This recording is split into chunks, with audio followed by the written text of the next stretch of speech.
or downloaded another mod that was created incorrectly. Either way, when you start RLS Career Overhaul, your levels folder this issue. If you are a map creator, we suggest you turn on map dev mode so your levels folder is not dumped. Another major bug we have seen recently is the status heap crash. This occurs when roaming police initiate a chase.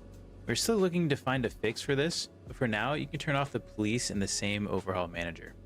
And finally, some players prefer to save FPS by not having parked car spawns. You can toggle this here as well. Remember, after any changes here, you must restart the game. One of the most popular questions we get is, my mod doesn't work. Unfortunately, this is typically not enough information for us to help, and also not really a question. But 9 times out of 10, the mod is not installed correctly or in the right place. We also have a Discord with a large community, always eager to engage in conversation and try to help, but please don't add admins or staff, but instead reach out to the support and suggestions area. So let's recap. Download the mod, place the mod in the mods folder, and start the game. Don't unzip, don't place anywhere else. You can join the tens of thousands of players already enjoying RLS Career Overhaul. We are a small modding team, but we strive for our public releases to be as bug-free as possible. This is, however, still a mod of an in-development game mode in an early access game. We have each update tested by thousands of beta testers. If you're interested, consider joining the Patreon below. Also, another reminder, because we use the vanilla career mode as our base, each update effectively breaks the mod, but we tend to have working betas within the first week or two after a major game update.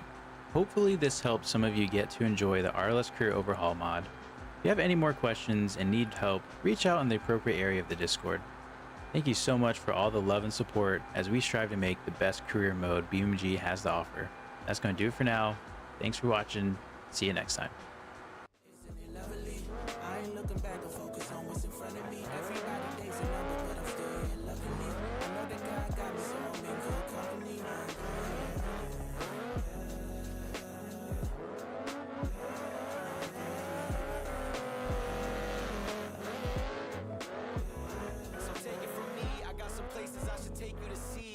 It's easy when you ride with a G. Light speed, moving fast through the city, trying to find me some peace. I found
You weren't rolling yet?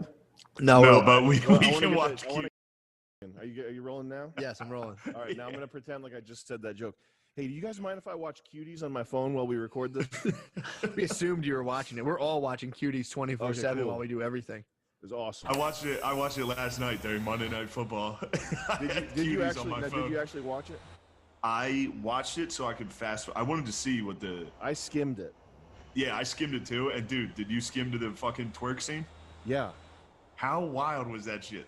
It's fucking insane. It's like really weird. I was like, maybe people are overreacting. No, dude, that shit's actually weird. You know, I went into it. I've been calming down with the anti-Semitism lately. Nice. It's always good.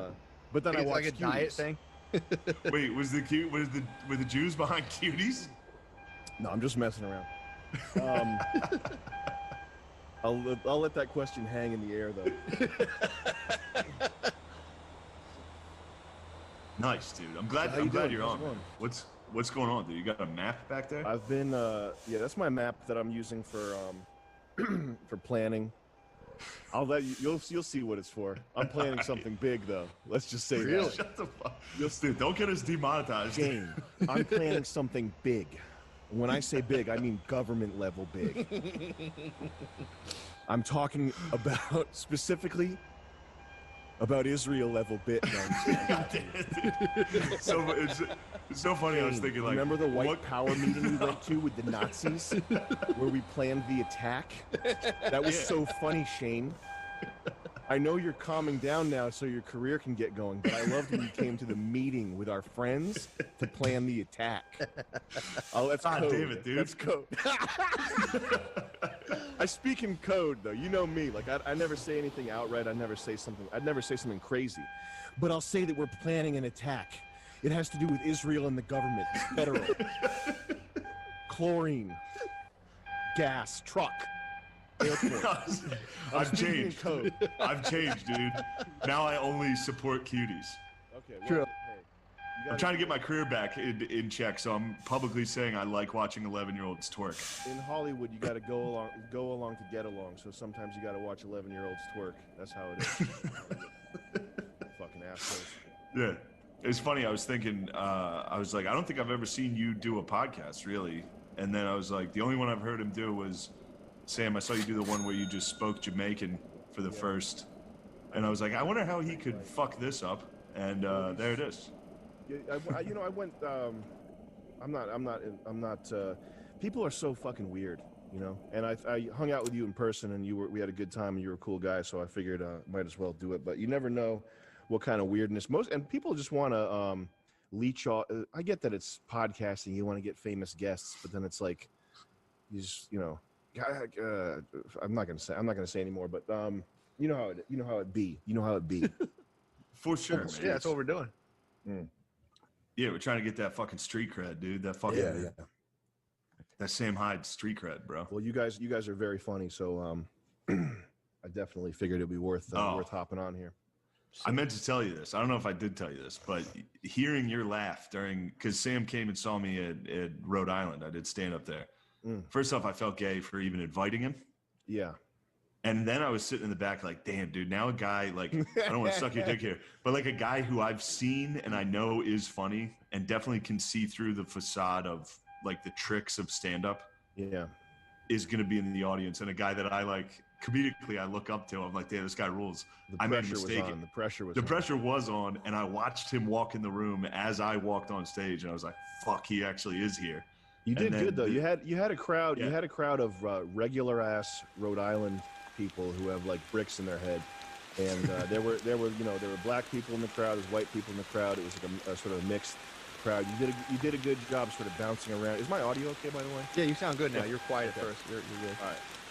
You did a good job of sort of bouncing around and touching on subjects in a way that was I felt appropriately racist. And Yeah. you had the white people laughing, you had the black people laughing. You didn't piss anyone off, and you had some like punchy, some solid stuff. So I liked it a lot. No, it made me, hearing you laugh, I was like, it was funny to get like happy on stage. Like normally I'm like chilling, but as soon as I heard Sam's laugh, I was like, I tried to like riff off of what made him laugh. It just was like me saying I would fuck kids or something. I was like, yes. Yeah, that part had me a little worried. I was like, how are you gonna reel it back in from saying that shit? Yeah, man.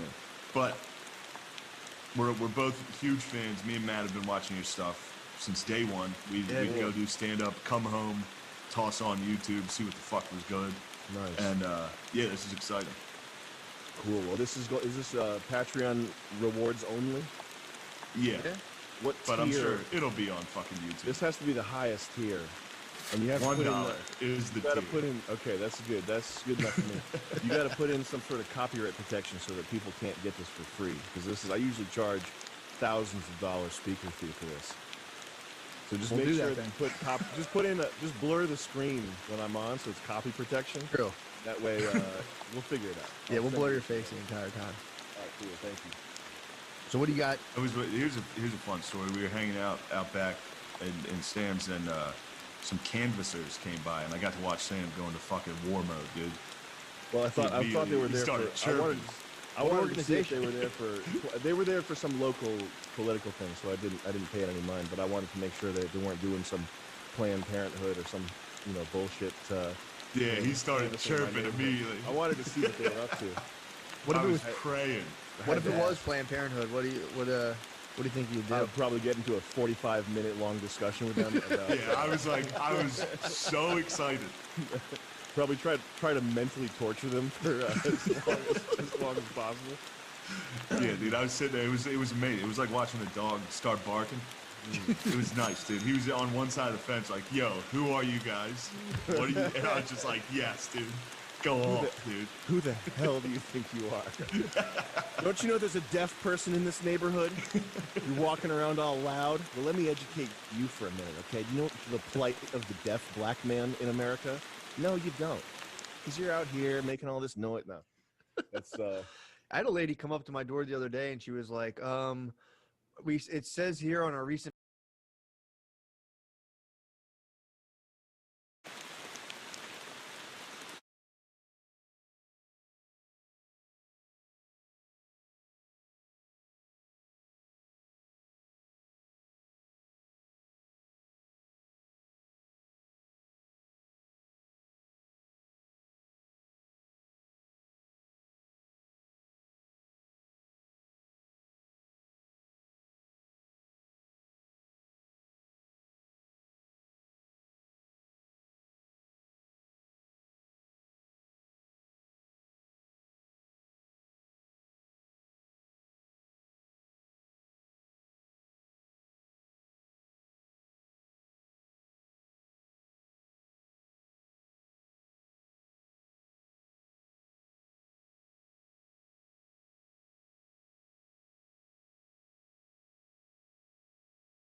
And today we're reacting to most epic deaths in history. We love this channel, man. We know what it is. Ain't nothing to even talk about. Let's just get to it. Let's not waste no time. Love y'all though. We gonna waste time to let y'all know that I love y'all. Get to the video. Let's do it.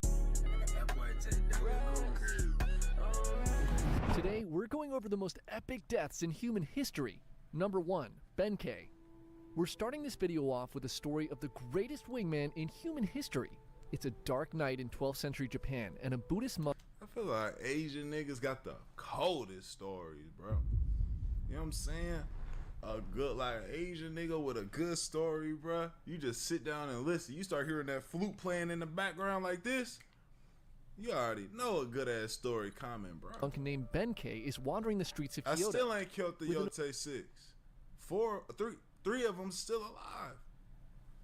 With abundance of temples dotting the city, monks are a common sight, but this guy is different. At 6'6", he towers over everyone around him, and he's carrying a weapon. A cross between a sword and a long spear called a naginata. His face gives off the vibes of someone on a hunt more than someone seeking enlightenment. And it turns out he was out hunting that night for his final victim. See, Benkei was actually a Sohei, a warrior monk trained and battle-hardened in combat. Through his encounters with samurai, he's decided that they were an arrogant class, unworthy of their status in society. The world would be a better place with less of them around, and this led him Wow. on a bloody quest to duel and defeat 1,000 samurai, collecting their blades as trophies after each victory. Oh, that's gangster. That's gangster. See, it's a different time, you know what I'm saying? You don't get to live like that these days. Imagine as a trophy of each person you slaughtered, you kept some sort of relic, and you kept it in a room. You feel me? Just to sit back and marvel, like, yeah, this is so. Let me tell you about the story when I took this man's life, grandson. You know what I'm saying? That's hard. At this point, he had collected 999 swords and was out Dang. that night looking for his final duel. While walking Wow. near Goto Tenjin Shrine, Benkei hears the sound of a flute, and when looking to see who was playing it, he finds a small, thin samurai. Around the man's waist is a beautiful gilded katana, the perfect piece to finalize Benkei's sword collection. He immediately challenges this samurai to This is crazy, right? Again, I like to talk about the crazy concepts of the olden times, but to sit here and walk up to somebody, that's like me seeing you and your family, right? And y'all are in the street, and I see you're walking with your dad, and I just was like, hey, sir, I challenge you to a duel. It's like, you wasn't prepared. I mean, I guess if you living like this, you probably are prepared for that. But I just hear that you live in a certain way, and you know, I like your dad's shoes, and now your dad and a YouTuber you watch are now dueling to the death. That's different, bro. Different the life. duel. The small man What if puts I away say his no? flute, and surprisingly, he agrees to fight. The two men walk together to Gojo Bridge and draw their weapons. Wow. Full of confidence, Benkei rushes in, but despite towering over the samurai, Benkei is swiftly defeated. Instead of taking his life, the samurai just turns and walks away. Benkei Shit, is nigga. shocked and left in disbelief. In the following days, these unfamiliar feelings turn to anger and frustration. How could he lose to this tiny samurai? He had defeated much larger men in the past. He decides to stalk the grounds of Kiyomizu-dera Temple, waiting for the samurai to appear so he could take his revenge. Eventually, the samurai does show up, and Benkei immediately challenges him to another duel, a fight that Benkei loses And again. guys, that's whooped again, Humili- and he spares your life again. See, a nigga like me, he lucky he ain't like me. That second time I see that you playing, let me take your life real quick. Do the one where you just stab it down on the nigga and keep walking. I'm gonna have to do it soon. Humiliated, he bows in defeat and tells this samurai that he'll abandon his life as a monk and instead follow him as one of his retainers. The samurai, who turns out to be Minamoto no Yoshitsune of the legendary Minamoto clan, agrees. Benkei Wow. joins him on his adventures, and the two become inseparable. They go on to join Yoshitsune's half-brothers and fight in the Genpei War against the powerful Taira, a clan that had killed Yoshitsune's father when he was just a baby. After 5 years of fighting, the Minamoto clan emerges victorious, and one of Yoshitsune's half-brothers, Yoritomo, becomes shogun. The end of the Genpei War had an unintended consequence. Without a common enemy, jealousy and suspicion soon turn the brothers against each other, and Yoshitsune and Benkei find themselves on the run, being pursued by Yoritomo and his men. They Wow. eventually find protection under another Their own clan called brother. the Fujiwara, and the pair spend a few years in relative peace in their domain. This ultimately did not last, as with a lot of pressure and probably a lot of bribes, Yoritomo finally convinces the Fujiwara to turn on his brother. Fujiwara no Hidehira, the man who was once their protector, betrays them, and on June 15, 1189, at the Battle of Koromogawa, Yoshitsune and Benkei find themselves trapped and outnumbered 5-1, with 500 of Fujiwara's men surrounding their castle position. Wow. The forces clash, and Yoshitsune's men put up a heroic effort. Benkei in particular is a demon on the battlefield, Not a check. crushing enemies who are on average more than a foot shorter than him. But despite their best efforts, Yoshitsune's men quickly begin to fall. With just a handful of retainers remaining, Yoshitsune realizes the battle is already lost. He turns to Benkei and tells him he plans to commit seppuku within the castle. He'll need time to prepare, and Benkei understands the assignment. Is that where he just grabs the sword and hits one of these? That's more honorable than dying in battle. He walks to the seem. bridge that serves as the only entrance to the castle and stands alone against Fujiwara's army. Fujiwara signals a charge, and wave after wave of his men charge Dang, Benkei. who is He this cuts nigga? them down one after another. No man can make it past him. In some stories, he's said to have single-handedly slain 300 soldiers on that bridge. Yo, Benkei stands stoically behind a pile of deceased Fujiwara warriors, beckoning more men to cross. And despite orders to do so, none of the Fujiwara's men answer his call. They all know that stepping on the bridge was a death sentence. Fujiwara, realizing his men are now too afraid to attack Benkei head-on, calls in his archers. They'll take him out from a distance instead. The That's some archer hoe shit, man. That's some hoe shit, man. I've been running a 60 with a 300 motherfuckers, bro. Come out here, let's do it. Or just turn around and say you couldn't collect. Say, hey, bro, I couldn't get him, bro. Here's your money back. Let me pay y'all back, bro. I thought I could get him. He got some big gorilla motherfucker that's just killing, and I can't stop him. let loose a barrage of arrows that find their mark in Benkei's chest, but nothing Damn. happens. Benkei doesn't flinch. They Hell let loose nah, another man. volley of arrows, but still nothing changes. Benkei's body is now a pincushion of arrows, but is still standing defiantly in their way. Time passes, and both sides stare at each other across the bridge. Nobody dares to make the first move. Finally, Fujiwara orders some of his men onto the bridge, and they reluctantly do as they're told. As they slowly approach Benkei, he makes no motion to ready himself. They creep closer, and when they finally reach the massive monk, they discover that while he was still standing, he was already dead. Benkei, knowing he needed to buy as much time for his master as possible, had positioned himself to be supported by his spear even if he Wow. was no longer alive. In Wow. his last stand, he showed no pain or emotion while being hit with Wow. countless arrows, all to give the illusion that he was ready to fight anyone who dared to cross. Wow, Because of I was about to say, man, hell nah, hold on, man. Nah, ain't no way he just took 5-10 arrows to the body and it just, cause now they just making stuff up. I like that though, I like his that. final actions, Yoshitsune had enough time to commit the seppuku ritual properly, maintaining his honor. What a wingman! Number 2, Yi Sun Shin. You keep your honor if you stab yourself in the gut. Got The it. end of the 16th century in Korea was a strange mix of insane political corruption and relative peace for its people. Korea was a loyal tribute state to China, and the Ming dynasty pretty much left them alone. To the east, the Japanese were busy killing each other in the Sengoku Jidai, so they weren't a problem either. Aside from those pesky Jurchens who were constantly invading from the north, the rest of Korea was pretty boring and uneventful with no major threats. The boring, no wars way of life led to many men choosing to pursue careers as scholars and government officials, as it was now the best way to gain power and influence. This led to a bloated and corrupt political class and an extremely weak military led by generals who had never seen real combat. This combination of governmental corruption and a weak military would end up causing all kinds of problems in 1590 when Hideyoshi Toyotomi fulfilled the dreams of his former lord Oda Nobunaga and reunified Japan, bringing an end to the Sengoku Jidai. The Japanese, for the first time in over 100 years, were not at war with each other. And if they weren't busy fighting each other, who are they going to fight now? Oh.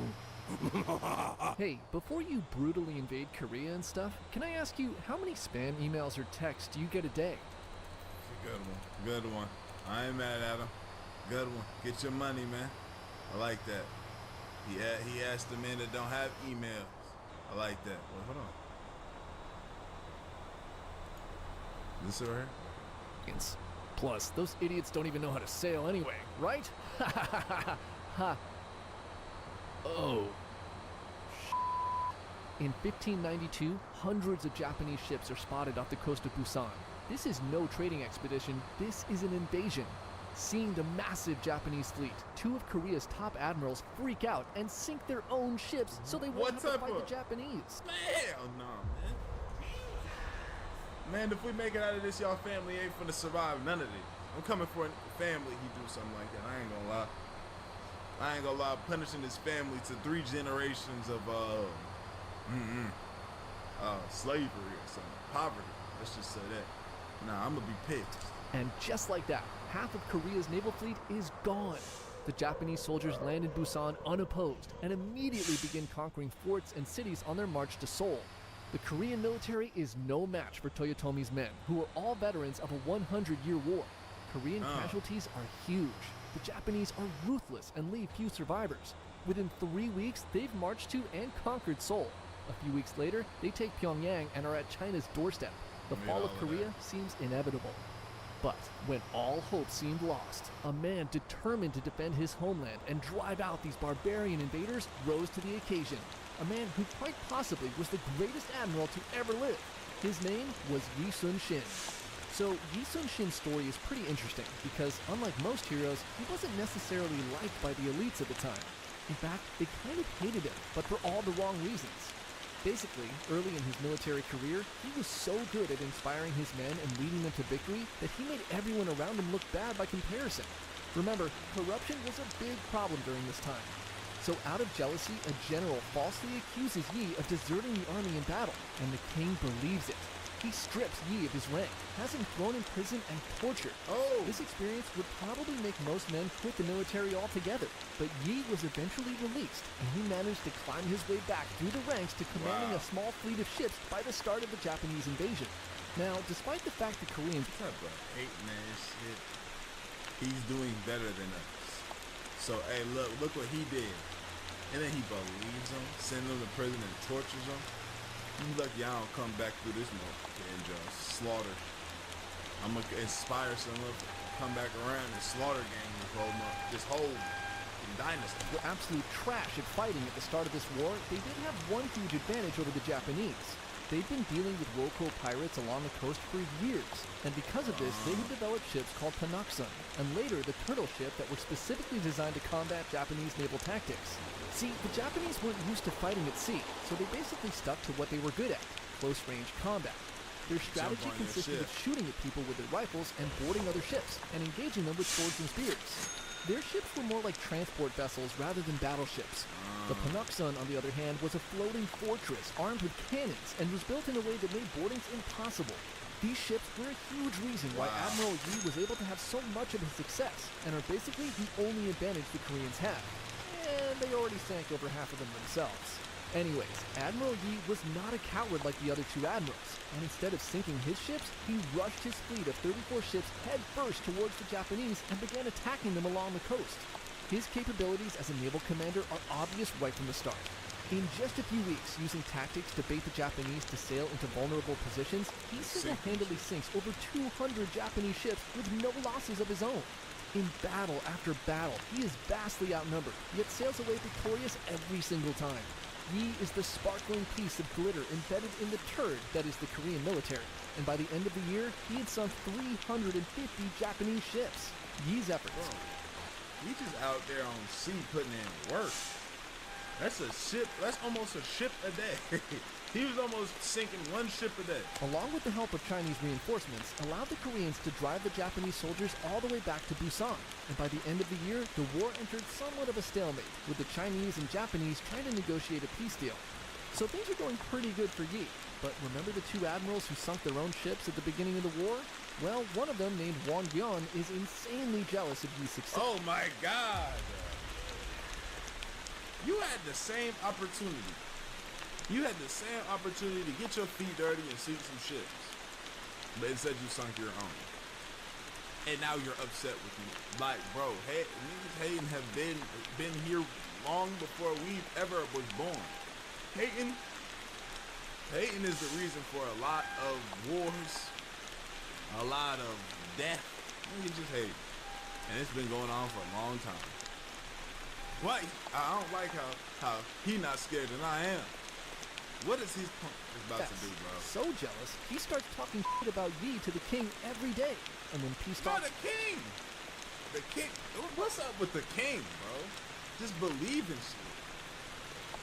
Bro, he out here putting in work, seeking a ship a day. And you still over here?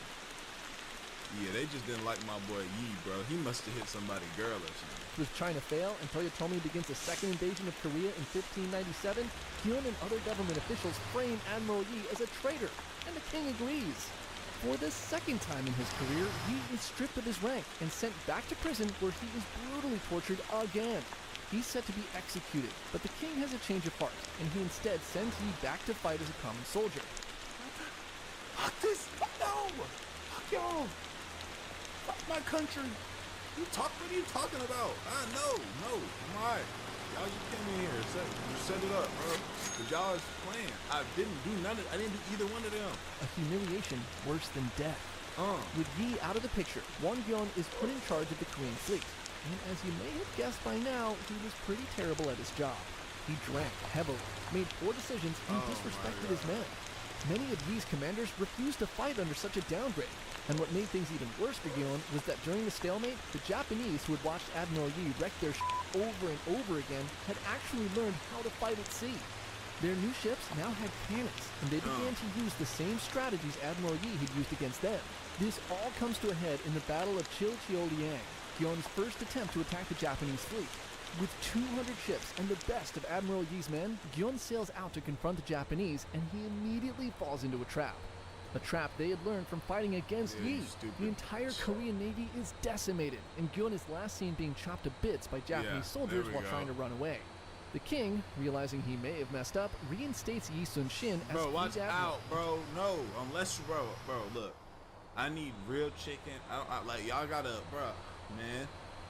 Gonna piss me off, and I get to slap you. Oh, shoot, king. You ain't I gotta be in front of everybody, but I get to really slap the fire, y'all. Come on. Oh, I'm not doing it. He takes command of the pathetic me. remains of the once undefeated Korean Navy. He's left with just 13 ships and a few hundred demoralized men.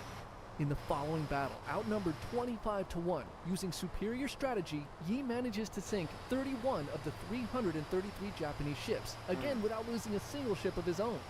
This victory gives Yi time to rebuild his navy, but not gonna lie, things still look pretty grim for the Koreans. But the next year, Hideyoshi Toyotomi becomes ill and dies. His Wow. last official order being to withdraw the Japanese army from Korea back to Japan. Wow, Yi wow. sees this as the time to finally drive the Japanese out of Korea for good and mounts a final offensive against the retreating Japanese forces. At the decisive Wow. Battle of Noryang, Yi takes his position at the top of his flagship with his son and nephew and begins beating a war drum to push his allied Korean and Chinese fleet forward. Admiral Yi's ship leads the charge, and he personally takes out 10 Japanese ships. The Japanese are in full retreat, and Yi beats his drum with intensity.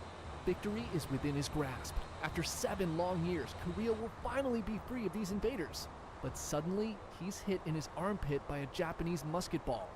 He realizes the wound is fatal, and he turns to his son and nephew and says, "The war is at its height. Wear my armor and beat my war drums. Do not announce my death."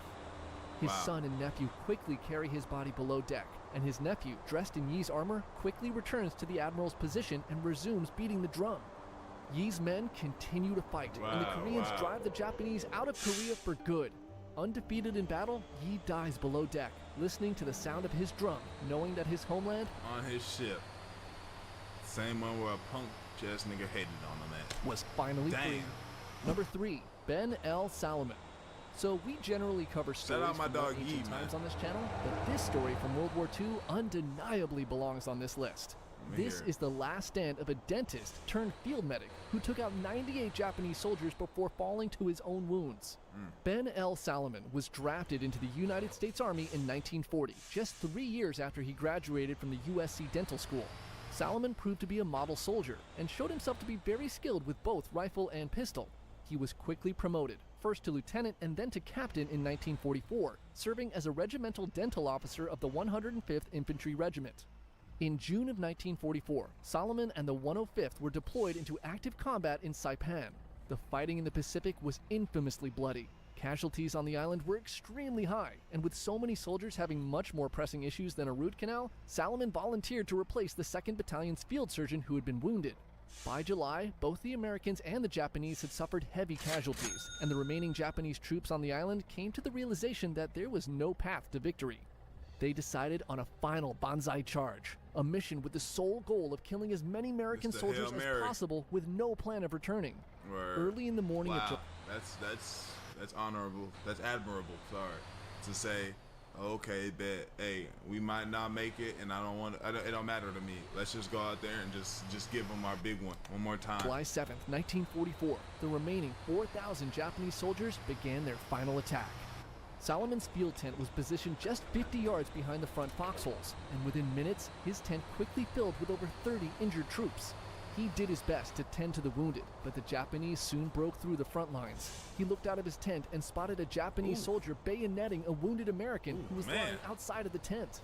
Enraged, Salomon picked up the rifle of one of his patients and fired at the Just got Japanese busy. soldier, Ha, killing him. ha. Suddenly, 2 more Japanese soldiers popped into Oh, Salomon's yeah. tent and It's he fired official on now. them, taking them out as well. Like zombies, 4 more enemy soldiers then crawled into the tent from the sides, Now it's and Salomon official. took 2 out with his rifle and another with his Oh. bayonet. He hit the 4th soldier in the stomach with the butt of his gun, and a wounded soldier he had been treating finished him off. Wow. Realizing the situation was only getting worse, Salomon instructed his medics to evacuate all of the wounded men. he would stay behind to give them cover so they could retreat.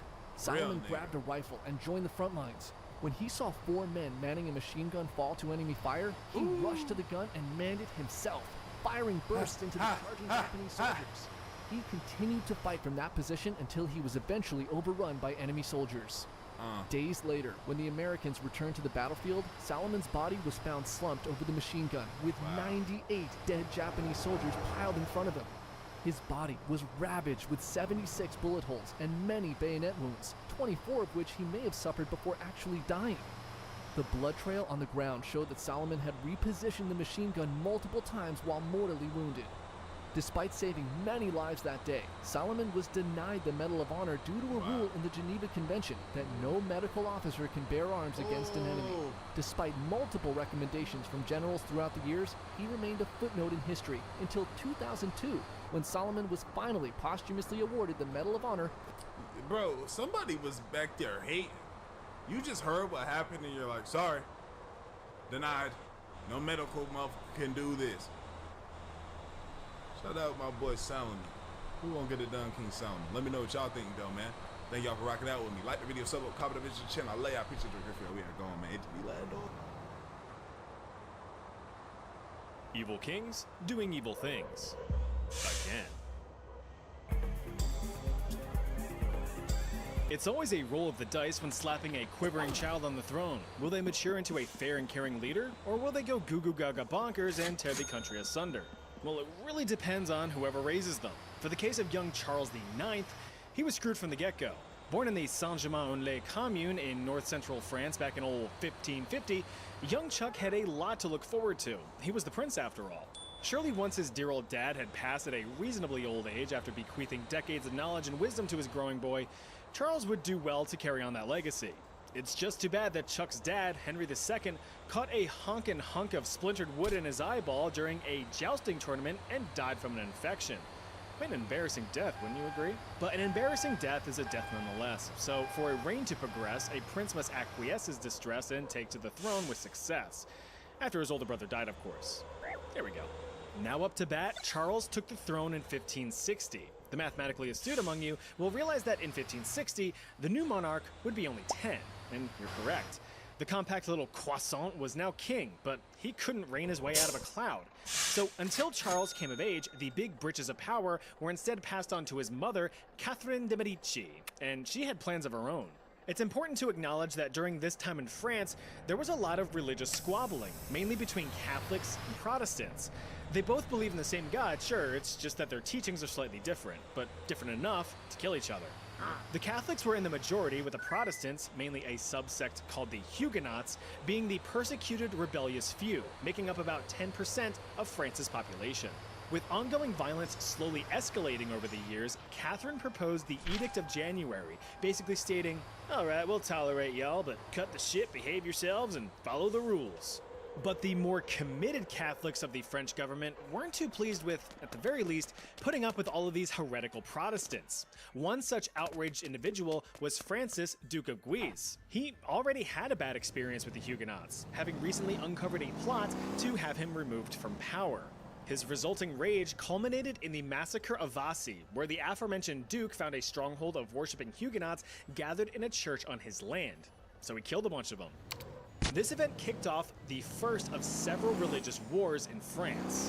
But what does all of this have to do with Charles? Well, during the years of the on and off wars between the Catholics and the Protestants, Charles became a target. He had avoided assassination and abduction attempts from the Huguenots, making it harder for the king to empathize with them. After turning 13, Charles declared himself old enough to rule on his own, granting himself full authority, though he remained heavily influenced by Mama Medici. With thousands of his own people dead and royal coffers running dry, Charles needed to end these wars once and for all. So he hatched a plan.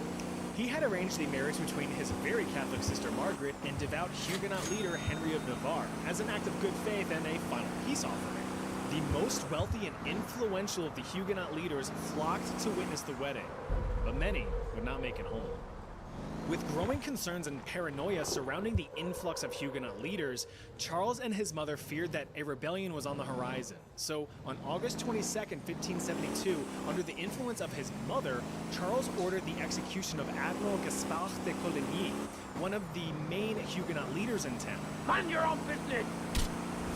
This murder sparked the infamous Bartholomew's Day Massacre, a systematic slaughtering of thousands of Huguenots within Paris. Homes and shops were raided, pillaged, and destroyed, and bodies were disrespectfully dumped in the Seine. Wanting to take advantage of the uprising as a way to strangle any remaining life of the Huguenots' power once and for all, some historians believe that Charles pushed for the violence to extend beyond the city, despite calling for an end to the violence a few days later to save face. Over the course of the next several weeks, tens of thousands of Huguenots were executed. The massacre, however, had the opposite effect.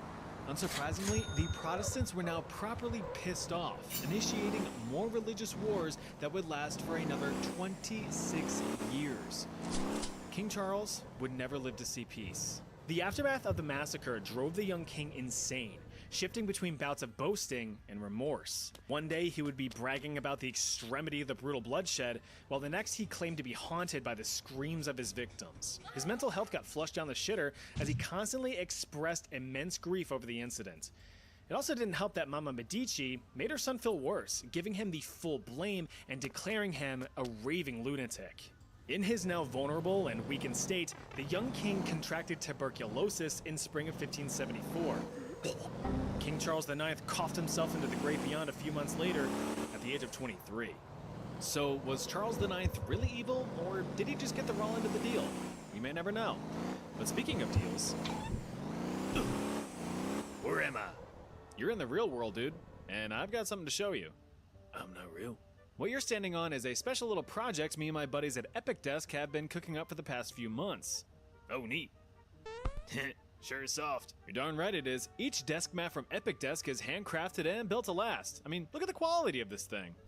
Damn, that desk mat is thick.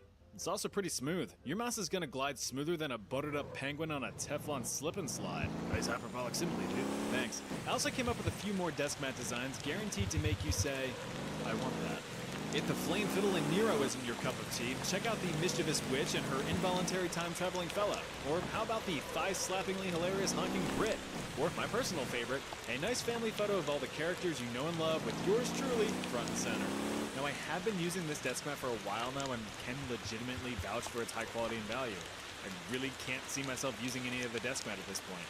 In fact, Epic Desk regularly collaborates with creators, and from what I hear, I'm not alone in this opinion.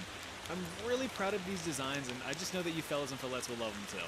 So if you want to support the channel and get yourself or a friend your own sweet piece of history, click my link in the pinned comment below to get started. Just don't wait too long though, because these mats are only available for a limited time, so be sure to grab one before they're gone. And by the way, no restocks. Alright, next chapter. Now when you have a damning title like The Cruel, which admittedly is badass in and of itself, it's most likely one that was earned through various acts of ferocity, or just being a downright dick. So let's take a look at what Peter I of Castile did to obtain it. Born in 1334, the pint-sized Peter Pokemon evolved into a 6-foot-tall, blonde-haired, blue-eyed, chiseled chap. A hard worker and well-educated, the young prince had the qualifications to become a great leader, but he was being led by a bad example: his father. Daddy Alfonso XI was a ruthless king, but in that day and age, you kind of had to be. If you're too lenient, you're going to get steamrolled by your enemies, but if you're too tyrannical, you're going to catch a knife between your blades. Alfonso, a man of strategy, worked tirelessly to expand his kingdom, arresting and executing any and all political opponents, often without trial. So it's pretty obvious where Peter's future policies may have been influenced. In 1350, King Alfonso XI himself caught an influential case of the Black Plague, which was ravaging Europe at the time, and ultimately dissolved from the throne, leaving it open to Peter. The determined prince donned the crown and became king of the Iberian kingdoms of Castile and Leon that same year. But it wasn't exactly a peaceful transition. Alfonso had a mistress who shot out multiple sons, half-brothers to Peter who wanted the throne for themselves, one in particular being Enrique. But we'll get to that later. King Peter was just 16 at the time of his crowning, so he sometimes took political advice from his still-alive mother. One such piece of advice was marrying the alliterative 14-year-old Blanche of Bourbon in 1353. Do you, King Peter, take Blanche to be your wife for life? Clearly not thrilled with this venture, Peter, just 2 And today, I'm reacting to 6 most disturbing internet trends. I'm glad I grew up with some sense, man. Sometimes, you know, in that moment when I was young, I used to be upset with my mother for being so strict. Like, hey, let's get to the video. Let's do it. Angel of Death Challenge. On June 3rd, 2022, an 18-year-old teen tragically passed away after falling in front of a truck in Tangerang, Indonesia. However, what made this particular incident stand out among the dozens of traffic-related deaths on Indonesian roads every day was that this was not an accident. Instead, this was the result of one of the most disturbing internet trends that was sweeping the country during this time. It had actually started back in 2021, but exploded in popularity in mid-2022. The trend was called the Malaikat Maut Challenge, or the Angel of Death Challenge in English. It involved TikTokers, mainly teenagers, playing a game with oncoming traffic, particularly loaded trucks. Their goal was to run out onto a busy street in front of a truck, hope it stops before hitting them without flinching, and post the video of the stunt online.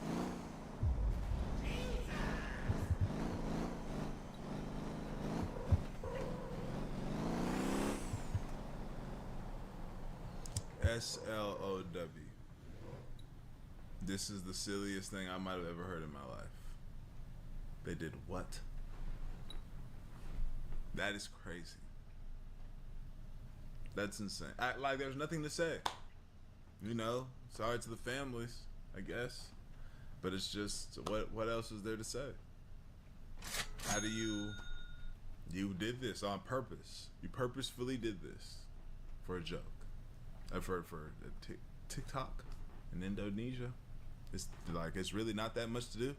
It's gotta be. But completing this dangerous challenge successfully was a lot harder than many of its unfortunate participants realized. Most of them jumped onto the road as the truck got extremely close, giving the driver virtually no time to notice them and apply the brakes. But even when drivers had enough time to see the kids performing these stunts, they still couldn't slow down in time to prevent tragedy. Trucks usually carry heavy cargo, and that weight doesn't stop on a dime. The heavier the load, the longer the braking distance, sometimes stretching dozens of meters even after the brakes are fully pressed. So by the time the drivers reacted, it was already too late. Not to mention the fact that this trend was also putting the truck drivers at risk, both physically and psychologically. For one of these cases, involving a 14-year-old participating in this challenge, the driver fled the scene, likely out of fear of facing criminal charges. Man, hell no. Man, I'm outside the truck like, damn, bro, what is y'all doing? Mad as hell, and I'm saying my ass right there. Yeah, so what happened was is they just ran out in front of the car. I don't know what the issue was. Like, I ain't running about nothing. Because I ain't do nothing. If he had instead stopped and cooperated, the footage the teenager's friends captured for TikTok would have proven his innocence. But by running away, he turned himself into a hit-and-run suspect, potentially jeopardizing his job and even his freedom depending on the charges he received. Following the incident in Tangerang, Indonesian police acted quickly to prevent further tragedies. They managed to stop 14 more kids from attempting the same dangerous stunt that very day and continued to monitor the city over the upcoming months. However, the attempts in Tangerang, Indonesia were only a small part of the global trend that cost several lives. I have never heard of this. Global trend. Left many others with life-altering injuries over the next year. Thankfully, TikTok eventually stepped in and removed all content related to the Angel of Death challenge. And since social media validation was the main reason participants took part in this dangerous trend, the platform's ban caused it to gradually fade into obscurity. Dumb. Imagine being able to... My apologies. My apologies. I happen to not be on the premium account. What made this particular That's such a good one. Guys, it's a good one. Remember, it was a good one, guys. Come on, man. Fix this, bro. Platform's ban caused it to Tell me about the next one. Put the video. The country, something they were 2000. Happy slapping. Hell was this? On the 21st of January 2005, the Tez magazine in the UK reported on a new trend spreading rapidly across the country, something they referred to as happy slapping. Contrary to its name, however, the trend was anything but happy. In essence, it involved people, often young adults or teenagers, going up to a random person, Whoa. slapping them, recording their shocked reaction, and then sharing that video with others. Personal camcorders and phones with cameras were becoming a lot more accessible during this time, allowing the attackers to record their crime and share it as something funny. These happy slapping videos were shared all over the internet for the whole world to see. As Bro, this is foul as hell. This is demonic, nigga.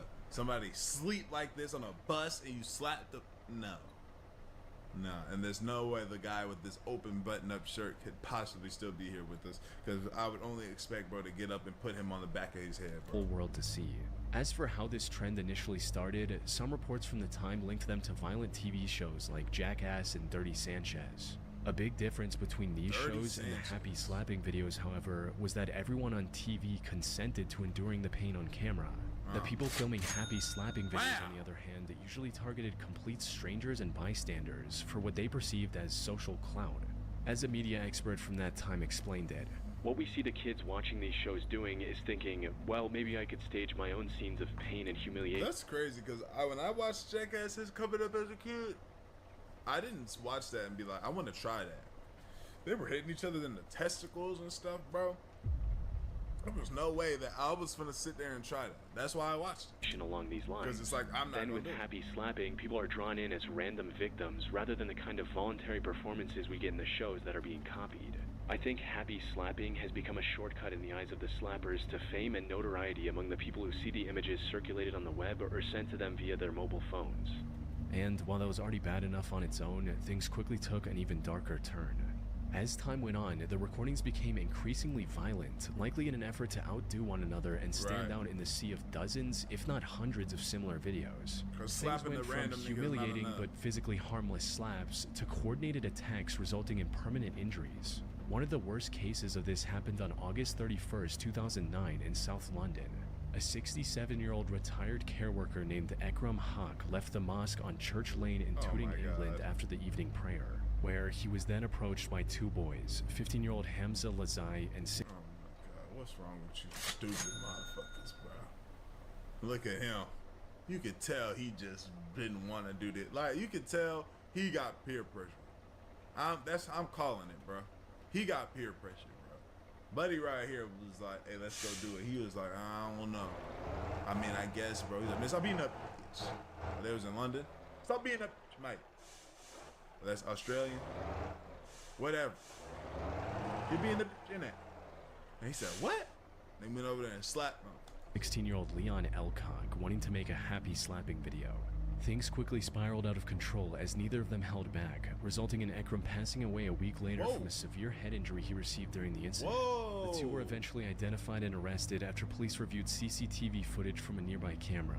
Both pled Yeah. guilty to manslaughter, with Leon receiving a 4.5-year sentence and Hamza sentenced to 3.5 years in prison. The Wow. 4.5 and 3. Wow. They lucky they wasn't in the U.S. Them boys probably, and let them be in the South, them boys wouldn't have made it out. They would have been in that motherfucker right now to this day, eating chips and, I don't know, drinking sugar water, bro. happy slapping trend as a whole eventually Wow. faded away after the UK 3 and the and surrounding 4 countries years. started treating it as a significant threat to I public can't safety, get behind that, bro. with France even Can't lie. criminalizing it and giving it a punishment of up to 5 years in prison. Oh my gosh. Up to 5 years in prison. Guys, don't slap nobody. You're only gonna get 5 years in prison if you. Skullbreaker Challenge. Oh my god. On February 14th, 2020, 12-year-old Parker Smith was invited by his friends to film what seemed like a harmless jumping contest with them. He Come on, agreed Parker. and on camera jumped the highest he could, but instead of landing safely on his feet, he fell backward and fractured his right arm. He was rushed to the hospital immediately and fortunately made a full recovery over the following weeks. Thank God. However, what seemed like a simple accident turned out to be part of a disturbing internet trend his two friends were attempting to recreate.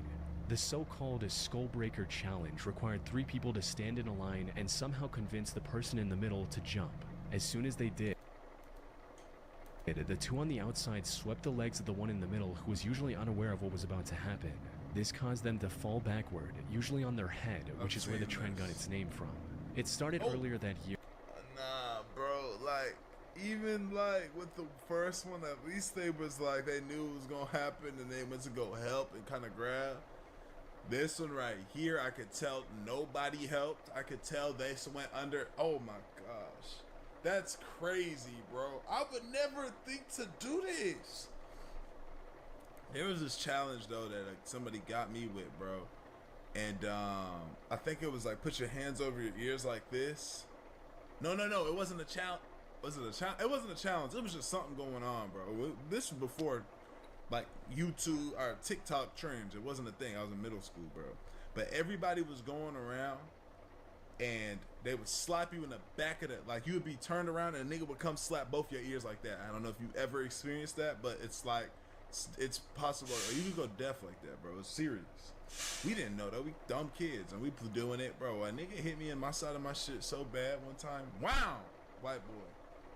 Bro, I'm talking about now, like now I'm thinking about it, and it was just so bad. It was so bad. Like my hearing was messed up for so long, and you lucky I wasn't one of them snitch ass niggas, bro. I should have cooked that nigga, bro. Like if I wish I was one of them snitch ass niggas in school, I should have told on him and got his whole fucking shit cooked, bro. I'm talking about my hearing was like I was scared to. I didn't tell my mom what happened because I was scared of how mad she would have been when she found out like how it happened. I was trying to come up with a lie and I ended up coming up with one and basically just told. I basically just told her because it's the thing. One, my mom would have been mad. One, that happened, and then two, she would have been mad that I didn't say nothing or I didn't do nothing about it. The thing is, this bro was my friend, and we were all participating. You feel me? So I wasn't innocent. I wasn't just random, just walking and a random motherfucker did it. It was my friend, so I didn't turn around and want to just start whooping his ass. But he did it too hard though. Like my hearing was cloudy, it was ringing for the whole day. For days I could barely hear. I ended up lying to my mom that I hit my head on the locker hard and it hurt my ear, not my eardrum. And she took me to the doctor and they like said there was a little bit of damage or whatever the fuck. I don't know. But yeah, I was fucked up, bro. And this just reminds me of that trend, but it works. After a video of 2 students from Spain doing it on their friend went viral on social media platforms like TikTok, prompting countless imitators to try and recreate its. Bro, and this pisses me off because I'm just thinking about all this challenge stuff and like with my son, bro. I'm gonna really have to tell him like, yo, bro, don't do none of this stupid shit. If anybody playing with you and none of that, bro, no, you come tell me, we gonna figure it out because this is serious, bro. Like you can really split your shit. It's crazy because as a kid, you would hear your parents saying that to you and you'd be like, bro, I'm not trying to hear that. Come on, man, come on, dad, like I'm not trying, come on, mom, I'm not trying to, you know? Like in your head, that's what you're thinking. Obviously you didn't say that. But like then you go to school and you go about your business. You feel me?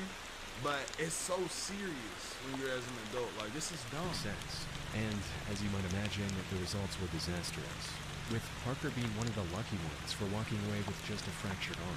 Many others were knocked unconscious by the impact, suffered from severe concussions, and some even needed multiple stitches across their skull and face. The most devastating of these incidents happened on January 24, 2020 in Cherry Hill, New Jersey, when a group of 7th graders attempted the challenge in school. Unfortunately, the victim fell way too hard on their head, causing them to lose consciousness and have a seizure. He luckily survived the incident and eventually recovered without any permanent head trauma. However, his initial condition was bad enough that authorities arrested the other 2 13-year-old boys. Wow. They were charged with 3rd-degree aggravated assault and 3rd-degree endangering injured victims, since the harm they caused was mostly intentional. Now, I wasn't able to find any They was reports probably on trying to set an example with that one. whether the charges were dropped or not. But even if they were, being arrested for attempting a dangerous internet challenge goes to show just how dangerous it can be. TikTok also stepped in and banned all videos of this challenge on their platform.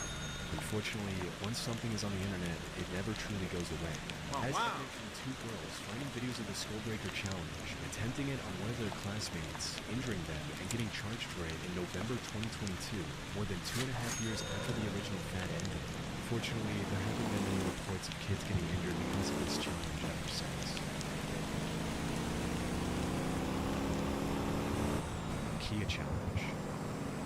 Near the end of 2020 and throughout 2021, authorities in Milwaukee, Wisconsin noticed a significant increase in car This is the theft. Kia What boys. made this even stranger was the fact that the majority of these stolen vehicles were either from Kia or Hyundai, with theft of these particular cars doubling or even I'm tripling. glad I wasn't stupid enough to do nothing like this. I'm glad this wasn't even a thing when I was coming up, bro. This is one of those things where this could have got us in a lot of really big trouble. And I remember, this could have got us in big trouble. Like, we used to do things like go in somebody's car and pull the door and see what they got. You feel me? Like doing things I'm not proud of. But again, I'm not trying to hold myself accountable for sure. But I was younger when I was doing stupid, dumb shit. And I'm living in Texas, bro. We were doing this at night. Somebody could have came out there, saw we was in a whip, took their gun out and just started shooting, and split one of our wigs open because we want to go in there and steal stuff out their glove box. And so dumb, bro. I feel like Tripling in some areas compared to previous years. However, before investigators could determine the Disappointed cause of this about stuff surge, the situation spiraled beyond their control in ways they could have never expected. Put simply, stealing Kia and Hyundai cars became an I'm internet glad we ain't trend do this. called the Kia Challenge. It began on July 12, 2022, when a video captioned "Kia Boys" went viral for demonstrating just how easy it was to steal Kia and Hyundai cars manufactured between 2011 and 2021. All a thief Pop your needed whole was a shit off. screwdriver and any regular USB cable, since the connector just so happened to be the perfect size and shape to jumpstart the vehicle. This was a major hardware-level security flaw in dozens of car models, and there was no permanent way to fix the problem either. Now, the original Kia Boys video was eventually taken down by TikTok, but the information was already out there and it already sparked the Kia Challenge. Teenagers across the US started breaking into Kias and Hyundais and posting their stunts on social media to participate in the challenge. While the stolen cars Wrapping caused a themselves massive around financial cars burden and for shit. hundreds of around innocent trees. residents, the real danger of the Kia Challenge came from what many of the thieves did once they had taken control of the vehicles. Since many of them had no intention of actually profiting off the stolen cars and were only doing it for the internet, they began taking the cars for reckless joyrides around town, putting their lives and the lives of everyone else on the road in extreme danger. One of these joyrides led to a police chase, which eventually ended with the out-of-control car slamming into the concrete barrier and the teenagers who stole the car trying to flee on foot. Most She disturbing holding her bag trying to run. Girl, you crazy, man. of these You incidents over with. occurred in Buffalo, New York in October 2022, where a stolen Kia ride ended in a fatal crash, taking the lives of 4 teenagers. In total, the Kia Challenge resulted in the loss of 8 lives before the disturbing trend was shut down by TikTok and know, other social more of- platforms. Kia and Hyundai also had to settle a class action lawsuit for $200 million over the dangerously lax security in their cars. I know they was mad as fuck. They was probably cursing Car out surfing. black kids every time they saw one. Car surfing or riding on the outside. Look at this. Oh my god. Look at this. Man, you know, some niggas is just asking for a lesson from the Most High, bro. You don't do this unless you want God to teach you a lesson, bro. Side of a car as if it were a surfboard has existed as a trend long before modern social media was even a thing. It started gaining popularity in the early 1990s, compelling teenagers and young adults. You know what? A story my mom told me that I don't even know if it was true. My mom told me a story about a guy that was in his car like this, and he like our woman, and she was stuck her head out the window, hanging out like that, and she hit her head, and her decapitated took her shit clean off. After she told me that, bro, I never did that again. I never did that again. To speed down the highway while precariously balancing themselves on top. Today, most modern cars don't have much to hang on to on the outside to improve aerodynamics, which makes this already high-risk activity even more deadly. It only takes one small slip for even the most daring car surfer to fall into the road. And then the Something person that's evident driving from a is dumb, 2008 too. CDC report, which revealed that 58 people lost their lives while engaging in car surfing, and 41 others were severely injured since 1990.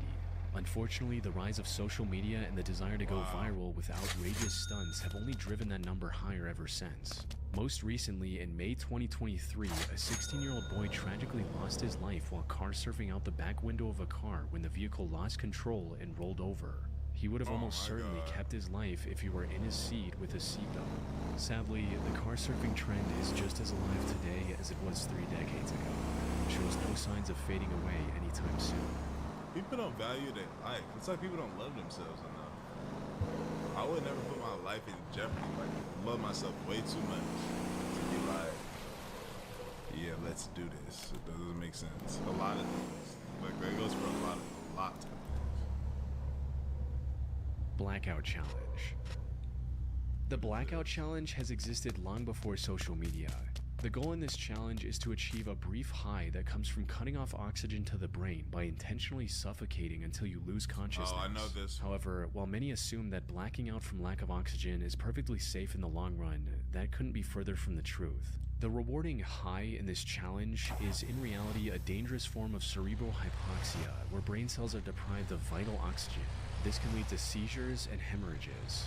Even if someone survives the challenge seemingly unharmed, depriving the brain of oxygen for just a minute can cause permanent, irreversible damage. This can affect memory, reasoning, and other critical cognitive functions in the long run.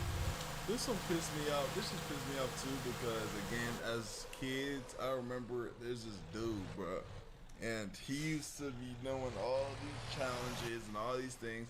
But what he would do is he would tell you to do something and not tell you what it was for. Like, he'd be like, hey, bro, do this real quick. And then you gotta hold your breath really hard for the next 10 seconds. You'd be like, what does it do? No, just do it. Watch, it's gonna be something cool. Like, he would say, like, he would finesse niggas like that.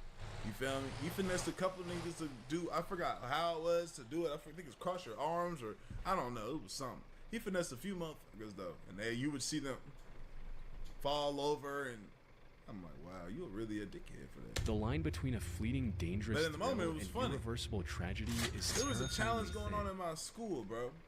At middle school, there was a dude. What he would do was, we had a woods, which is crazy now to think about it. Like, I bet they probably cleaned all that up now. But there was just open woods around a field that we would go play at. We would go around our middle school. Not play, but we would go around the middle school, and the gag was he would lure somebody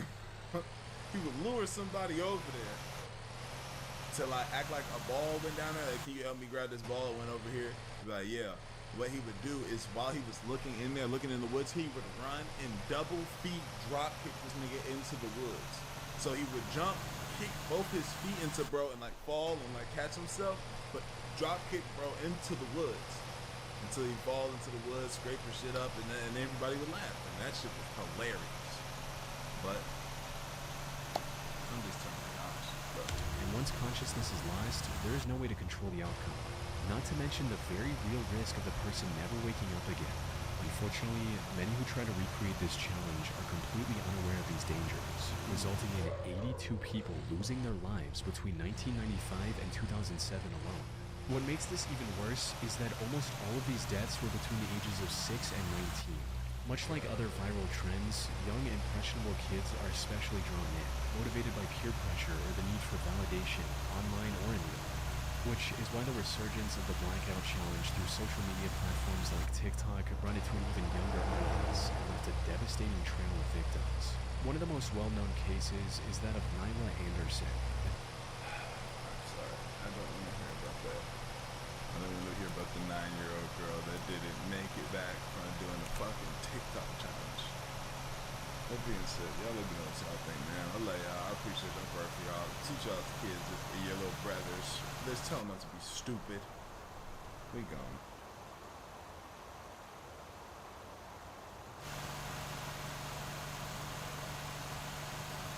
And today we're reacting to 3 true Instagram horror stories animated. And the series continues, man. Thank y'all so much for showing love on the vlog. If y'all like more of those, I'll just put those up. I plan on putting one of those up every week, every Sunday. Just doing it. I just like it. I just want to do it. You know what I'm saying? So I plan on doing that. Show some love on that car one like I've already been doing, and I'll keep going, bro. Let's get to the video later.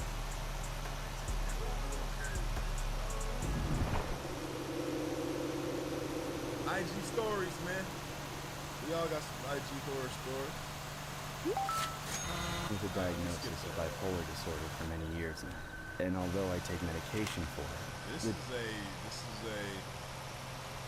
scary animation.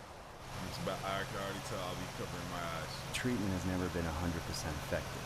I don't even know what normal is supposed to feel like anymore. But apparently, I'm not. At least, that's what the people in my life keep telling me. The love of my life was the one who threw it in my face the most. We were together for quite some time, and we used to love going out every chance we got, even after I started seeing my psychiatrist. We did it all.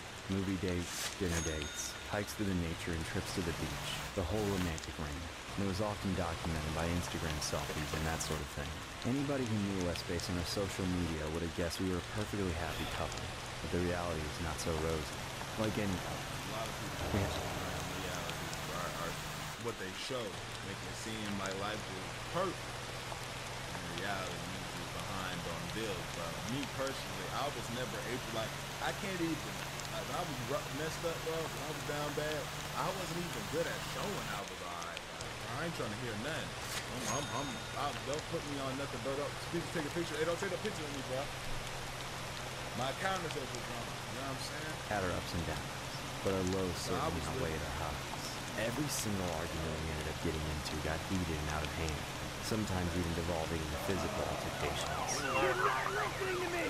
Shut up! I'm not talking to you while you're throwing things and screaming at me! I'm not screaming at you, I'm just upset! Over what? I don't even remember it. Just leave me alone! When things started to go, it always ended with her refusing to speak to me and running off into the bedroom, and kept me locked out for hours.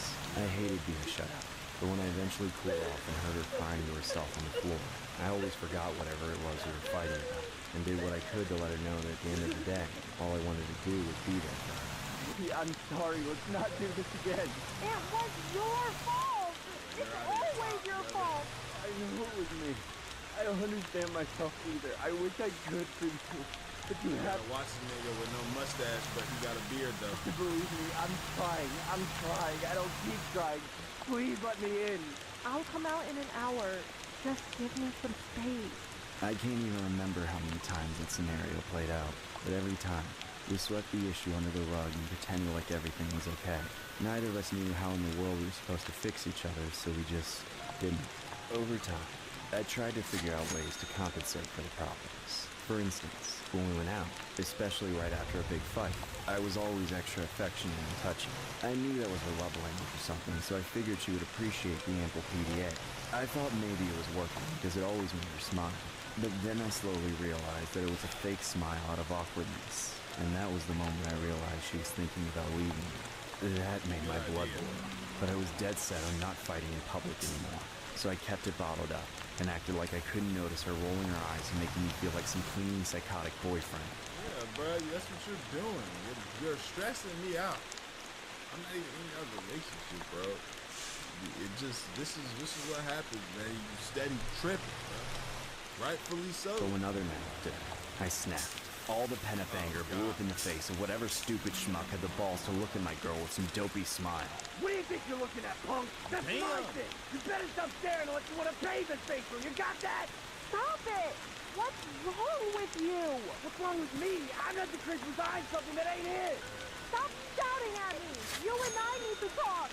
I knew what that meant. That was what she said when she was about to suggest we take a break from each other. But I always shut the idea down.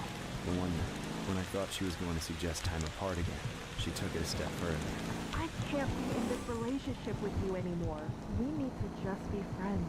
This is the type of nigga you gotta have all your stuff already gone and just shoot him a text or call him, I guess, and be like, hey, I think we should end this because you're dangerous and you got some things you need to work out. You're breaking up with me?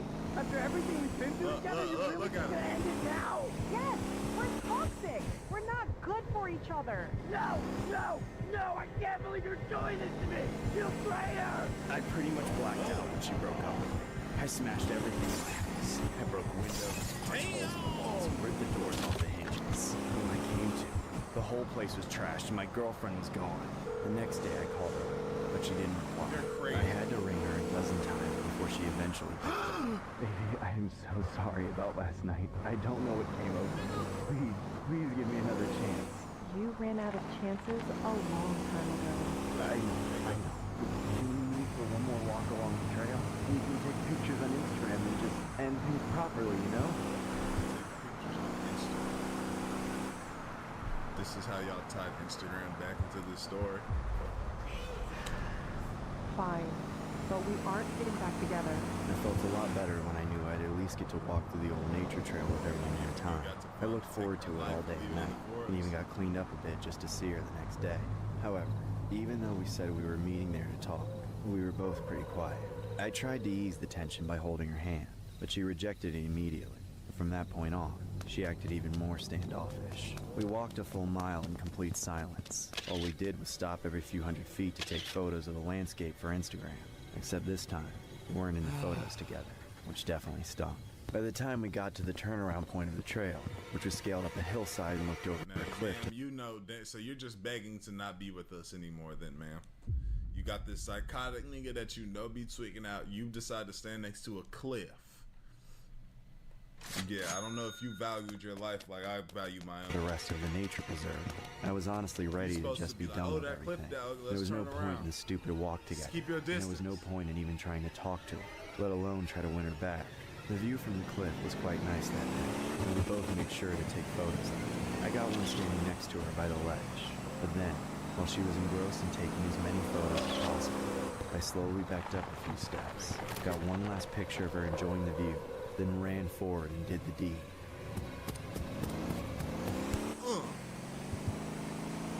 Here's the alleged photograph of the girlfriend. It was the last image shared via her boyfriend's Instagram. I guess you now know This the was disturbing real. backstory behind this candid photo.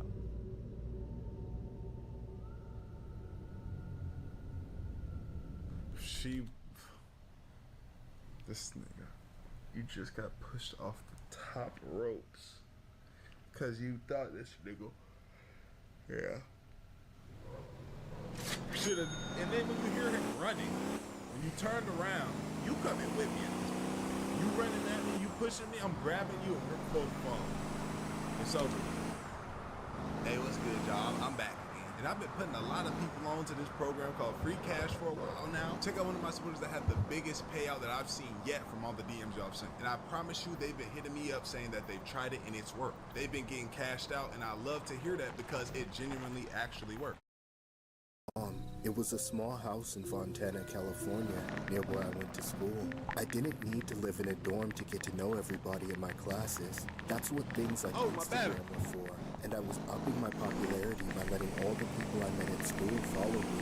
I kept my profile up to date with posts and stories every day, taking selfies from pretty much everywhere I went, whether I was at the movies, at a fast food place, in class, or even at home. That's just what everyone was doing, and I didn't want to alienate myself, but that's when I would soon regret that decision. One evening, after a long day of classes, I got home and did my usual routine of studying and having dinner with my mom. I eventually got into bed, ready to pass out. That was when I heard my phone buzz on the nightstand, right as I was on the verge of falling asleep. I figured it was probably nothing, but I reached over and checked the notification, just in case it was a text from someone important. Unfortunately, it wasn't. It was just Instagram letting me know that I had another new follower. I was groggy and could barely read the username, but it was something like @JonathanW, and then a bunch of random numbers and characters. That, and the fact that they didn't have a profile picture, made it clear that this was not somebody who went to school with me. My curiosity led me to check out his page, and so I did. I could see that he was following hundreds of accounts. Spam. Yeah, as soon as I see that, spam. Like zero. With 325 following, and you have 47 posts, no photo. Spam. I have a person like that. Let me read you some of the things that they say to me. That's actually very disturbing. Let me read you some of this, y'all. It's very, very disturbing. I just kind of just act like I don't see him. He says things like, "I'm sorry if I hurt your feelings. I didn't know you felt that way after I ghosted, but I'm telling you I'm interested in you now. I would back to Houston for you. I would move back to Houston for you. You look good in your vids. Just know I'll never expose you. I'm in Houston. Let's link." And the things that scared me at the beginning were things like I want to have sex with you, but I don't live in Houston anymore. Make this and drink it. Lime, kale, ginger, celery, ginger, apple. It will help with the smell, baby. I can't stop thinking about you. And this is just, look how, like, you know, and I'm scared to block this individual because then they think that and the first message they ever sent me was, could you fart in my face? And they're saying that they're a black man. So it's just stuff like that is, it's disturbing, but I don't pay it any attention. So I would have seen this right here and been like, oh, damn, right? This is somebody new to troll me. But didn't have a single follower of his own. There wasn't even a bio or a link to anything. However, there were a few posts on his account. As I began scrolling, I noticed all the posts were of the same thing. A confusingly close-up shot of some kind of cotton upholstery stapled onto wood planks, like he was some kind of construction worker. The only difference between any of them was that it looked like some of them were taken at night, while others were taken from the daytime. I figured the account was either just some bot or maybe some random weirdo, so I put down my phone and tried to go back to sleep. Not even a minute later, my phone buzzed again. This time when I checked, it was a DM from the same guy that read, "Hey baby." I immediately realized that it... Bro, Instagram motherfuckers just too weird, bro. They're just too weird. You even see it in my girls' DMs from niggas that be trying to slide on her shit. Hey baby, what's up? I'll do anything for it. It's like, you saying? You're saying this. Then they'll talk to themselves forever. It wasn't a bot, but an actual person. I decided to respond back with, "Who's this?" Admittedly, replying to him wasn't the best idea, but I wasn't thinking about the fact that he would be able to see when I read his messages after that. However, after a few minutes, he didn't respond with anything, so I put my phone down again and tried to get some sleep. I was just starting to doze off when I heard my phone. Yet again, this time, I ignored it. It annoyed me to think I was about to lose much-needed sleep just to interact with some Instagram creep. I figured if I stopped reading his messages, he would get bored and move on like most of them do, but that wasn't the case. Somebody got too much going on in their life if they're getting all the buggers. It would have been an easy life. I would have been falling asleep too. The phone would have been on silent, do not disturb. I wouldn't have got it. A minute later, there was another notification. My sleepiness was already spoiled by how irritated I was, so I checked it out with the intentions of blocking him. But what I saw made me realize that I was getting dragged into something far more serious than I had anticipated. He sent a candid picture of me at school. A chill ran down my spine, and that's a close photo. You didn't see that? That's one of those photos where somebody hit you with 180. You didn't see that? I was in the outfit I was wearing earlier that day, but I had no idea I was being photographed by anybody but myself and my friends. He sent it with a caption that read, "Do you like this candid shot I got of you today?" All of a sudden, you want to see me? Pull up on me at school tomorrow. Come on, situation. You gotta finish the issue. Turned into something far more terrifying. I didn't know what to do, so I sent him a harsh text cussing him out. Who the hell are you? Leave me alone or I'll send this to the cops. Then as soon as I sent the message, I blocked the account so he didn't have time to respond. You still managed to do this. I threw down my phone for the last time and tried to finally get some sleep, but I was so horrified thinking that I now had a stalker in my hands. I had no idea who he was and how long it had been going on. Yet, somehow, I managed to put myself in enough denial about the whole thing and fell asleep. In the morning, however, I remembered everything. I told my mom about the whole ordeal before. Who? Why are you talking to me? Who are you talking to? That's crazy. Depending on whatever age she is in college. She'd be like, yeah, so what do we do next? But just as a young person, she'd be like, that's scary. You need to block that. She'd be scared as And I hell. could tell she was concerned for me, but also just as clueless as I was. I talked to my friends about it at school, but none of them have ever dealt with anything like this before either. Thankfully, when I got home, my mom had this idea of setting up a couple of home security cameras around the house. Neither of us knew what this creep was capable of, so she figured we'd have the extra measure of safety to help me feel safer. We made sure to put one of the cameras in my bedroom just before I went to bed for the night. I laid down and put my phone on Do Not Disturb. I was strangely feeling comfortable, like maybe nothing was that wrong after all. But You don't sleep with no blanket on top? You just sleep on top of your blanket like this? just a few minutes after I turned off my lights, I heard my bedroom door creak open. Hey! Hey, hey! Oh! I opened my eyes, and that's when I saw the man in his underwear. Oh my god!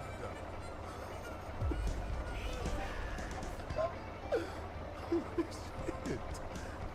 Yo, imagine, hey, imagine you was in your bed, like you in your bed, Dolly, no blanket on, and you hear your door creak and you see this right here. I'm talking about tripping. I'm talking about tripping so bad. Yo, the fear in the nigga would be so crazy, like. And he in his drawers already too, looking doped out. Like he's ready, bro. It ain't nothing righteous going on, bro. He's coming to pain you. Standing in my doorway, I started screaming from the top of my lungs. Right. That's when the man suddenly lunged towards me. Yeah, I he's gonna began start to running. kick and scream simultaneously, just to get the creep away from me. Thankfully, the sounds I was making were enough to make him turn around and run out of the house. My mom came storming into my room to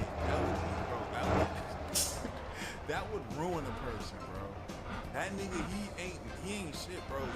That would ruin somebody's life, rest of their life. If that happened. That is horrible. We stayed in the bedroom with the chair leaning against the doorknob and immediately called the police. Somewhat unsurprisingly, the man didn't run very far. They caught him lurking in the neighbor's yard just a few doors down. We handed over the security footage to the police and told them everything we knew. And after a few days of investigating, we got the story they were able to put together. The man who snuck into my room was the same one who had been stalking me at school.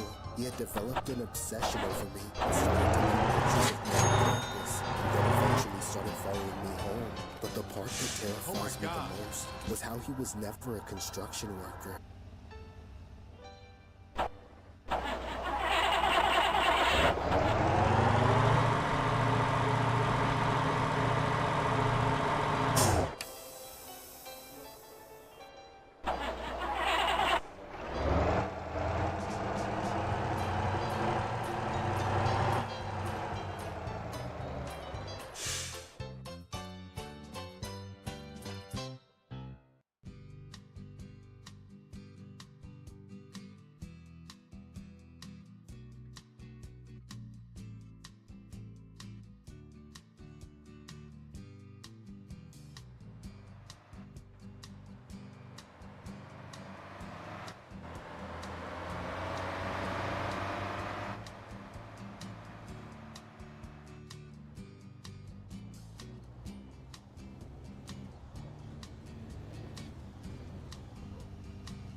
Those confusing pictures of wooden planks were just photos he took underneath my bed while I So that nigga was under there for that long. was sleeping in it. He had been sneaking into my house and hiding under my bed for weeks. All I know is that He got I'll all the always pictures be he on wanted. guard whenever a stranger sends me a DM or adds me on Instagram. I'm always paranoid if it's that guy again. The following image showcase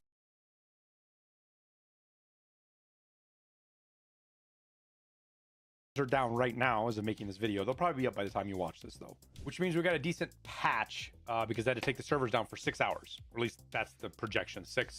Like they always do, servers will be down for 6 hours and they might be extended. That's what they always say. So we'll get into the patch notes. We got a couple promo codes you're not going to want to miss out on, or redeem codes, whatever, you know, the free stuff in the launcher, and just some other things to talk about with the patch. So let's not waste any more time, get right into it. Okay, so here's their tweet. Patch 1.0.0.2 has begun. Installation will take approximately 6 hours, but can be extended if necessary. Game will be unavailable during this time. This also applies to the official websites as well as Battlestate Games Account Center. Those are going to be unavailable from 6 a.m. to 6 a.m. GMT, 1 a.m. Eastern to 8 a.m. GMT, 3 a.m. Eastern. So that's just 2 hours. And then the link to the patch notes, which we'll go over here. These are really, really, really light patch notes. Not even going to bullshit you. Just barely one screen worth, right? Depending on how much your zoom is, I guess. We'll go through these real quick. Fix an issue where an extra step animation played after sprinting. This should help a lot with movement. I know a lot of us noticed this right out the gate. It's different if you hold shift or cycle, or if your shift is hold or press. It just felt weird. So hopefully this addresses that, and the transition from running to stopping feels better. Fix the character's hands freezing after interacting with a weapon or using consumables and medical items in certain cases. Hand freezing bug, it's as old as Tarkov. It's been around forever. It always seems like there's a new one, and then they patch it, and then there's something else will happen. We'll get another one. Fix the visual artifacts that appeared in interactive trader scenes and in the hideout when using X2 resampling.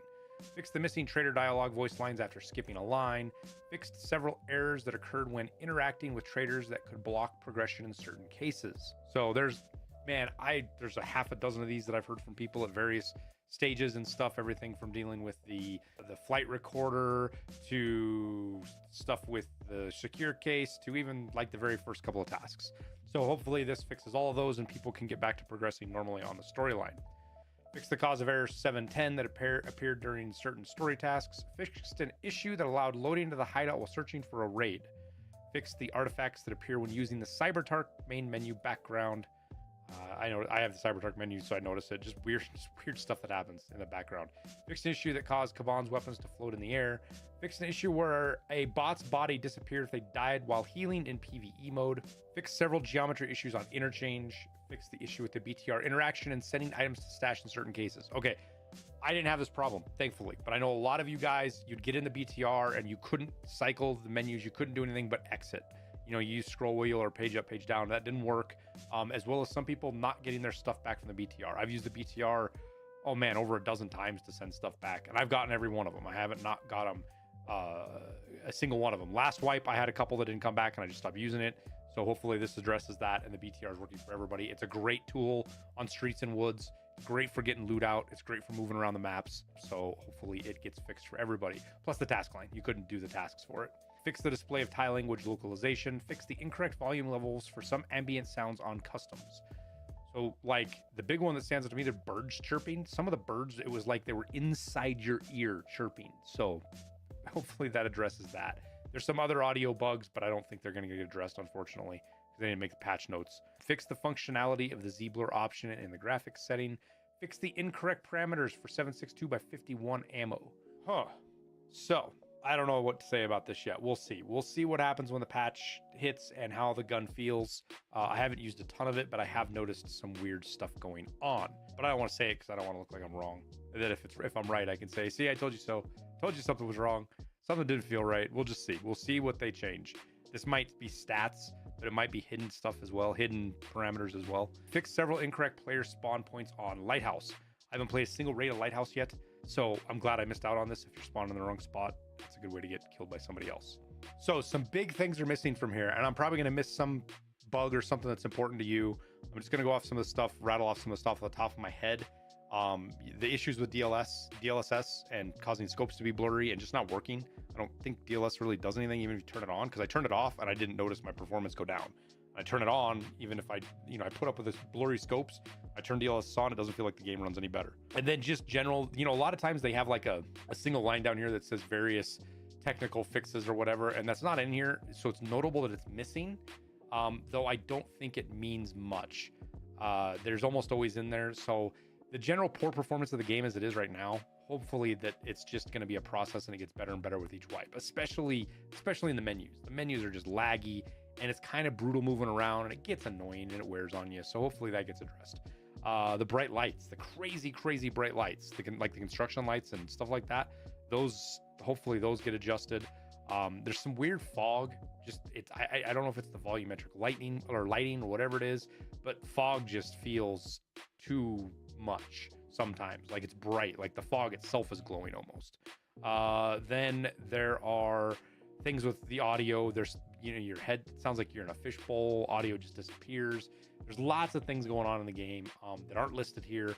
They could get fixed, they might not, they might still be working on it. We'll just have to wait and see. There are a lot of rumors going around that this patch is going to bring snow.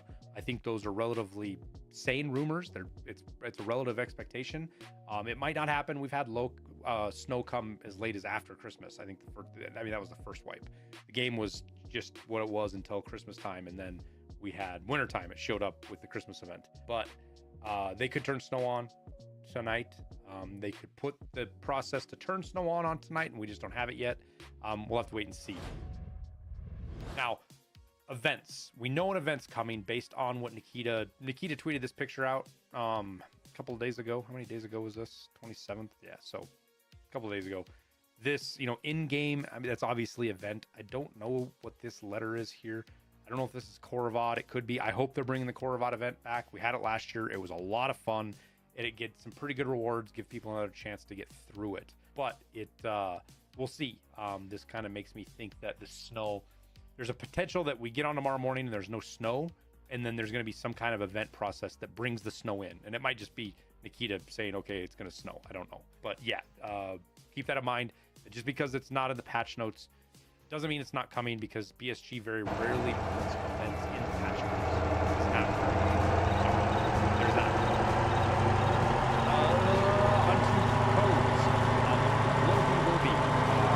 Put this down in the description. WYLB. This is going to get you Nikita's voice line if you hadn't. They tried to get everybody in drops on Saturday, I think, and this didn't work. Some people got them, some people didn't. It was supposed to be 100%, didn't happen. So this is what they're going to do. It's only going to be active for 3 days, and this was posted on the 30th. So you have 2 more days, 1 more day. I don't know what the actual cutoff is. Either way, if you're watching this, go to your launcher, type this in,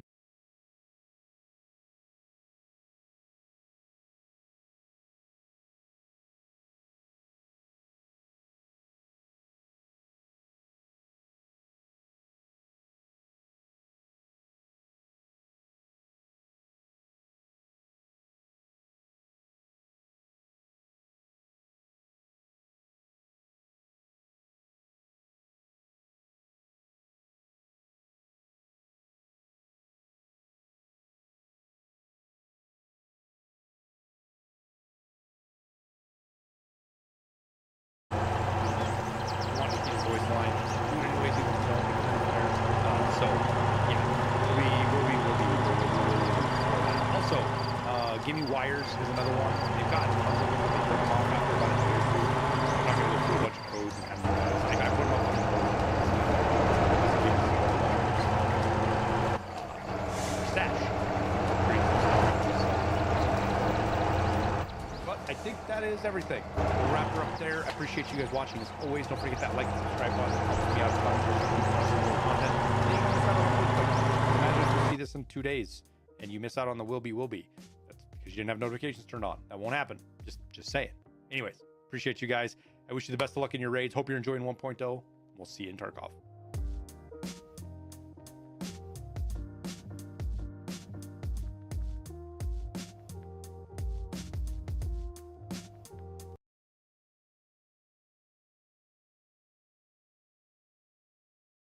other things, and you saw. Have they pulled the video? No. You are kidding me. Do you see what I see? What? Ladies and gentlemen, while we're on air, they have marked the video private. Hey, chat, you guys say that you found it? You guys say that you found it on Apple Podcasts? What podcast am I looking up on Apple Podcasts? Do you guys see what's happening in the chat? Do you guys see what's happening in the chat right now? Everybody look in the chat. Those are all first-time Twitch chatters. We start playing it on Apple Podcasts, and then we start getting chat spammed by bots? Something is still going on in the chat right now, live on the stream. All from this, as he starts talking about Epstein and replacement theory, right? They may be trying to get my stream pulled for bots. They're trying to crash the server. That was some timing. I'm sure it's a coincidence. Conspiracy theories are entering a information is the oxygen of the democracy. There's so much evidence out there that even if less than 1% is true, that would be enough to collapse the current paradigm and change the whole planet. All right, guys, this is a bit of a different video, but I think that it is probably some pretty significant evidence in the Charlie Kirk case, and it's super interesting. So I want to just explain what it is real quick and why it's coming out in this format. Pastor Rob McCoy has become a very suspicious figure in this case, and Candace has been doing a lot into him and his background, but so have a lot of other people. And Baron Coleman, who is made famous for finding the Google search trend stuff, he started watching a whole bunch of Pastor Rob's sermons and realized that some really weird stuff got said. He stumbled across one sermon in particular that was very interesting. And he went to stream it and he'll see what happens. And based on what happened, it getting taken down midstream, it seems significant. So then when I went to go listen to it on Apple Podcasts, what happened to my stream seems even like to add to the significance. And so although it's a weird format because it's a lot of it is listening to the audio of this podcast as we go, I felt like I wanted to give you the whole, like as much of the whole thing as possible, because I think that what's in this podcast is probably pretty important to listen to. And I actually spoke to Baron about what he noticed about it. Why was he going to comment on the video? And actually there was stuff about the video and about his mannerisms, Rob McCoy's mannerisms, that we don't get in this one, that he said was even more weird. But for that reason, I've clipped out like gaps and breaks and kind of squished it down so it's not a 3-hour-long live stream. You can go and see that on my Twitch account. That's still up live, and it's fascinating. But I've clipped it all down to hopefully the most interesting parts, and he says some very blasphemous stuff as far as I can read it about the Bible and about Christianity. And it's just wild. So it's a weird format, but watch the chat, listen carefully to what he says. I was so confused that I didn't even pick up on some of this stuff. And in watching it back, there's a bunch more in it that I didn't even notice in the first watch. So make of what you will. It won't be the video for everyone, but I thought it was a pretty important piece of evidence to just put out for everyone to see what happened so that y'all can judge for yourself and do with it what you will. So without further ado, here's what happened on my live stream today when I tried to listen to Rob McCoy's missing podcast. Breaking moments ago, Rob McCoy removes YouTube video evidence while Baron Coleman was live analyzing it on his stream. Real Baron Pod had set up this McCoy sermon as the single most damning thing that exists today when it comes to Charlie Kirk and what happened to him. Moments later, the video is taken down. You have to see this. Is this some kind of a mission?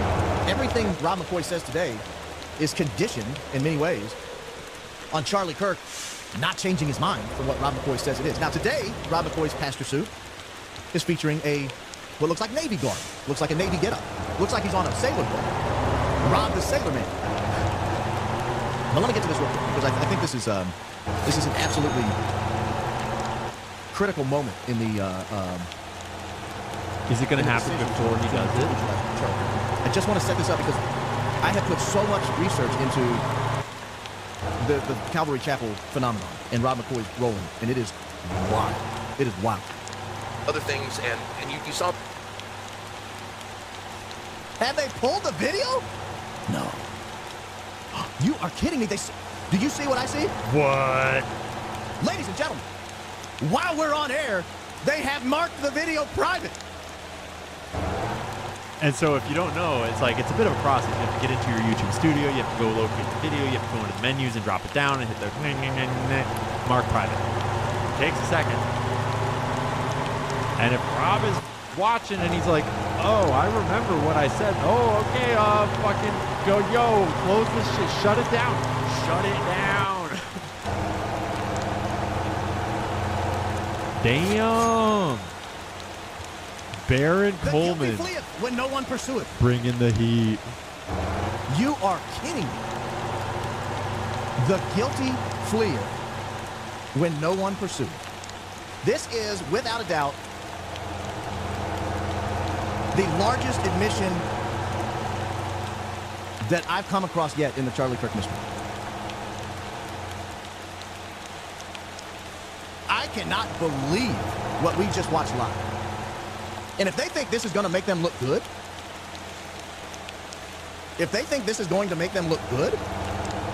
they're out of their mind. This is absolute insanity. Hey, chat, you guys say that you found it. You guys say that you found it on Apple Podcasts. What podcast am I looking up on Apple Podcasts? And I tell you what, Rob McCoy's Pastor Sue. As God passed away his people, Pastor Rob McCoy is featuring what looks like Navy garb. Looks like a Navy getup. Looks like he's on a sailor boat. Rob the Sailor Man. But let me get to this real quick because I think this is an absolutely critical moment in the decision. Hey everybody, good morning. I'm the visiting pastor. Do you guys see what's happening in the chat? Do you guys see what's happening in the chat right now? I used to joke that I became a minister because I hate. Everybody look in the chat. Those are all first-time Twitch chatters. Getting chat spammed. Interesting. We start playing it on Apple Podcasts and then we start getting chat spammed by bots? Interesting. Let's look at, let's pull up the chat so we can all see the chat. Interesting. I've never seen that before. And on Twitch, you guys can't see it in this chat right here, but every single one of them had the box around them saying first time chat. Because those were all first time chatters that just jumped in. Interesting. The guilty fleeth. Or is it a raid? Raid from Kai community? Is that what it is? I don't think it's a raid. Kai Sanat viewers are not first-time Twitch chatters. No, they are not. And my viewers have not gone up. My viewers are still at 570 from what I'm seeing. So that's a little interesting.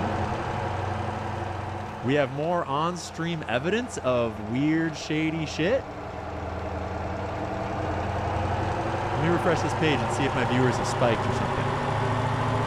Nope, my viewers have not spiked. What were they saying? They were just spamming stuff. And I don't know if that stuff gets you banned or if they I don't know what it does. But that was interesting. Let's pull this back up. See what happens. Right? They may be trying to get my stream pulled for bots. They're trying to crash the server. That was some timing. I'm sure it's a coincidence. Does anyone happen to remember the timestamp where Baron was at? About where in the episode Baron was at when it cut out on him, when they put it down? No one in here remembers the time code that Baron was at, do you? It was at the beginning? He was at like 8 minutes? So he hadn't even really gotten into it yet? Okay, we'll just skip ahead Far a little better bit. than anything I've ever done, and I just as we traveled, he's looked at the Jagad lives saying things about Epstein being a Mossad agent, and next thing he starts to realize, I don't know if any of you were aware of Student Action Summit. So he's about to get to the stuff about...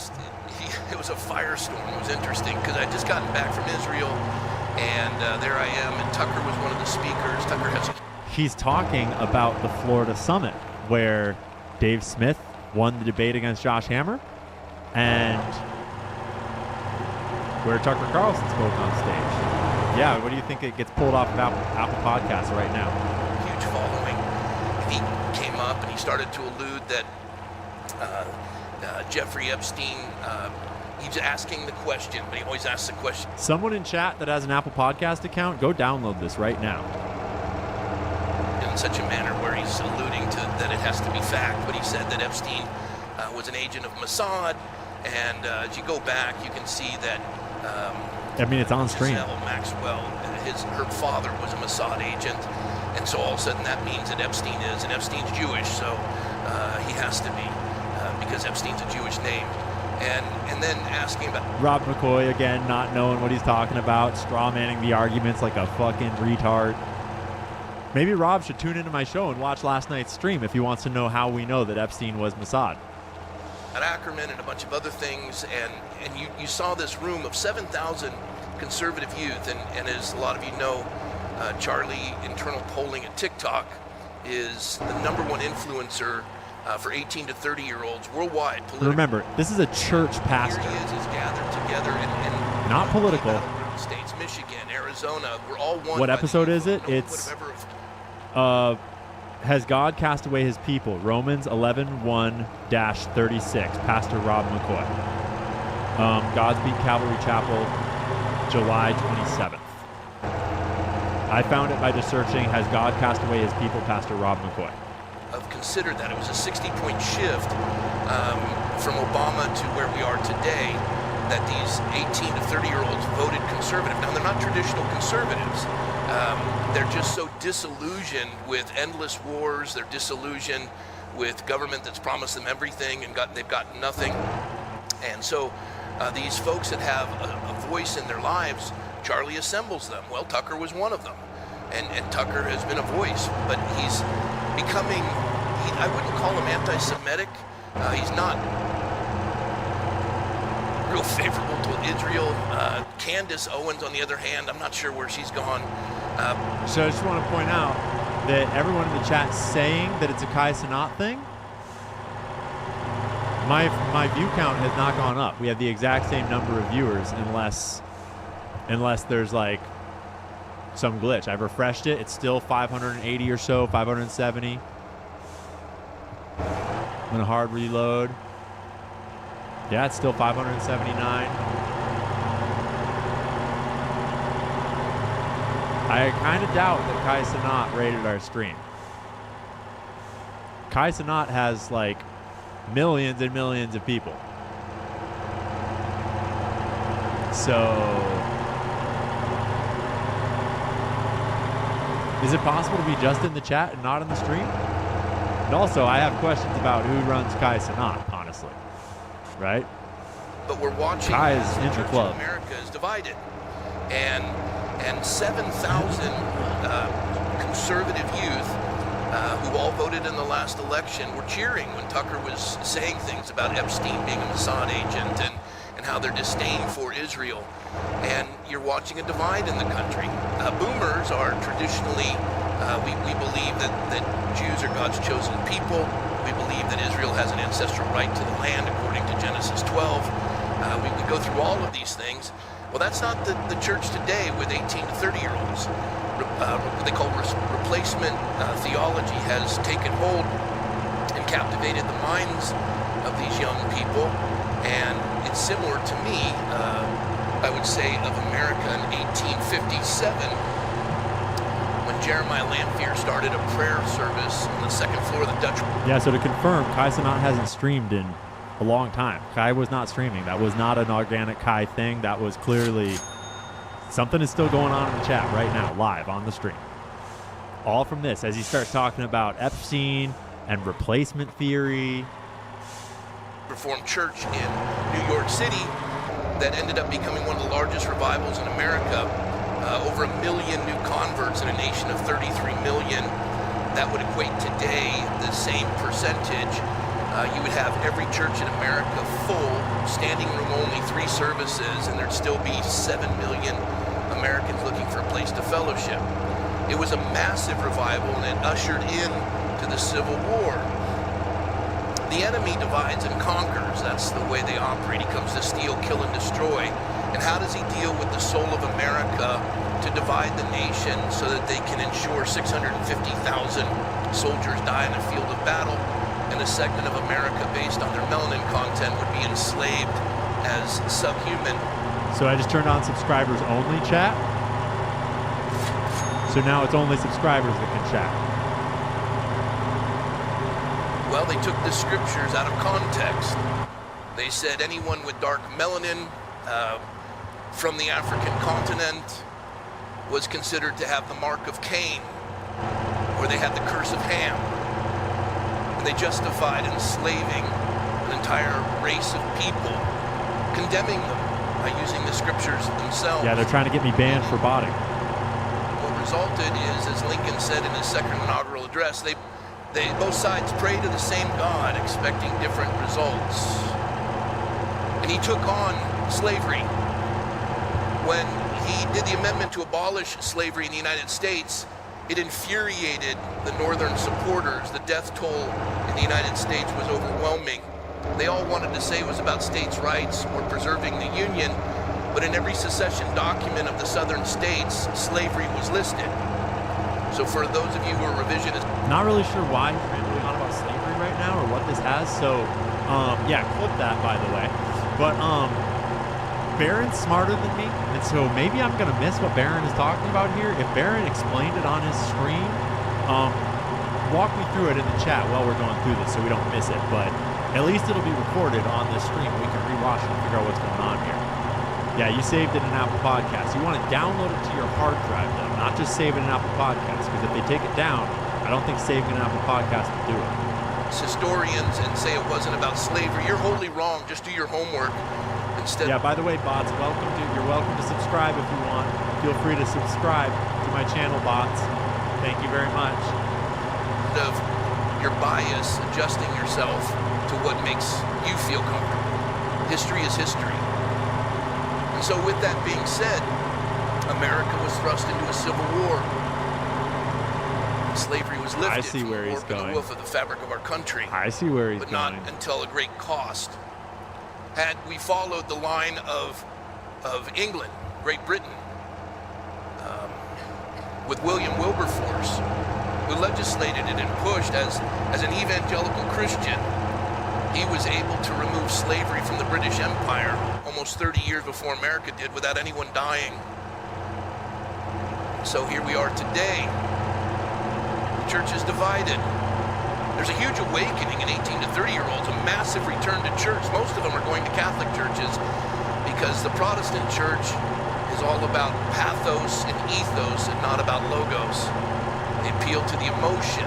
Thanks, Silverback, for the gifted subs. With this, they take out natural light and put in fake light and smoke and mirrors, and they captivate with things other than teachings from the scriptures themselves in context. So you have a lot of immature Christians who are being drawn to Catholicism because there's structure there. To see where he's going with this? The Civil War narrative, the anti-Catholicism narrative. And in so doing, they're also tuning into some of these folks online who are replacement theologians whose churches are small, were silent during COVID, didn't contend with the tyranny. Then he tries to bring up his own credentialism as I stood up against COVID. I'm the real one. They have an online presence where they can take these disillusioned and dissatisfied, especially white males, 18 to 30, which is reminiscent of Nazi Germany, 1936, Okay, Nazis, let's go. that have been on the low end of the DEI, diversity, equity, and inclusion, critical race theory totem pole. They have been faced with toxic femininity, where they are forced to use pronouns, embrace the idea that somebody can become the opposite sex. They've been lied to and it's been forced down their throats. They've been told that they're toxic men, they need to be nice, and they're upset. Remember, this is a church sermon, not a political rally. And so they're gone. They have two choices. They can embrace Christ and his teachings, or they can embrace hatred and find a group of people beneath them on that totem pole. But what better victim to, or I should say target, than to get 18 million Jews. Yes, that's all there are, 18 million Jews. A third of them are in Israel, a third of them in the United States, and a third are scattered throughout the world. 18 million in a world of what, 7.8 billion people? There's 18 million Jews. There's one Jewish state. There's 57 Muslim states. In the 1040 window, longitude and latitude, where 90% of the Muslim world exists, there's one. Remember, it's a Christian sermon, by the way. One democracy, and that is Israel. And they're the target of disdain and hatred. And everything they do is scrutinized. And remember, this is all in response and retaliation to the Florida TPUSA event and to Tucker Carlson talking about Jeffrey Epstein being Mossad. That's what got him onto this tangent, right? And everywhere you look, there's a Jew responsible for the atrocities of the world. And it's boiling and brewing, and it's problematic. Charlie is in alignment with my beliefs that Israel has an ancestral right to the land, that Israelites are God's chosen people. And for that, he's considered a Zionist. But what's interesting is when he brings Tucker on the Student Action Summit to speak, in a constitutional republic where you debate ideas, because when you use words and you're able to debate these things, it doesn't rise to the level of violence. And so the world that is Zionist calls him an anti-Semite. He's beat up on both sides. Fascinating. President Trump is in office. This was like 8 or 9 days before the Hamptons meeting. This is the timeline. Hamptons meeting was on August 4th. This sermon took place on July 27th, right around here, while all the Israel searches were going on. July 13th and 14th was the TPUSA Florida event. When he was elected, many called him Zion Don because he supports Israel. They were upset that he afforded B-2 bombers. That timeline is my personal creation. In Iran. Now, let's remember, before we get into the text, I will upload it, yeah. there are two Israels in accordance with Ezekiel 37. Remember, Christian This pastor. isn't my exegetical insight. This is for my Reformed brothers and sisters who tend to be, in many cases. Dude, the bots went max. You think we're going max? The bots went max. That was wild. Yeah, the question is, Lady Mix, who sent the bots? Remember, Rob McCoy was in the group text with Charlie and the donors. The person who wrote it, when I was in Israel, I had a 2-hour meeting with them. Orthodox rabbi. Good guy. Struggled over Charlie's position of allowing Tucker Carlson to come and speak and not disavowing Candace Owen as his friend. I've never heard Charlie speak poorly of anyone publicly. He talks to them privately. Oh, let's go, Rob. Let's go. Interesting Bring to it. me that they look at Charlie as anti-Semitic because of that. And this man that wrote this article is one who was moved. It took time. We're in a text stream with a number of Orthodox Israelis going back and forth and contending why this is so necessary in a constitutional republic. So moved to them privately. I skip back because I want to hear that Interesting again. to me that they look at Charlie as anti-Semitic because of that. And this man that wrote this article is one who was moved. It took time. We're in a text stream with a number of Orthodox Israelis. We were in a text stream with a number of Orthodox Israelis, Rob? Going back and forth and contending why this is so necessary in a constitutional republic. So moved was Pesach Walecki that he wrote this article, made it to the front It gets page. better, huh? I'll read another op-ed in Time that was written by our friend David Nekrutman, another Orthodox Israeli. Or you said they had the mark of Cain and the curse of Ham. We've done that with Jews. But we take Revelation 2 and Revelation 3 and we say it's a synagogue of Satan. Those who say they're Jews are not. And what they define as a Jew is anyone who's embraced Christ.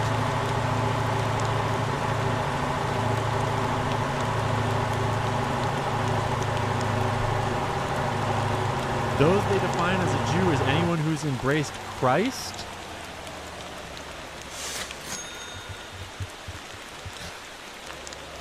The rest are an anathema, cursed. Where would that come from? From Jesus? Everyone ever heard of a fellow by the name of Constantine? Constantinople? He's the one who brought all the bishops together to... Rob's about to tell you how he knows more about the origin of biblical text than every other Christian that's ever lived that helped contribute to making the King James Version reality, I think is what's going on here, right? That passage was added by Constantine, is I think what we're about to be told. That is propaganda from the Romans. That's anti-Jewish. It's anti-Semitism. It's the Romans were Nazis, I think is what we're about to get, right? Unify the church. Some of the canons... The Dead Sea Scrolls were also Nazi propaganda, if you're not aware, bro. FYI, Hitler did have a time machine, you know? He went back. He got busy back then. And the Nicene Creed, and I've been going through it, and it's insane what was written in some of these canons. What is said about Jews? It's vile. This isn't new. These are the words of Jesus Christ that he's referring to here.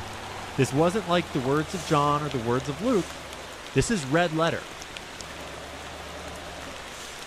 And I am not an educated Christian, and I know that. This is red letter. It cycles. Right? Am I wrong? And if it isn't addressed and if it isn't talked about, there's going to be another Am I wrong Holocaust. on that? There's going to be another Holocaust. If you listen to the words of Christ. That's why we're here today. Some of you are hoping, I really want some sunshine blown my way. Micah won't be back. No, I'm kidding. I understand why they might have taken this video down. Once Baron had noticed it. Skadoosh, great name. Thanks for the gifted subs. Hopefully we got some bots in here now. I was burdened to share this with you. Oh. I think it's telling.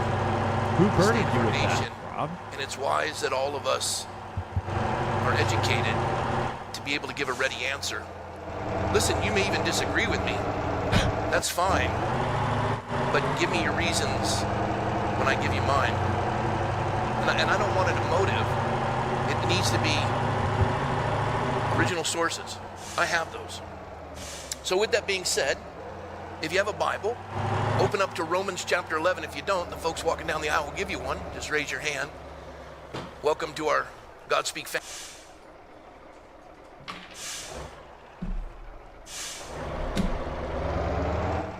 Okay, Rob. Challenge accepted.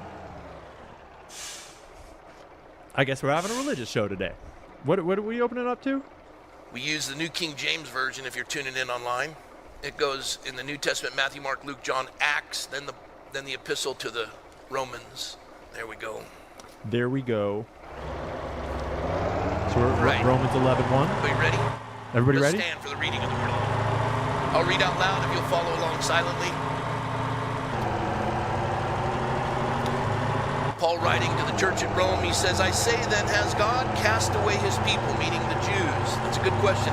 Has God rejected, has God cast away his people? I hope you're all reading along, good and faithful Christians. You're about to get educated about how the Jews don't run the world, but they are better than you, and Jesus loved them, and there was a grand conspiracy to fool you thousands of years later to think that Jesus called them the synagogue of Satan. I think is where we're going here, just to be clear. No, his version is King James Standard. It has a little more text. I'm reading New King James. That they should fall? Certainly not. But through their fall, here's the reason why God allowed it, but through their fall to provoke them to jealousy, salvation has come to the Gentiles. Now, if their fall is riches for the world and their failure riches for the Gentiles, how much more their fullness? Listen, if God can save you, imagine saving the Jew who has been in a stupor and rejected and has been cursed and persecuted by Christians.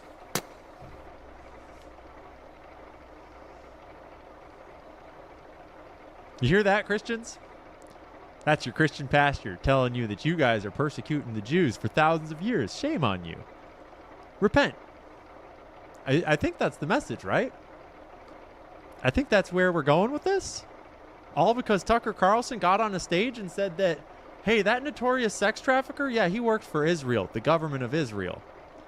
So it's important that you know that Christians have persecuted Jews for thousands of years. And probably you should repent for that, or you might cause a Holocaust. Am I getting this about right? I think that's cool. Why did you mark this video private, Rob McCoy? This is such great testimony. You're reading the word of God to the people. You're shepherding the people, Mr. Rob McCoy. It's very strange why you would make this video private. I thought we should, shouldn't all the Goyim hear this sermon? The synagogue right now? For if the first fruit is holy, meaning the church, all the original members of the church, that's the first fruit. They were all Yeah, he's at Romans 11:17-ish right now. Jewish. And you can do your best to rewrite it, but you're just listening to somebody else's commentary because you haven't gone to the sources. You have been indoctrinated, not educated. And you buy it because you hate. You're tired of being on the low end of the totem pole. By the way, that is not in the that's him rambling. And I think if I just heard him right, he's saying that whatever he deems to be in this last passages, I think, is just propaganda. Why would you buy it just because it's in the holy book? Is that what he's saying? Forgive me if I'm wrong, because I am not an experienced churchgoer. I am new to Christianity and new to my Bible. But it sounds like Mr. Rob McCoy here is telling us that he is the authority on what in the Bible is only there because you're full of hate, and you just choose to eat it up because you're full of hate. Because you hate Jews. This is the Book of Rob, correct? Welcome to the Book of Rob, read by Rob, presented by Rob in the Synagogue of Rob. Please put on your tiny hats, buckle your seatbelts, keep your money inside your wallet at all times. I mean, fucking open your wallets and fucking give. Study to show yourself approved unto God. A workman who need not be ashamed, rightly dividing the word of truth. Curb your anger and hatred, and let the word speak to your heart and soften you. Again, this is not in the Bible. For if the first fruit is holy, Now the it lump is. is also holy, and if the root is holy, so are the branches. And if some of the branches were broken off, and you, being a wild olive tree, were grafted in among them, and with them became a partaker of the root and fatness of the olive tree, do not boast against the branches. But if you do boast, remember that you do not support the root, but the root supports you. That bothers replacement theologians, that Christianity can't exist without the Jew. They're the root. We're grafted. We're branches. That infuriates because you want to hate. Oh, I get it. I get it, guys. Chat. We want to hate. Isn't that mind-blowing? That explains so much. That explains why all this evidence is so clear. It's because we want to hate. Don't you see? Haters gonna hate, guys. Yeah, we literally wake up every day and choose hate. It's crazy. Suddenly it all makes sense. I get it now. Some of you in here say, you know, I'm a Christian. I was raised in the church. Being born in a church doesn't make you a Christian anymore. Being born in a church doesn't make you a Christian any more than being born in a garage makes you a car. I mean, it's a clever line, Rob, but it makes me wonder, when did Rob McCoy become a Christian? Does anyone know? Do you guys know when Rob McCoy became a Christian? It wasn't at birth. Rob McCoy. His father, Captain Roy Edgar McCoy, U.S. Navy retired, served 21 years in the Navy, commanding destroyers, including the USS Carronade in Vietnam. The elder McCoy earned 2 Legion of Merit medals, 2 Bronze Stars, and 23 Battle Stars during multiple Vietnam tours. Retired as captain, he pivoted to banking, rising to senior vice president at Great American Savings Bank over 15 years. We weren't churchgoers. I don't remember praying with my folks or reading the Bible. That's from that same source citation. All-American water polo player and national finalist swimmer.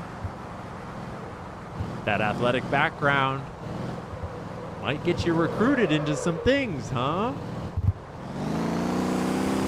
Athletic scholarship to California State University, Fresno in 1984. These were good years for the intelligence agency, I'm just saying. I don't know. It was at Fresno State that McCoy came to Christ, a spiritual awakening that redirected his life. He started a chapter of a Christian fraternity and began leading Bible studies out of nowhere. Then he pursued corporate success, rising to divisional manager at Unilever. You know, the great Unilever. Really good company. But the call to ministry proved stronger. He attended Mennonite Brethren Biblical Seminary in Fresno and was ordained in 1995 through Calvary Chapel, where he served as a youth pastor in San Jose under Don McClure before founding his own ministry. The church's physical expansion reveals how unusual financial dynamics. In 2017, Texas billionaire Dan Wilkes purchased the former Miller Family YMCA building for $2.85 million through his Heavenly Father Foundation, then leased it to Godspeak. Dan Wilkes is a vibe. These are 2 of the giant TPUSA donors. Assembly of Yahweh. Interesting. They sold a fracking company for $3.5 billion. They are major investors in and funders of conservative causes, including Daily Wire and PragerU, and Rob McCoy's church. McCoy met Dan Wilkes 7 years earlier on a trip to Israel. And the billionaire became captivated by McCoy's magnanimous teachings. Weird. A lot of people seem to meet each other on trips to Israel. Christians, of course. Obviously, Christians. Good, faithful Christians that worship Yahweh? I don't think that's how you spell Jesus Christ. But maybe I'm just not informed. I mean, maybe I just missed that part in this one. Right? See, moreover, as a church, Godspeak is not required to file IRS Form 990 disclosure, meaning McCoy's pastoral salary, church revenue, and financial operations remain completely opaque. But remember, churches only get that exemption because they're not allowed to talk politics. They're not allowed to engage in political speech, or else you apparently are supposed to lose your exemption. So it's a good thing that Rob McCoy doesn't talk politics ever, or he might lose his religious protections. Because that would be a real bummer if he lost that protection and had to file all the filings that told us all the money stuff, right? Thank goodness he doesn't talk politics. Lane, who is a member of McCoy's church, called McCoy the inspiration for this movement to get 1,000 pastors to run for office. Sounds very Seven Mountain Mandate, if you ask me. Very Ziklag, if you know about Ziklag. The Wilkes brothers donated thousands to McCoy's campaign. He won the election to Thousand Oaks City Council in a special election and was re-elected in 2016. His colleagues unanimously appointed him mayor in December 2018, a position he held during the community's darkest period, the borderline bar mass shooting that killed 12 people and the devastating Woolsey fire. He provided visible pastoral leadership, opening vigils with prayer and offering strength and healing. and reminding people that the Jews are God's chosen people and that Epstein didn't work for Mossad and that you're filled with hate. If you ever read books, don't read books. You hate. You hate. Hate the people. Ziklag, this is wild. Ziklag is a Christian organization named after the biblical city of Ziklag. Its membership is exclusively for individuals with a network of over 25 million, as well as faith-based interests. Their goal is to have a strong influence over the 7 mountains of society. So it's literally a semi-secret society of millionaires dedicated to controlling the 7 mountains that control culture. Their membership is technically secret. So when you look at NAR, Paula White Cain, faith advisor to Donald Trump, comes up, and she sure seems to be associated with NAR. NAR is the fastest growing movement in Christianity, apparently. And it has this belief in new apostles. Like Pastor Rob, the Book of Rob. He'll tell you how to read it. He'll tell you what's true. Forget about the whole, like, I mean, Jesus, come on. Jesus didn't say that red part. That red part is anti-Semitic. You're being manipulated by Constantine. Just ignore that red part. Because we have new apostles in NAR, right? NAR was heavily involved in orchestrating January 6th in ways that are a little suspicious. And when you try to look into the donor families that finance Ziklag, donors have included some of the wealthiest conservative Christian families in the nation, including the billionaire Uline family, donors to TPUSA, and several of these other groups, who made a fortune in office supplies, the Greens, who run Hobby Lobby, and the Wallers, who own the Jockey Apparel Corporation. Board members, right there. Political figures who have appeared at Ziklag events. Vice President Mike Pence appeared at a Ziklag event, as did Ben Carson and Mark Meadows and other members of Congress. Charlie Kirk was starting to get interested, and he spoke to them too. Probably sniffing out donor money, if I had to guess. Okay, funding and financial growth. This is interesting. Tax records show rapid growth in the group's finances in recent years. Its annual revenue climbed from $1.3 million in 2018 to $6 million in 2019 and nearly $12 million in 2022, which is the latest available filing.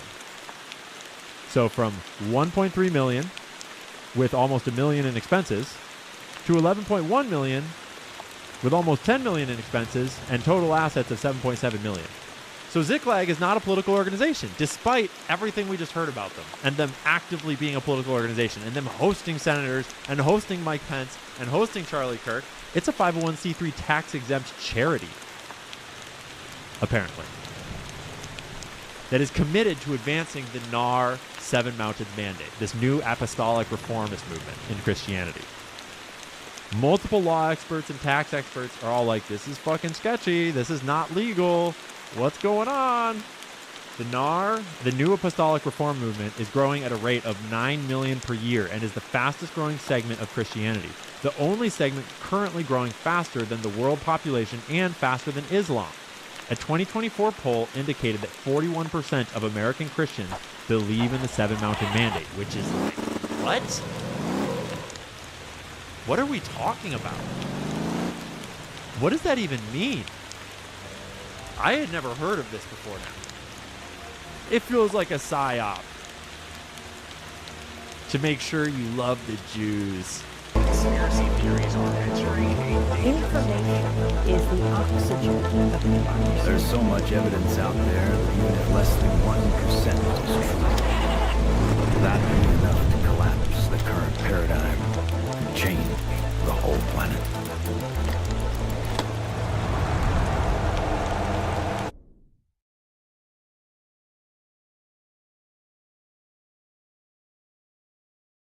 Series? Well, 15 years ago in 2010, this series premiered on Cartoon Network and brought the specific style of comedy found in Mad Magazine to viewers of the network. By that, I mean jokes and satire towards celebrities, other cartoon channels and their programs, politicians, and more would all get clowned on at the expense of you being able to learn pop culture and finding it funny. The legacy of Mad, or more specifically where and how it all started, Mad Magazine, is one that has been adopted throughout multiple generations and different age groups, starting back with its first official print release in 1952. But fast forward to 2010 where we get to an animated sketch show version of Mad that fell into this middle ground zone of having references that are timely, relevant, and that a kid watching could understand, as well as being filled with references or jokes that only someone who was way older at the time or grew up in a different generation, or some kid who just happens to have this wealth of knowledge from before their time would be able to truly get. There is a lot to that point that I will dive deeper into, but on top of this, the series was also in the middle ground of different age audiences. As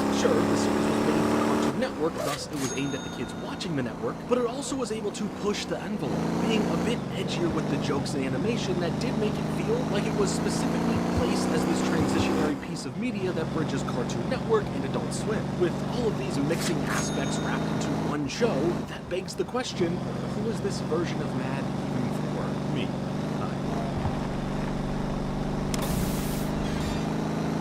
So, what was Mad? We pride ourselves in the fact that we have no philosophy. We have no politics. We don't take sides. In the law, in the school. We have no taste. We have no intelligence. And that's about it. For those who need a quick course in Mad history to understand the legacy of it all, let's see how we got from this comic to this TV show. First, we head back to 1952, where the first iteration of what Mad was created. For 10 cents, you could pick up tales calculated to drive you mad.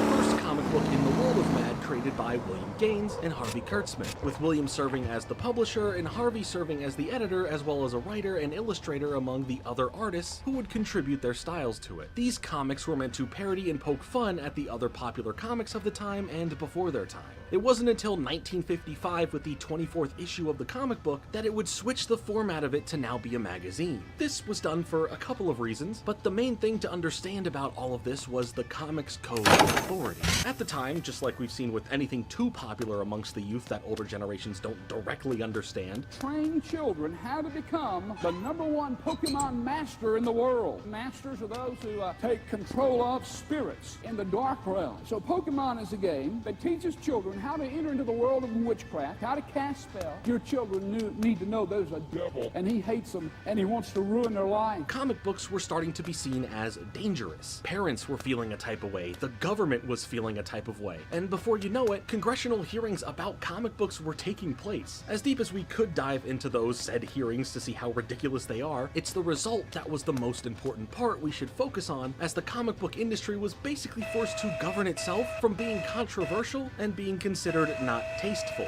This would be overseen by the Comics Code Authority. Specifically, this really started to hurt EC Comics, the publishing company run by William Gaines, as most of what they published would not pass what the authority would allow. But what happened with Mad Next changed everything.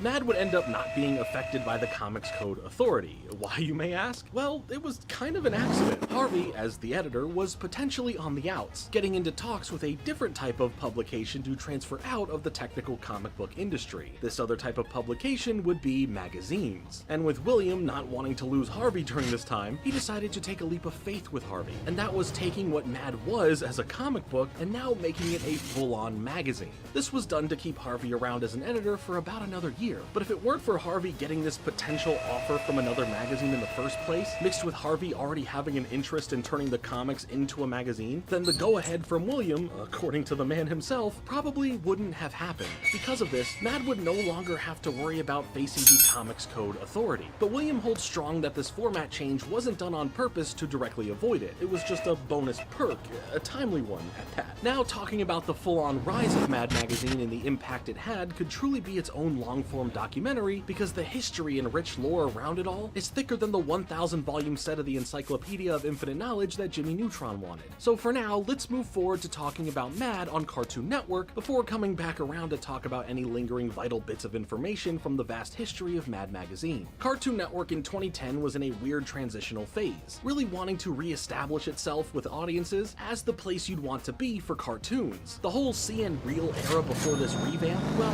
that's a story for another time. But for now, Cartoon Network was trying to get back to what it was known for. And throughout the 2010s, CN really asserted their dominance into space with some of their most legendary shows that took over the animation space. We're talking about stuff like Adventure Time and Regular Show, but nestled in there was Mad, an animated sketch comedy series, which in a way was a revamp of ideals that made the magazine so popular in the first place. What could Mad do as a cartoon TV series that would make sense in the space that it was in, as well as hold true to the origins that it comes from, and being something worthy of your attention to stay locked into on the network? Well, it did exactly what the magazine would do. It drew its ideas and inspirations from the real world, looking to the famous celebrities or figures of the time, and poking fun at the movies, pop culture moments, and more, all in ridiculous fashion. That, and well, combining a lot of it with stuff that you probably wouldn't get as a kid watching it at the time. What I mean is a big thing that would happen in the series is the parody mashing of two properties or movies, something that is newer and the average kid at the time would know about, and then something old,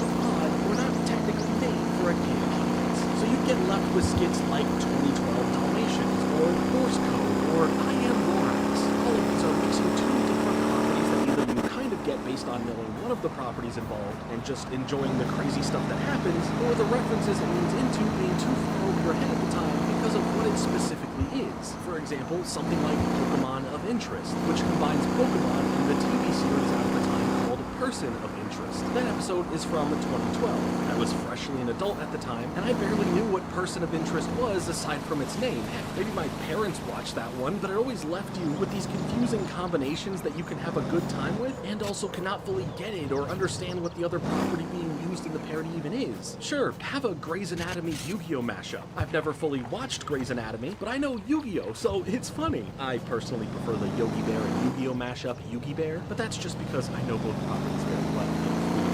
You may be thinking to yourself, why would they do something like this? Why would they make mashups and parodies that you may not fully understand? Is there someone out there that is really going to get and fully appreciate Afterbirth, a parody of the awful 2013 M. Night Shyamalan film After Earth, but now it has Sesame Street characters in it? It's me. I appreciate it. But realistically, this whole setup of confusion for some was actually done so on purpose. Go and take readership surveys. There's never been a demographic study. Or Republican. You don't care if they're going to get it. You know, that's what makes Mad great. Maybe you would ask smart. I like to think that we made kids aware of the fact that we should be very careful.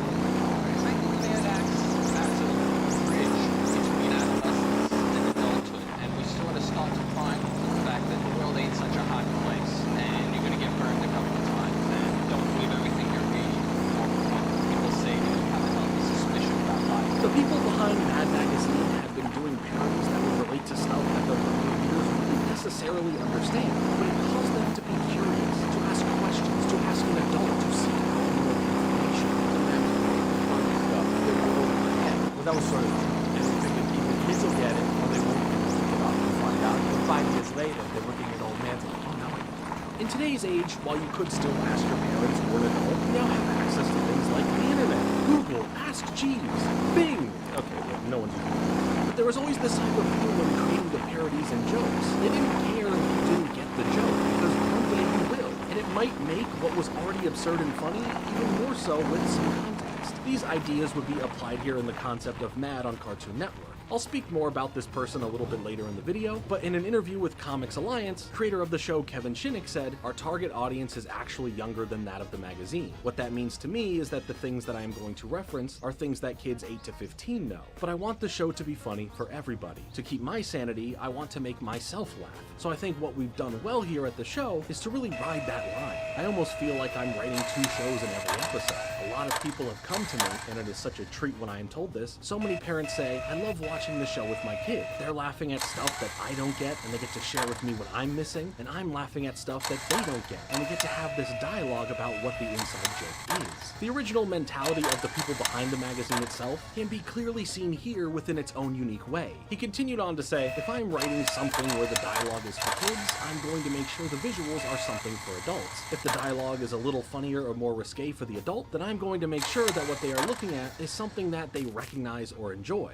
We want to give kids the feeling that they're watching something they technically shouldn't be watching, although they are allowed to watch it. That's why we aired so close to Adult Swim. The show would definitely find that balance, that fine line that made it fit perfectly between both Cartoon Network proper and Adult Swim. You could feel when watching any of the skits play out that there are jokes and references baked into it that fits the bill for both younger viewers and older viewers. Going back to the series today, yeah, there was a lot that I missed from when I was younger and a surprising amount of visuals and jokes that I wouldn't expect to see on regular Cartoon Network. So then, how would a typical episode of the series play out?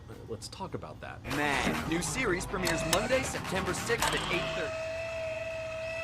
We now return you to your regularly scheduled program. Let's take a look at the first episode of the series that came out on September 6th, 2010. Right off the bat, from the intro sequence alone, you get a taste of what you're in for with all of these different styles of animation and all of these recognizable pop culture figures coming together straight out of the pages of the magazine. Wasting no time after that, we get into our first big skit that pokes fun at the 2009 film Avatar, calling it Avaturd, showing us these larger cutout heads of the actors as we get a more cut down story from the movie filled with jokes at the movie's expense, like poking fun at the name of the mineral unobtainium from the movie by calling it stupidnamia. They take this joke a bit further by poking fun at themselves, showing that Alfred E. Newman came up with that stupid name of the mineral. Who is Alfred E. Newman? Well, I'm going to get to him next after this, so don't go anywhere.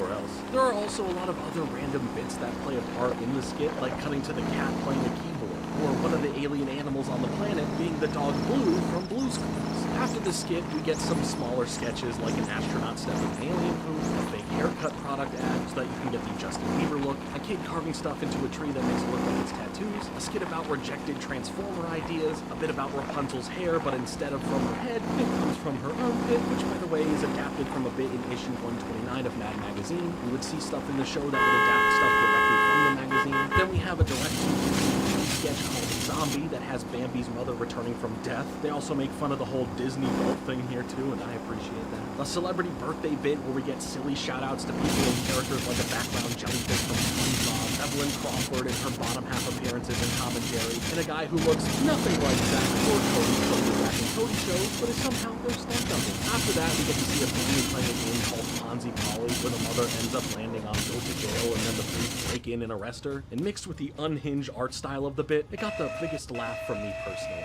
Then for more games, next it's Where's Lady Gaga? Clearly trying to be like Where's Waldo, as it pokes fun at the times that she would wear these crazy ridiculous outfits that people were either split on saying that's iconic or what the heck am I looking at. And then a pumpkin gets cosmetic surgery before we get a fun Spy vs. Spy cartoon, when, by the way, Spy vs. Spy comes from Mad Magazine in case you were ever curious about that. Next we get Supervillains for Your Health, a somewhat PSA style bit where a supervillain comes to give advice about something related to health, but here it's about yawning being contagious, featuring Sinestro from the Green Lantern comics. Things quickly escalate. He tries to make a quick buck off the kids by selling them on the power of his ring having the cure for yawning, but then he just obliterates them. And finally, we end the first episode on one of those proper mashups that the series would be known for, combining the worlds of the hit series CSI Miami and iCarly, giving us, yeah, you probably guessed it, CSI Carly. Here, Carly, Sam, and Freddy from iCarly end up joining Horatio Kane from CSI Miami to help solve a case. The silly bits from the iCarly crew end up both getting in the way before somehow they end up helping solve the case. While both shows get jokes at their own expense, you can tell that something like this came together out of the mashup name title being somewhat funny. But despite not having a true purpose for why these two shows were mashed together, the main goal was to just make you laugh and be something a little bit silly, to which it achieved just that. No time here within the episode feels wasted. It's a quick 11 minutes of sketches that never overstays their welcome by going on for too long. There's this great mixture of animation that celebrates the origins of the magazine, as well as it just lets the animators shine with all these unique and often crazy ideas. This is the basic formula to an episode though. 2 or so larger bits that could contain a mashup like we saw with CSI Carly, plus a bunch of smaller sketches that could be parodies of infomercials that sell products, one-off ideas that are just silly like the pumpkin short, Spy vs. Spy because you need it in there, and so many bits that just feel right at home here, or maybe even home in another place, like Adult Swim with Robot Chicken kind of already being what this mad cartoon is, but just for an older audience. There's a reason for that specifically, but first I mentioned the name Alfred E. Newman, and you definitely saw him appear throughout this whole episode, so who is he? Later. Mad. Oh, Mad.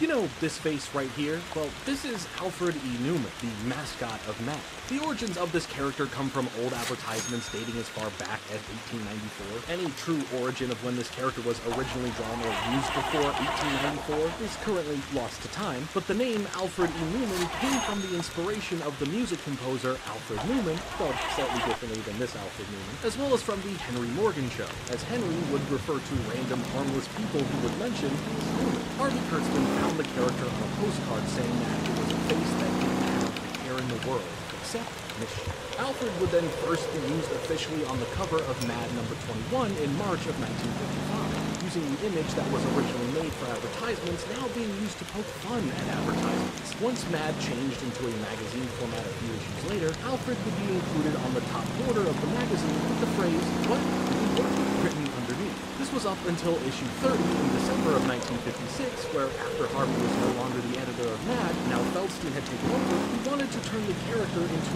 more of a mascot that all these other brands had at the time, and thus, Alfred being on the cover and being the official mascot for Mad became a real ongoing thing. With the success of the magazine continuing on from there to get bigger and bigger, we started to see where Mad would begin branching out into other forms of media. So let's mention the other ventures out there that Mad took, because maybe you didn't know that there were a couple of actual attempts to make an animated version of Mad, all before we would get to Mad on Cartoon Network. In 1974, we got to see the Mad Magazine TV special, an animated satirical half-hour of television that never got to really come out, based on this technically being a pilot for what could have been a show at the time, but one that was never picked up.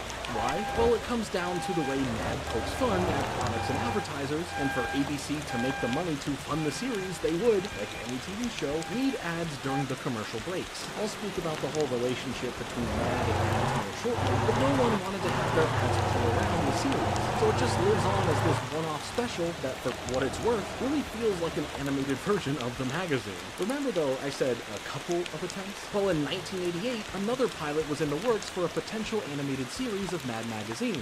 This time, however, it was being developed by Hanna-Barbera, and it ended up technically being lost media for quite some time, up until the end of 2017 when the YouTuber Mad Magazine Collector got his hands on the pitch book for the series, which was titled Mad Super Special, as well as in 2020 we saw a partial segment from the series in animated form that gave you a peek into what this series would have been like, or, well, at least what the pilot would have been like. The clip is only 2 minutes long, and for now the pilot for Mad Super Special remains partially found. Going back to 1980 for a moment, Mad Magazine tried their hand at making a feature-length film called Mad Magazine Presents Up the Academy, a film about some up-to-no-good kids who end up getting sent to a military school as they then get into their own shenanigans there. It was made mainly in response to another comedy magazine, National Lampoon, who had just made Animal House, which saw, as Borat would say, a great success. Up the Academy, well, it wouldn't become one, as it was widely panned, and the more you look into this, the more you see Warner Brothers just wanting to make something using the Mad name, and after the film came and went, Mad disassociated themselves from the film, costing William 30 grand to have Mad Magazine Presents taken off of the title and having the use of Alfred E. Newman removed from it when the movie would be played for television. 30 grand that William says was well worth spending. They also even made fun of it in their magazine, and I can appreciate that level of petty. Also, just as a fun fact for all of you out there that appreciate a fun fact, the film was directed by Robert Downey Sr., yes, Robert Downey Jr.'s father. So that's something to discuss at the dinner table or on a long drive or whatever it is that you'd be doing. I don't know you personally, don't yell at me.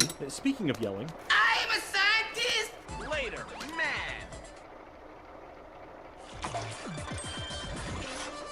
yeah, there was Mad TV as well, a sketch comedy series that came out in 1995 that ran for 14 seasons with over 300 episodes that came to an end in 2009, right before we would see the Mad cartoon series come a little over a year later on Cartoon Network. Mad TV on its own would deserve a standalone video based on everything that happened surrounding the show, the massive stars and famous people you may know today who came from Mad TV, and so much more. So what I will do is link to a friend of mine's video, Fredster2000, who made a very in-depth look into Mad Mad TV that is well worth your time. But in general, Mad TV is sort of like the magazine in some ways, and also completely different in many others. For one, it's a sketch comedy show that aims to be more like SNL, more so than how Mad on Cartoon Network is a sketch comedy show that aims to be an animated version of the magazine. There are still plenty of callbacks, references, bits of animation, and more that all do feel like there is this love and respect for Mad's magazine origins. But Mad TV really went on to build its own legacy that can stand separately from the magazine altogether. Mad as a brand, from all these different ways of learning about it and getting into it and enjoying it, is expansive and filled with so much to learn and deep dive.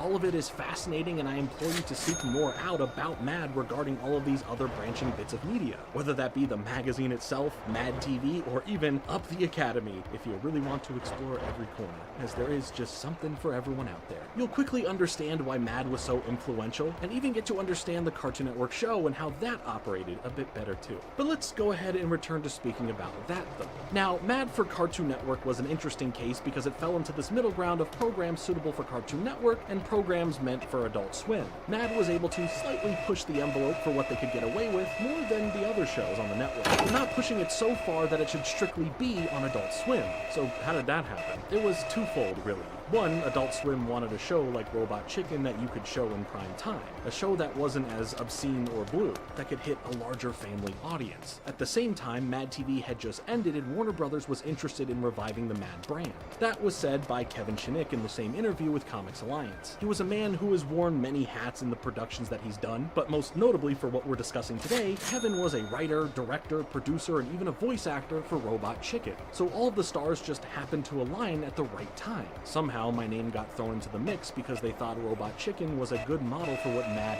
could be. So you've probably heard the comparisons, you may have even thought it yourself. Heck, I said it just a little bit ago in this video, but Mad on Cartoon Network really feels like Robot Chicken, but you know, just for a slightly younger audience. And hearing how much Kevin loves, respects, and is inspired by Mad Magazine, you can clearly see how much love he poured into making the show turn out the way it did. From the look of the series, to how the credits and transitions are done, to the different art styles used in the sketches and so on. Mad really feels like a genuine love letter to the magazine, what it stood for and what it meant to so many. As we set out to bring this to life, I had some personal objectives. One of them was I wanted you to feel like you were watching the magazine brought to life on television. Mad TV existed, but it wasn't really like the magazine. It was more of an SNL type of show. There had really been no cartoon of Mad that had successfully caught on, although there had been some specials in the 70s. But Mad has been around since 1952. It's the mother of all comedy magazines.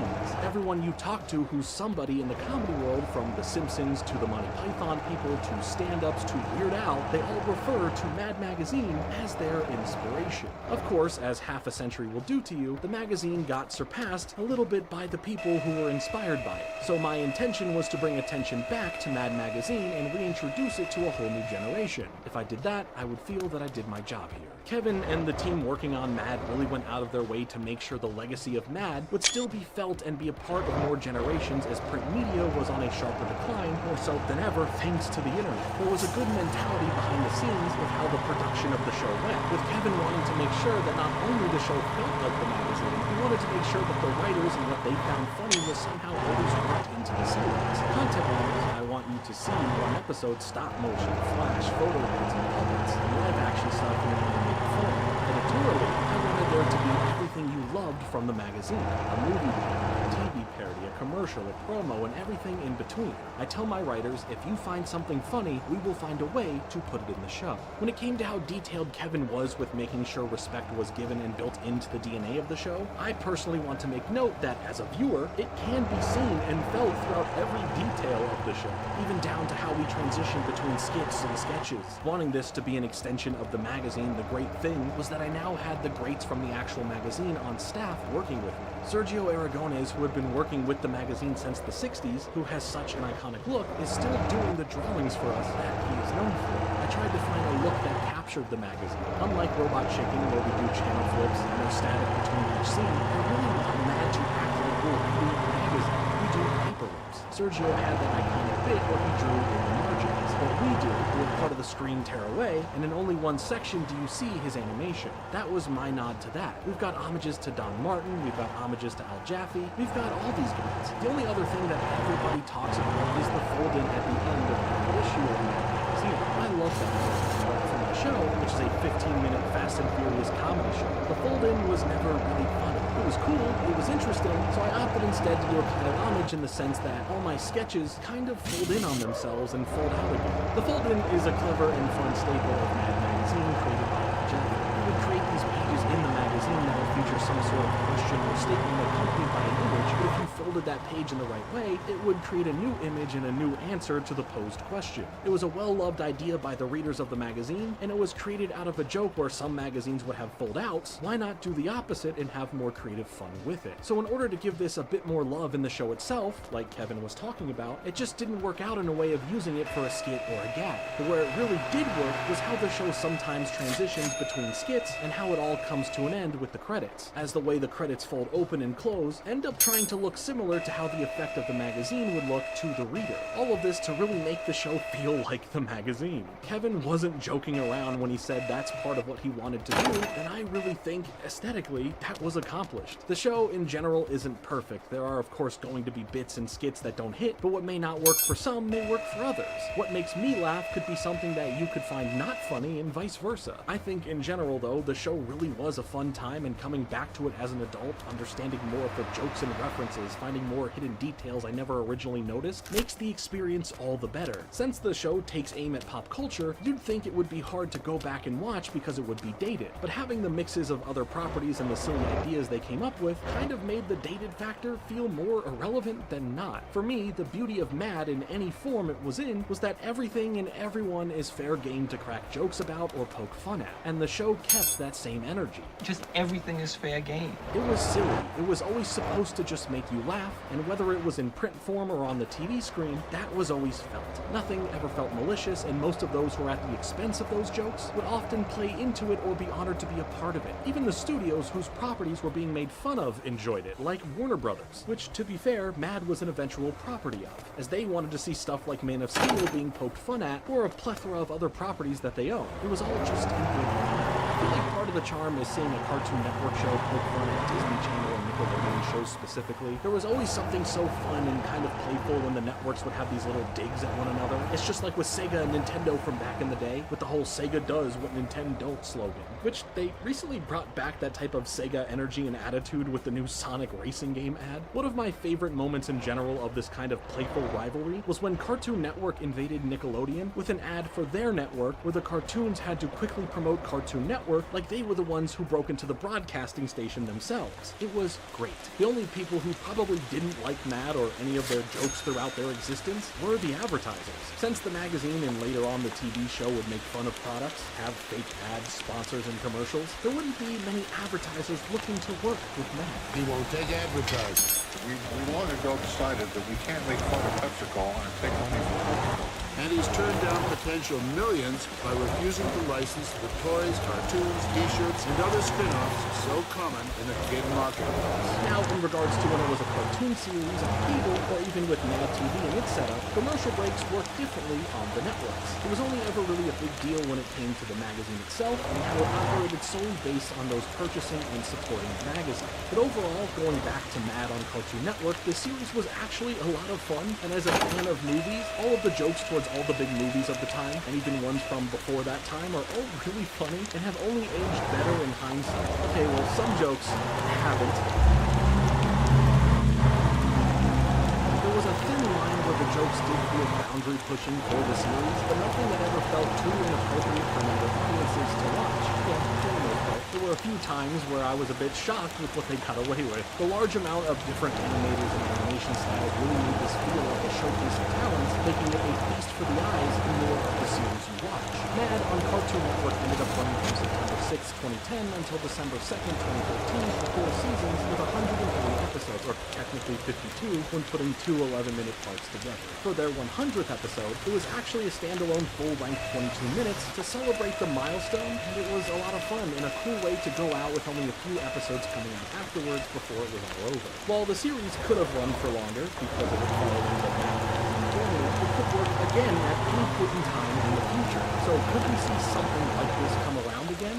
Probably. Mad as a magazine would officially end their print run in 2019. And while the influence of Mad can always be felt from those who were inspired by it, those who have kept what the magazine was alive, there is one big takeaway that has always meant a lot to me when it comes to Mad that I personally want to make sure is heard by more people if possible.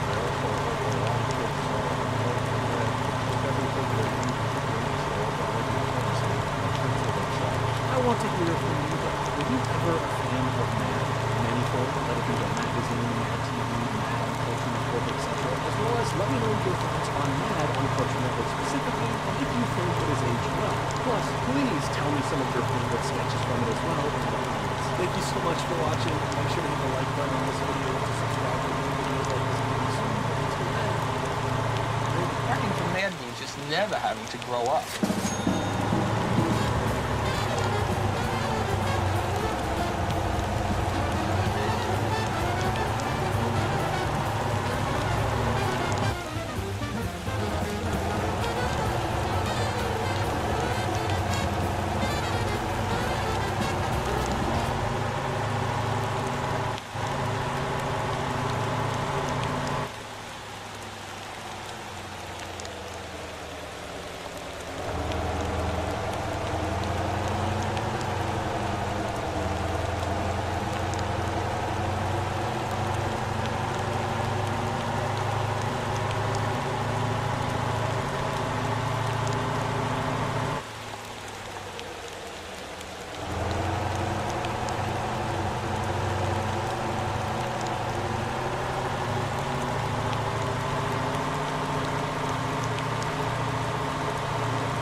candy to keep urban youth off of drugs and gangs?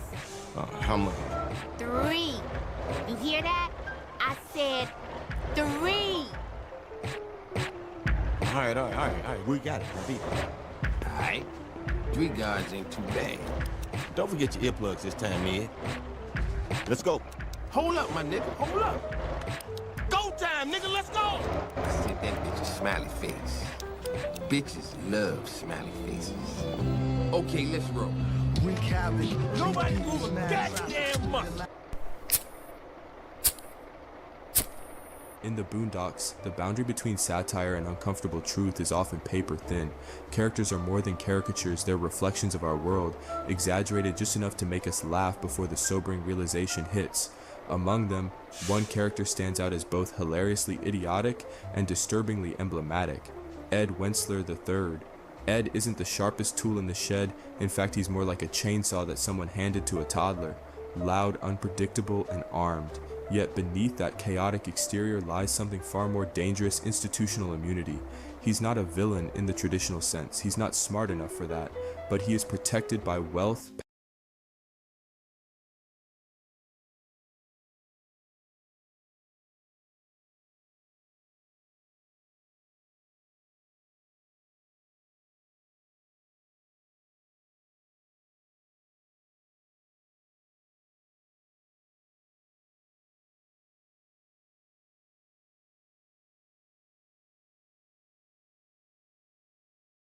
In Motor Town, AI drivers can help you automate deliveries, supply shops, and raise town bonuses, all while you focus on other jobs or just enjoy the game. In this video, I'll show you the best AI routes to boost town performance, including bus loops, supermarket runs, fuel deliveries, and more. This route sends an AI bus clockwise around the North Island. It hits all major bus terminals. I recommend using the Roadmaster. It has great capacity, comfort, and handles long routes well. If you don't have the Roadmaster yet, you can start with a smaller bus like the Lilliput or even the Bongo. They'll still help raise bonuses over time. Hire a driver, assign this route, and let them run it in a loop to slowly fill the bus stops and keep passengers happy. Spawn the vehicle at a parking space and drive it to the nearest road. Exit the vehicle and hand it over to the NPC to run the route for you. This is the same loop in reverse, picking up passengers on the opposite side of the road. Perfect for alternating coverage across the island. If you're still early in your career, use whatever bus you've got. The bonuses build up as long as passengers are moved. Running both directions with AI drivers guarantees every stop is serviced regularly. This is a simple but important run. Deliver general goods from the farms to the town supermarkets. For these deliveries, use the Tronco. It's the perfect size for these short, high-frequency deliveries. You can swap in a box truck, delivery van, or pick up if you're short on cash or still unlocking the Tronco.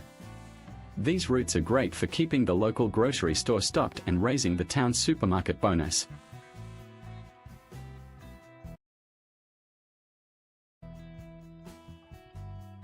This multi-stop delivery is serviced regularly. This is a simple but important run.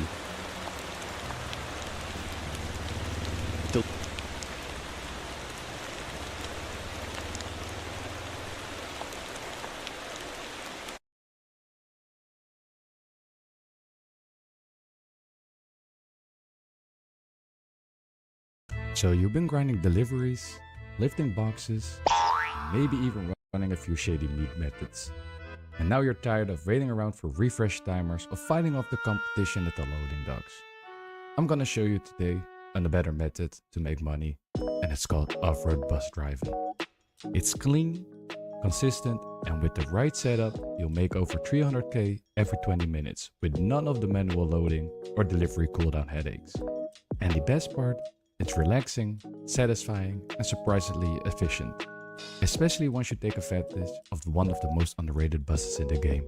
But before we jump behind the wheel, let's talk about what you need to get started. To run this route and maximize your profits, here's the bare minimum what you need.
we're gonna shit talk all of our American disloyal,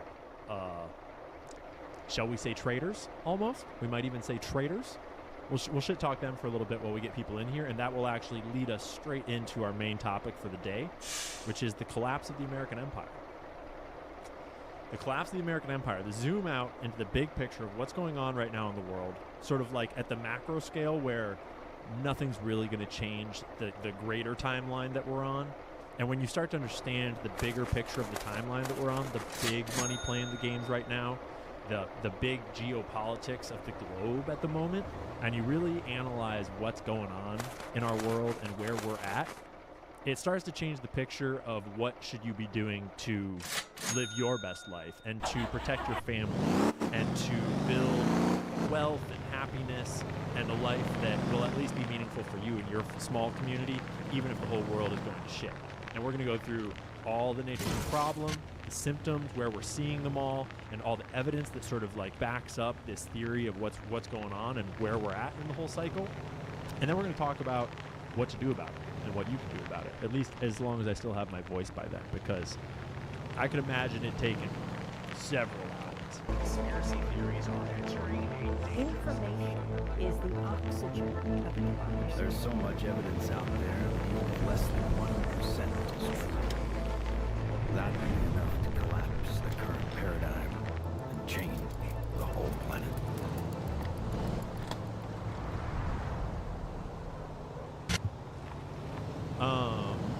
Let me prep us here for our first segment of the day. We're going to have a few different segments going in today. And we're going to take it easy. We're going to take our time. We're going to roll through a whole bunch of content. I've got videos to review. I've got some really wild videos that are not on your mind, I'm sure, but they're super relevant. And we've got some news to review, too, leading into it of where we're at today. And we're going to kind of grab in a lot of different pieces of the picture and try to paint a cogent narrative. So, while people are getting in here, let's go ahead and pop in to the state of our nation today. If you did not know, those one people from that one place, they hosted a little rally, a little political rally. And if you've got a Twitter account, I'm sure you've heard about it because they're pushing this propaganda out everywhere. And oh boy, are you ready to cringe. I hope you are ready to cringe. And don't worry, the volume is off right now. We're going to turn it on in just a second.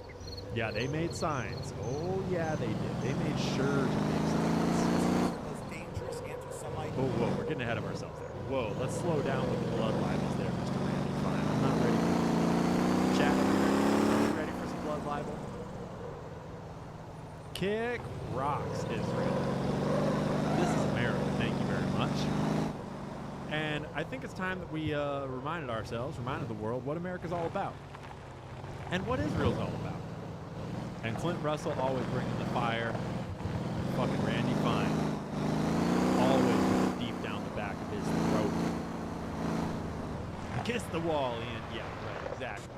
So, looks like we're about to cross over the threshold of the demon number. Get us over 666 viewers, so we're in the clear. We're going to get this party rolling. Tell your mama, tell your friends, tell your wives, tell your kids, get them in the screen, share it out to your buddies. We're trying to blow it up. We're trying to red pill all the kiddos, and we're trying to shit all over Randy Fine. So let's see what the big man himself, what was it? He's calling himself the Hammer of Gaza? The Hammer of Israel? I don't know. Let's call him the Hemorrhoid of Israel. I saw a great poll last night for a good name for Randy Fine. Yeah, let's see what he's got for us.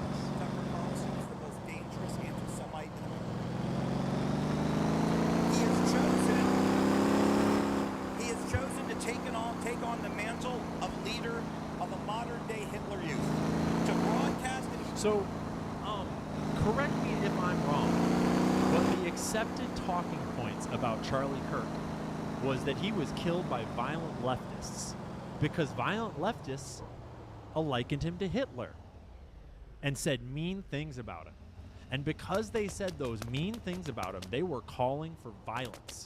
And that's what inspired Tyler Robinson, totally alone with no help, to take the shot from his grandpappy's old 30-06 and to bury the bullet in his soft neck tissue with no exit wound and no autopsy and no cameras and no security and no medical response and fucking no logical sense whatsoever, all because leftists were calling him Hitler. Right? Chat, tell me if I'm wrong. Because as far as I can tell, Randy Fine is doing exactly that to an American citizen.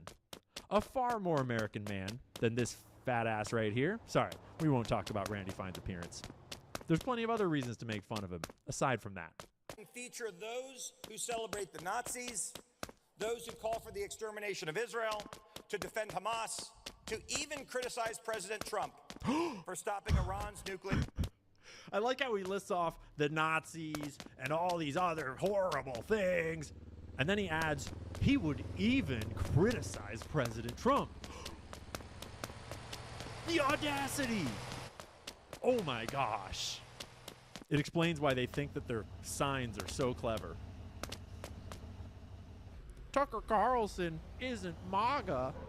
Oh no! Clear ambitions. Friends, make no mistake. Oh, he does the reveal. It's not MAGA. Whoa! Wow, that was so profound, Randy. You know what, Randy? Fucking no one else is MAGA anymore, too. Because MAGA sold us all out to a foreign government. Covered up a child sex trafficking ring. Got us into foreign wars when he said we wouldn't. Increased the debt. Who has not been fucked over by now? Right? Who has not been fucked over by this presidency at this point? And I voted for him. And I mean, I don't know what I'd say. I'm ashamed for having voted for him because, like, hindsight is 2020. And it's important to try to have hope when you think you should have hope. Man, was I naive? Business as usual, buddy. MAGA is now the party of the neocons. Everyone in MAGA now are ex-Never-Trumpers. Everyone in MAGA now is the war party, Permanent Washington. And we're going to run through a whole bunch of Permanent Washington and a bunch of Jews standing up, talking shit about America and talking shit about a bunch of patriots. So fuck it. Tucker's not MAGA. And neither are most of us anymore. Even the ones that were. Because what is MAGA anymore anyways? We've moved beyond it. It's America first, baby. And for a lot of Americans, it's America only. And it's this kind of shit that makes that happen. It's this kind of shit that pushes us that way. And honestly, it's this kind of shit that makes a lot of people start to like the Nazis. And personally, I don't really like the Nazis. Personally, I think that we're getting a little ahead of our skis to try to rewrite history in the other direction. But whatever. I'd rather hang out with all the quote-unquote Nazis than this asshole. Look at that. Tucker Carlson is the most dangerous anti-Semite in America. Okay, Randy, we get it. Yeah, you're a dumb piece of shit. But then we've got Floyd Mayweather. Floyd Money Mayweather. I saw a commenter mentioning how the dude whose nickname is literally Money getting paid to shill for Israel. That is a joke that writes its fucking self. So, Floyd, tell us how it is. Shove it down the back of our throats because you're just that famous that that's going to change everyone's minds. And like I said before, I'm not with you guys 10%. Just look at this little bitch. Just listen to him. Just listen to him. 50%. I will always be the voice for the people of Israel. I will always stand behind the country of Israel. You think he has a Rabbi Shmuley product up there right now as he speaks? You think that a Rabbi Shmuley product is like the mandatory for this kind of an event? You think they've all got him just jammed up in there real nice and tight, hugging him, squeezing him? You think that's how they run these events? Because look at his little face. Look at this face. Tell me that face ain't squeezing it. Tell me he ain't squeezing. Holding on for dear life. You're welcome, Floyd. You're welcome. Say thank you. Kiss the boots. Squeeze it. Say thank you, Floyd. Good little boy. Israel, I will always be for you guys. You guys don't know. Yeah. Yeah, we're in a you're not here for us. So we're feeling some kind of way. The propaganda war is lighting big time. And there's almost nothing that I hate more. Almost nothing. Why, motherfuckers?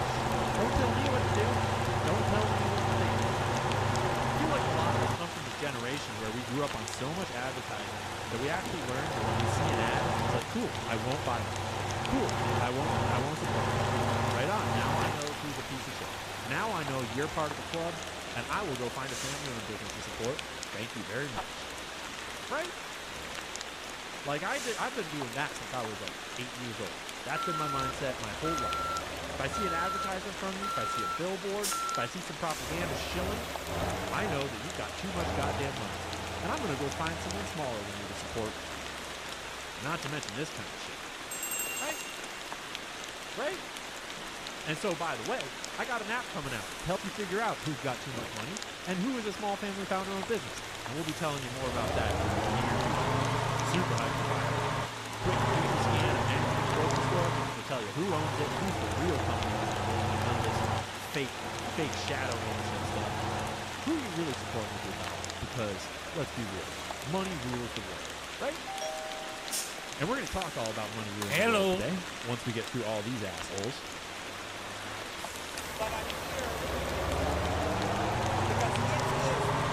Now Randy Klein here.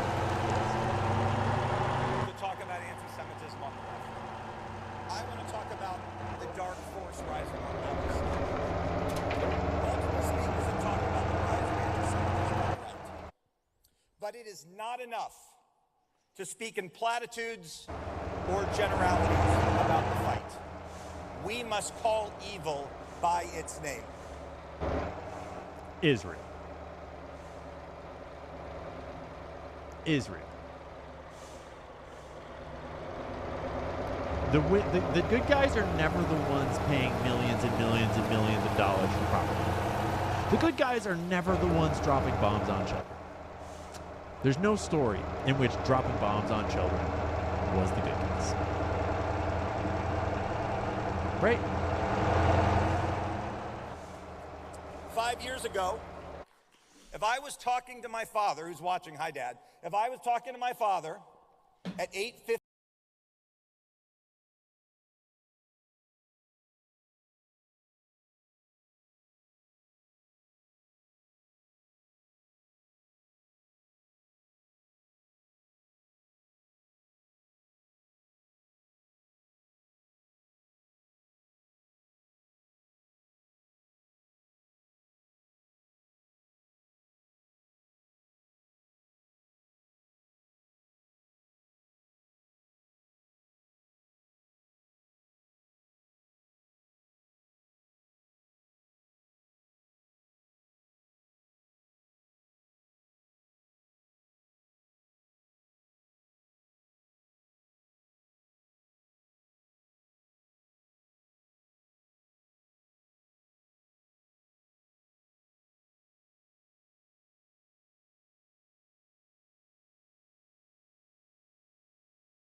I think the biggest question surrounding MK Ultra, and I know that you're only dealing with one sub program, program 68 out of 149, but I think the biggest question is, did any of it work?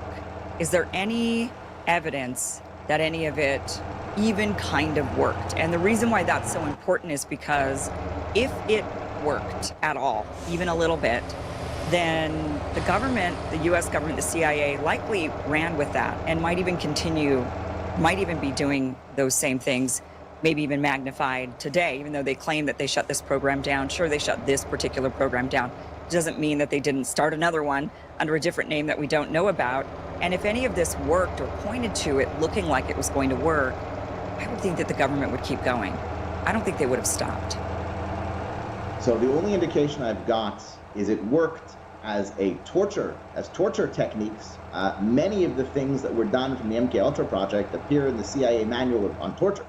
So these things like the isolation there, where you can't speak to anybody, you don't know if it's day or nighttime, your meals are given at different times, your eyes are covered, or you have the driving there where you're repeating the same things over and over again. These type of things are definitely worked as a torture technique. They certainly learned perhaps a lot there. But as far as brainwashing goes, there's not really much indication from what I've seen from listen, I haven't studied all the 149 programs of MKUltra, plus there was Bluebird and Artichoke. There were other programs as well going on at the CIA. But from what I've seen, there wasn't much done that really achieved their actual goal. There was much achieved in torture techniques, but not much in brainwashing. Okay.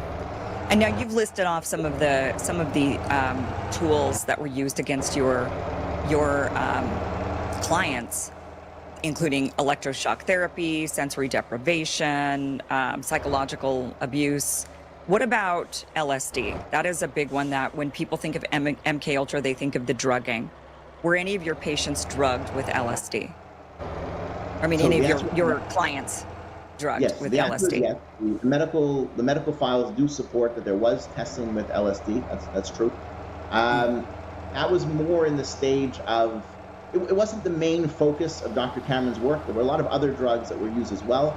And many of it was used, they used it really in two ways. One is to put you into this constant state of sleep, which prepared you for the electric shock therapy.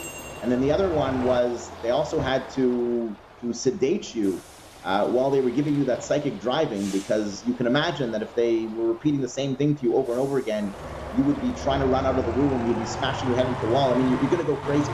And by the way, it won't take long for you to go crazy. There's experiments done within 24 hours. You've got psychological impairment from some of these torture techniques. So yes, the answer is LSD. There is evidence that LSD was used.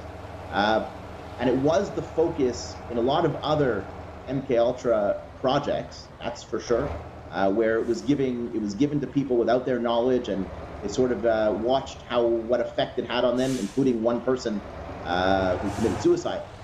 So that of course was a major issue. But I don't think LSD was the main focus for what we're calling the Montreal experiments, which is part of Subproject 68. What about chemical comas? So that was part of the sleep room. So that influence, there was an influence of these sleep comas, drug induced, that were part of the sleep room where he's preparing you for the next stage, which is electroshock therapy. That was definitely one of the techniques used, yes. Okay. How many clients do you have in this class action lawsuit? So the case is not just for the direct victims, the patients, and especially not because we're talking about things in the 40s, 50s, and 60s. Most of the direct victims are no longer alive. I mean, one of our clients is, one of our actual lead plaintiffs is, because she was admitted to the hospital at 15 years old, so she was very young at the time. She's still alive, but you're talking about joining the case. I mean, over 700 people, but again, that number includes the family members as well, because one of the things that we're alleging is, in addition to the damage you caused to the direct victims, patients, you also destroyed the lives of their families as well. And as I mentioned, you know, people lost their houses, they were abused, they lost a loving parent, they don't have, you know, that care that they were getting. A lot of them are seeking, you know, are seeking psychologists, see psychologists today, to this very day. So, you know, I'm not sure the exact number. We're probably talking about maybe 1,000 when it's all said and done. Sure. How many direct victims? That's also hard to estimate. There was a program that was created by the Canadian government in 1992 for the deep pattern persons. Now, the criteria to get paid was $100,000, and the criteria to get paid were very, you know, there were a lot. You had to be reduced to a childlike state. If you were just had, you know, brain damage, but it wasn't extreme enough, you didn't get paid. You had to still be alive. Many had already died by 1992. So in the end, I think there were 77 people that got paid. There were, I think, another 250 that made applications. So direct patients, it's hard for me to give you an exact number because the case has been certified, but we haven't gone to the merits yet and done, you know, full discovery. But if I had to estimate of direct patients, probably between 200 and 300 patients were experimented on with this deep patterning Dr. Cameron did. So now, why did the Canadian government give some of these victims $100,000? Were they admitting guilt? No, they certainly did not admit guilt. So to back up there were 7 victims sued the U.S. government starting in 1979. They had sued the U.S. government in the U.S. courts. And so they were going through the court system, and one of the defenses that the U.S. government gave was saying, hey, if we funded him, guess what? The Canadian government did the same thing. That was one of the defenses that they put forward. And so the Canadian government commissioned the Cooper report. And Mr. Cooper was a lawyer who had connections, he had a relationship with the Canadian government. And so, of course, it's alleged this report was biased. But they looked at whether the Canadian government could be liable for what happened as well, because, yeah, they were financing, they were funding, they gave many grants to Dr. Cameron as well. And Mr. Cooper never spoke to a single patient, yet he determined, how I don't know, that none of these, very few of them actually had any long-term effects. I think that's completely wrong. And if he would have interviewed anybody, any of the patients, he would have known that that's not correct. And his conclusion was that, yeah, sure, it's problematic by today's standards, but by the knowledge and morals and science at the time, he concludes that the Canadian government did nothing wrong. Nevertheless, he made a recommendation that on humanitarian grounds, not because of liability, of course not, but on humanitarian grounds, that the Canadian government should do something for their citizens, and recommended a program which eventually the Canadian government put into place, and that was the ex gratia payments, it was called, where you could apply to get $100,000. Just to mention, the last thing was the U.S. case was settled in the end, and I think each person got $75,000 U.S. back in the early 80s. So it never went to trial in the U.S., but it was eventually settled.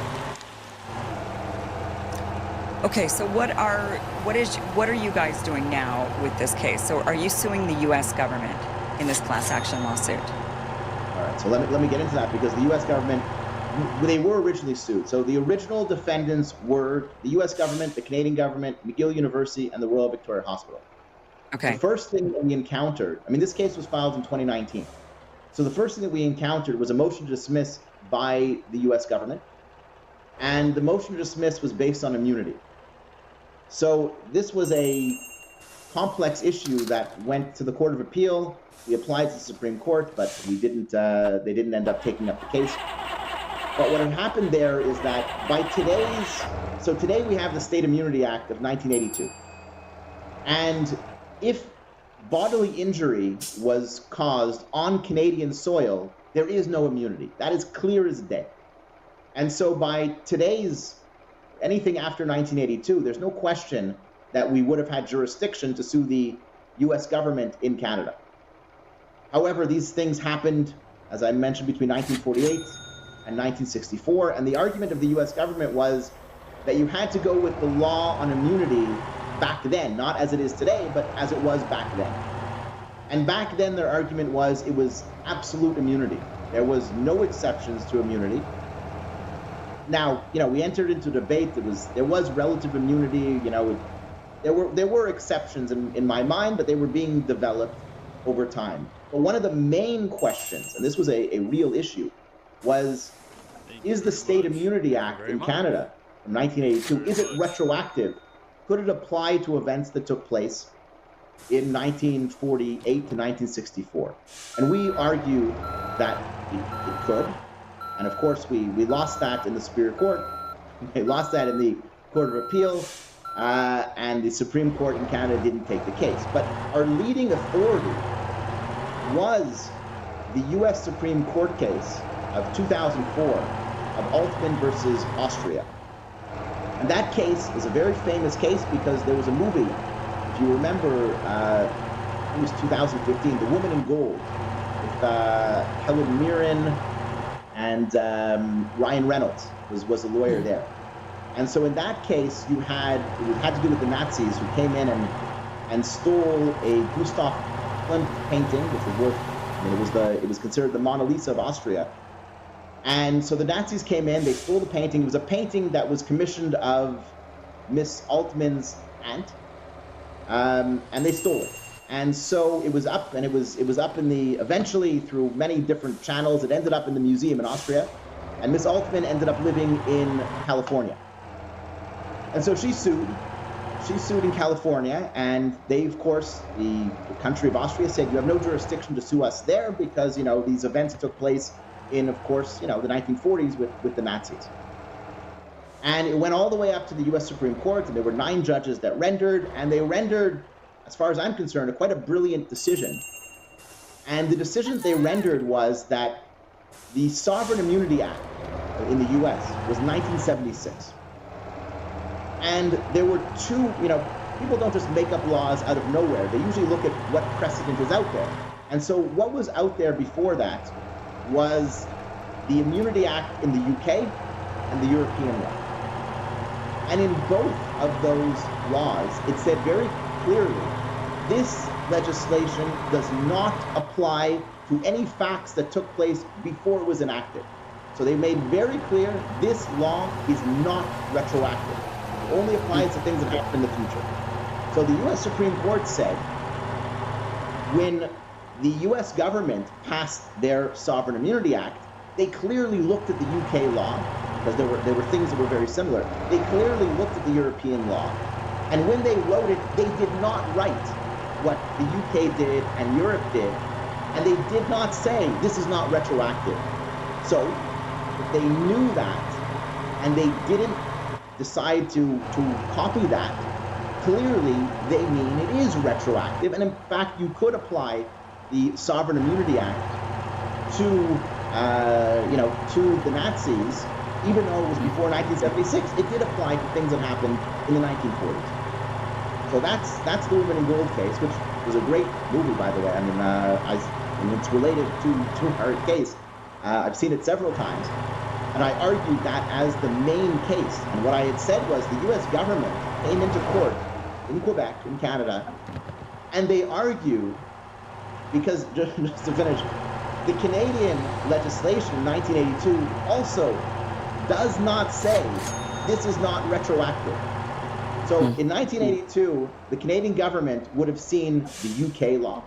They would have seen the European law. Both said this is not retroactive. And they would have seen the US one in 1976, the Sovereign Immunity Act, which did not say that, was silent. And the Canadian government, when they passed it in 1982, they were silent too.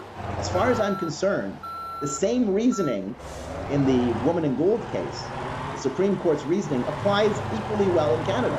We could have recopied, and it's not retroactive, and we didn't. To me, same answer. Apparently not, though. Apparently our court system didn't agree with me, and they said, the Canadian government knew what they were doing, and they intended all this. But what my argument was in the Court of Appeal was, I said, this is hypocritical. The U.S. government is coming to our courts and telling us something. They're making an argument that they wouldn't dare make in America because that argument is wrong. Their Supreme Court has said it's wrong, and yet they're making it here. But anyways, that didn't work out for me, and in the end, the Court of Appeal said there's no jurisdiction to sue the U.S. government in Canada. It applies to the Supreme Court. They didn't hear it, and so that's a final judgment. So the case continued against the Canadian government, McGill University, and the Royal Victoria Hospital. That case went to certification in June of this year. There was 3 days of hearing, and the judge rendered on July 31st and certified the case as a class action. Just recently, one of the defendants went into appeal. They asked for permission to appeal, and it was rejected. This goes back just weeks ago, where it was rejected. And so now the case will proceed on the merits. So we're looking to do that. But only against Canada and the Canadian hospital, and not against the United States government. Correct. Okay. And are you able to, I mean, just to clarify, are you able to come to the United States and sue in a U.S. court on behalf of these victims? I mean, listen, somebody could attempt it, I suppose. I find it unlikely that anybody will. Technically, yes, it was not dismissed on the merits. It was a procedural issue saying, hey, you don't have jurisdiction to sue before in Canada. Court. In Canada, right. Correct. Okay. But you could sue the U.S. government in the United States, potentially, for these. I find it unlikely. I'll be honest, because this case has been going on. Well, I think this is sort of the last shot of this case. I mean, we're talking about facts that took place, 50 years ago already.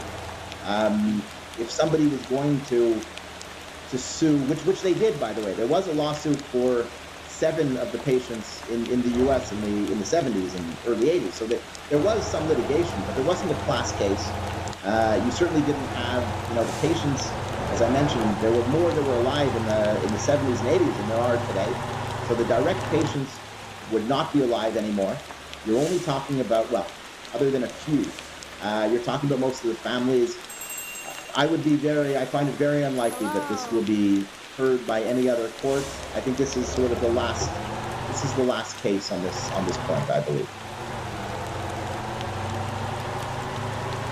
Do people call you a conspiracy theorist for taking up this case? I mean, you've got all this evidence, but nonetheless, a lot of people, especially at the time when people were saying, I'm being experimented on, and they were said, oh, you're crazy, you're a conspiracy theorist. People thought MK Ultra was a conspiracy theory. Turns out it's not. But I mean, are you still getting those accusations that you're a conspiracy theorist for taking on this case? Let me start with this. When I first heard of this case, which was originally in the newspapers, and then I was approached by some of the people that wanted to file, I myself thought it was a conspiracy theory. Right? So, I mean, I grew up in Montreal. Other than I lived in New York for a year when I did my Master's of Law at NYU. But other than that, I grew up in Montreal, and I had never heard about any of this. And when I first heard it, I go, come on, we would know about this. I mean, this is crazy. This whole story it's so nuts. It's got to be science fiction. It's got to be a conspiracy theory. I don't buy it. But when you actually look at it, it is exceptionally well documented. There are articles, there are journals, there are books, whole books written about it. I mean, there is a lot of documentation. And when I got into that, I obviously realized this is not a conspiracy. This really did happen. There's no doubt in my mind about that, and I don't think there's a doubt in anybody's mind. I mean, it's so well documented. I don't think there's any real question. But it's true that when I started off, yeah, I thought this was a conspiracy. I mean, it turns out it's not. Listen, I'm reluctant to go further. I mean, there's people that believe. I've received a lot of calls, a lot of emails from people that still think MK Ultra is going on today. Right? So there is definitely that. And it's true that because of this case, I put myself out there, and people do think, well, I mean, this guy Jeff will listen to these stories, and I will listen. It doesn't mean that I I've taken other cases, and I don't know. I mean, I can't say that MK Ultra is still going on. As far as I've seen from the records, it was done in 1973. I mean, I have nothing to offer you that says it was going on further than that. I've definitely received calls of people that have told me about this. There's been connections made that people have made to me with the Havana syndrome.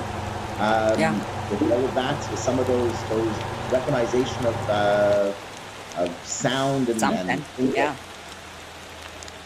I'm not really qualified to speak about all these things. I just don't know. I mean, I've really limited myself to, you know, the MK Ultra project, sub project 68. You know, I don't know what will happen in other things that may or may not come out. I've sort of kind of stayed away from that because I know it's vast, and you're right. There's a lot of people that hear this and they think, oh, this must still be going on, or something like this happened to me. I've definitely received those emails and those calls, but I can't really entertain them at this moment. This one is very different. This one is very, very well documented. Nobody's going to question this happened. Yeah, right.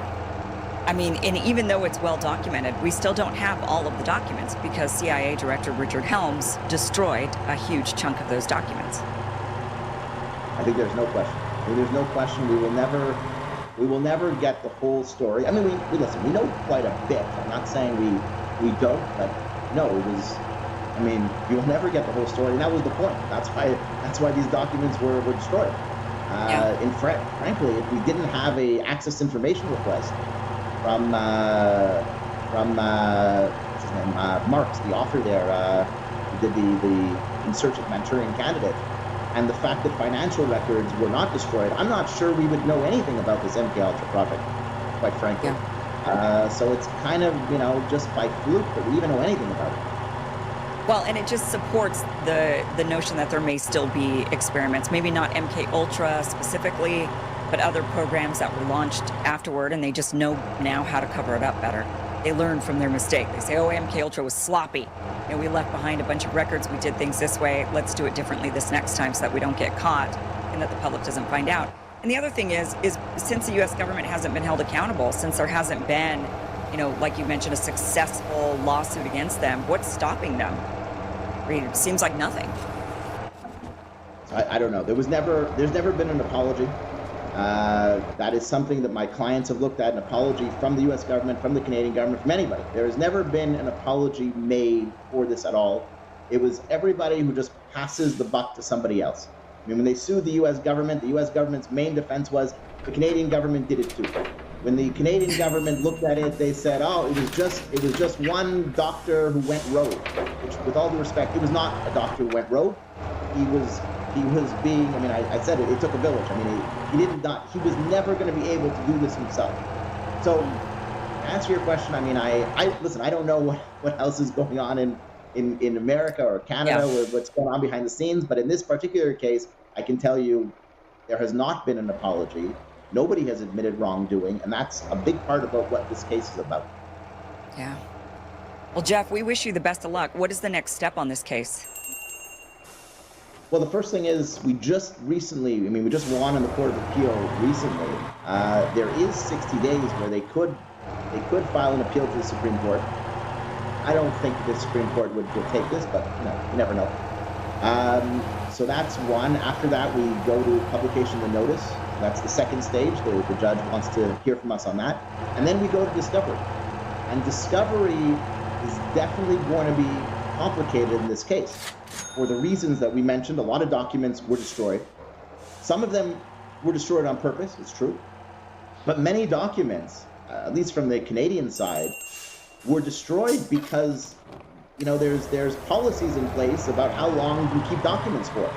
People don't keep them forever. I mean, maybe today you can scan them, or maybe today you actually do keep it forever because of our computer system. But back then, you actually had physical hard copies of documents. You don't keep them forever. There's a procedure, there's a process. In fact, when the Cooper report looked at it in the 1980s, I mean, he mentions many documents, unfortunately, have been destroyed. Not because they were trying to hide anything, but because that's the reality. That's the process. You know, after a certain amount of years, you don't keep those documents. So a lot of documents are not going to be there, destroyed on purpose or not on purpose. A lot of the witnesses, normally, you know, you do depositions. You start, you know, examining them, asking them questions, asking for documents. A lot of the witnesses, in fact, I would say most of the witnesses are dead.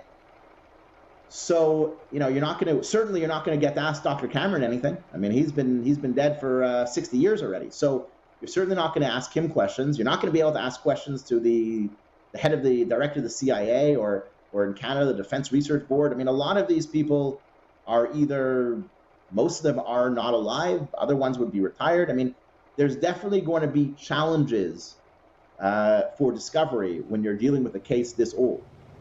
Yeah. So we'll do our best. We'll put together what we have. Luckily, there were some authors that did some of this research for us, and that's helpful. And, you know, after discovery, we'll take it to trial. We'll have many experts testify. One of the main questions is, what was the state of the science in psychiatry at the time? I mean, one of the main defenses is going to be, well, this was, you know, they didn't know better at the time. This was what you did back then. You gave electric shock therapy. With all due respect, you don't give it that extreme, that many times a day, that powerful, in combination with all the other things he did. That was not done at other hospitals. That was not something that was, in our opinion, that, you know, was the state of the science in psychiatry. That'll be a major issue. And then you get to the issue of statute of limitations, which was a major battle that we overcame, which was, you know, in every state, every province, you always have a limitation period. I mean, in Quebec, it's 3 years to sue from knowledge. In most states, it's 2 years to sue. And so one of the main defenses, and it's not over, I mean, we won the first time, but it's not over, is where they say that, you know, this happened so long ago, you're barred, you know, there's a statute of limitation, you can no longer sue. Yeah. And one of the major issues is that we took some of the theories that came out of, they're very advanced in sexual assault cases. This is not a sexual assault case. This is, you know, more of a physical assault by way of treatment that wasn't really treatment. But the theories still apply. And what we argued was that you have a psychological inability to act, which is that you've repressed, these things were so traumatic to both the patients and their family members, that what happened was so traumatic that, you know, you hear stories that nobody talked about it. You know, they came home, they never discussed it again. It was taboo to discuss anything that happened when you were at, you know, the Allen Memorial, and all your treatment that you got was never discussed. People repressed their memories. They just couldn't bring themselves to get the mental energy to sue, because if you do, all of these things come back in your mind, and you just can't bring yourself to do it. And that's right. It's very developed, as I mentioned, in sexual assault. I mean, they talk about how women very often, they don't even discuss what happened, you know, until their 50s. And one of the comparison was also done with Holocaust survivors, that a lot of the people that were in the Holocaust, they came back and they never talked about what happened to them in the Holocaust to their family till the end of their lives, because it was just too traumatic.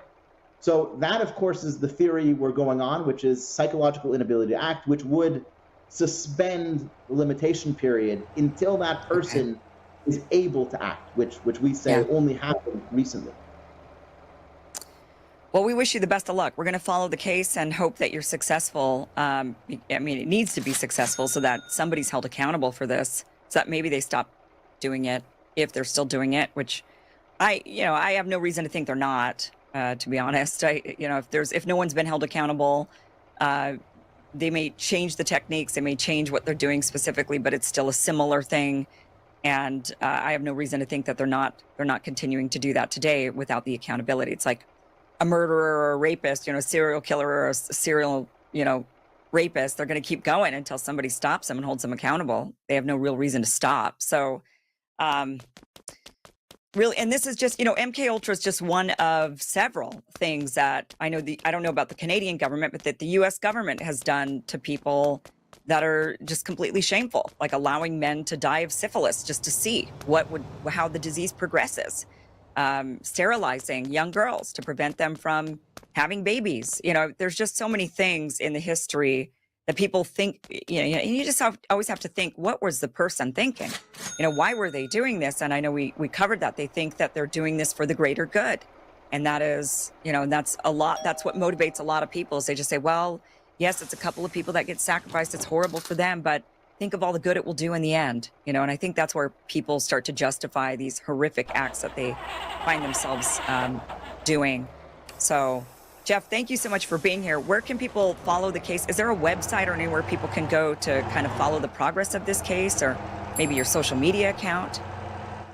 So we have, there's everything that we talked about, the decision, the proceedings, everything's up on clg.org. So it's the name of the firm, Consumer Law Group. So it's clg.org.org. There you can find all updates going on. You can find all the proceedings, everything we talked about, the decision, the judgment that was rendered, certification, the proceeding that we took, which is 100 pages. So it's a lot. There's a lot of reading if you really want to get into it. We didn't put up all the books, but you could pick up the books too if you wanted. Hello. Okay. Well, we do have that link down below. Jeff, thank you so much for being here, and best of luck to you and to the victims. Thank you. Thank you for watching this clip from the full Kim Iversen Show, which you can catch Monday through Friday, 2 p.m. Pacific, 5 p.m. Eastern at KimIversonShow.com. It is free for you to watch. Again, 2 p.m. Pacific, 5 p.m. Eastern, KimIversonShow.com. See you there.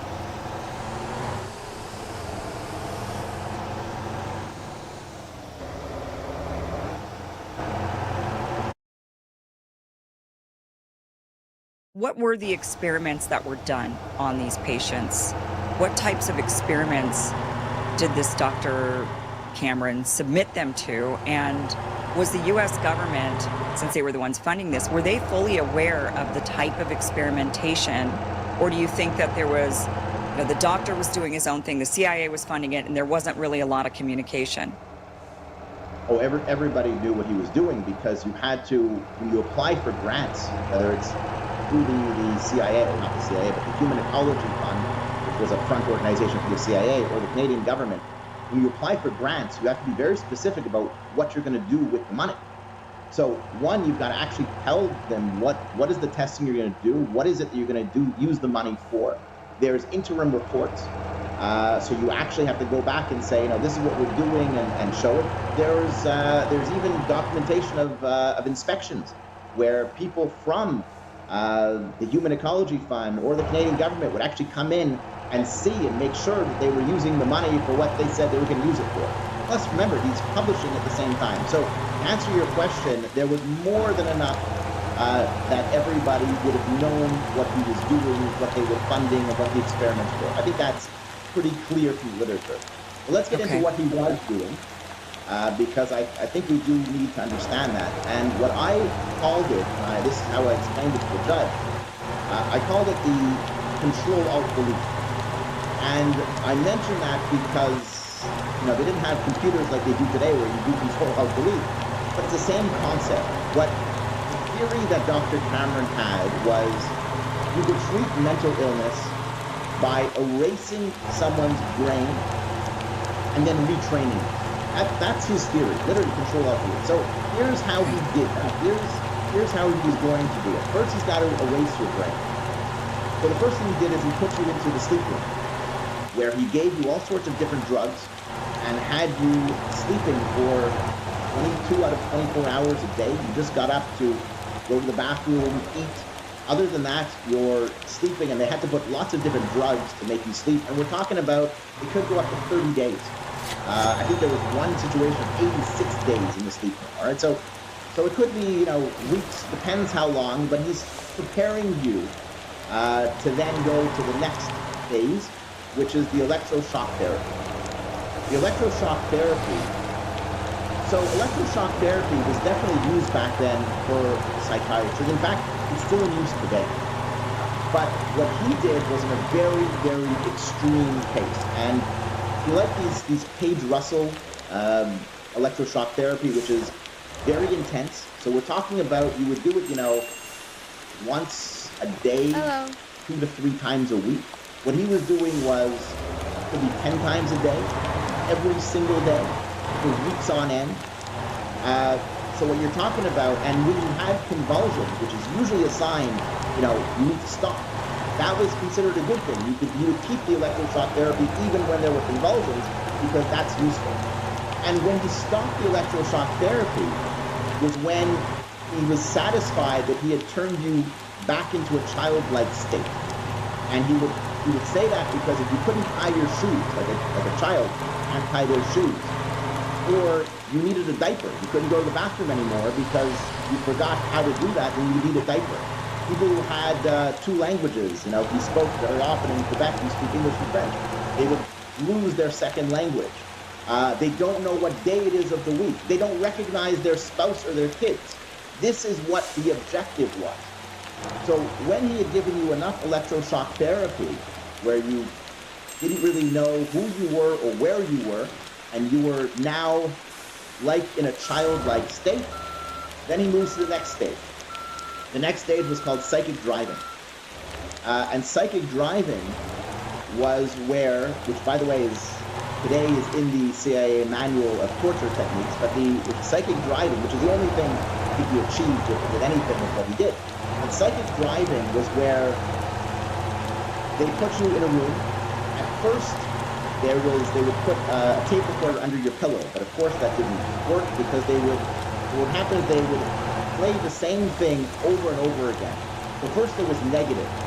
We'd say, for example, you're a bad girl, you're a bad girl, you're a bad girl, over and over and over again, up until 500,000 times. I mean, we're talking about all day. Imagine you had to listen to the same sentence over and over again the entire day long. So he would do that. First, he would put it, he would put it under his tape recorder under the pillow. And of course, that didn't work. Then he would put it on a helmet. He would put a tape recorder inside a football helmet and tape it around their head. They were smashing it into the walls. Eventually, he was able to put it in the ceiling and lock the doors. And there you couldn't stop the recorder. That was his ultimate way that he would do it. So he would have the same line being said to you over and over again. That was the negative one. And then after that was the positive reinforcement, which was, you're a good girl, you're a good girl, you're a good girl. And he would repeat that over and over again, another 500,000 times. And this was supposed to treat your mental illness because you, as I mentioned, you fried the brain, you turned them into a child again, you've now retrained them, supposedly.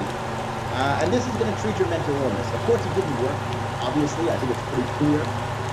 What you had was people that were turned into vegetables, people that were robots that were no longer had any human emotions. If you take, for example, one of my clients' fathers, he ran a very successful business, lived in a nice house, did quite well. After he came out, he was a very loving father, loved his kids, took great care of them, took them on family vacations. After he came out of all of this supposed treatment, he was not the same person at all. He could not perform at work. He lost his business. They lost their house. They had to move out. He was abusive to the kids. He would yell at them. He would beat them. He was not affectionate at all. Sometimes, at first, he didn't even recognize them. Nobody was the same afterwards. And you really lost your humanity, is what you really did. I mean, people describe them as robots. There was no human emotion there anymore. And so they were just going through the motions of life, but there was really nothing there anymore. And you did not recover. I mean, some of them had amnesia, and there was some recovery of the amnesia, but the human element, no, people did not recover. Sorry, go ahead again. The patient that was in for the dental pain, how long was he in for? I can't recall. It was a few months. I mean, we're not talking about years. No, it was. I mean, he was admitted into the hospital, but we're talking about months, not years here. Is that typical for most of the patients? Was it just a matter of months? Yes. So most patients, it was months. I mean, I gave you some extreme cases of the sleep room for 86 days, but most of them were more weeks rather than months. Okay. The electroshock therapy again could go on for a while, but again, it was more likely weeks.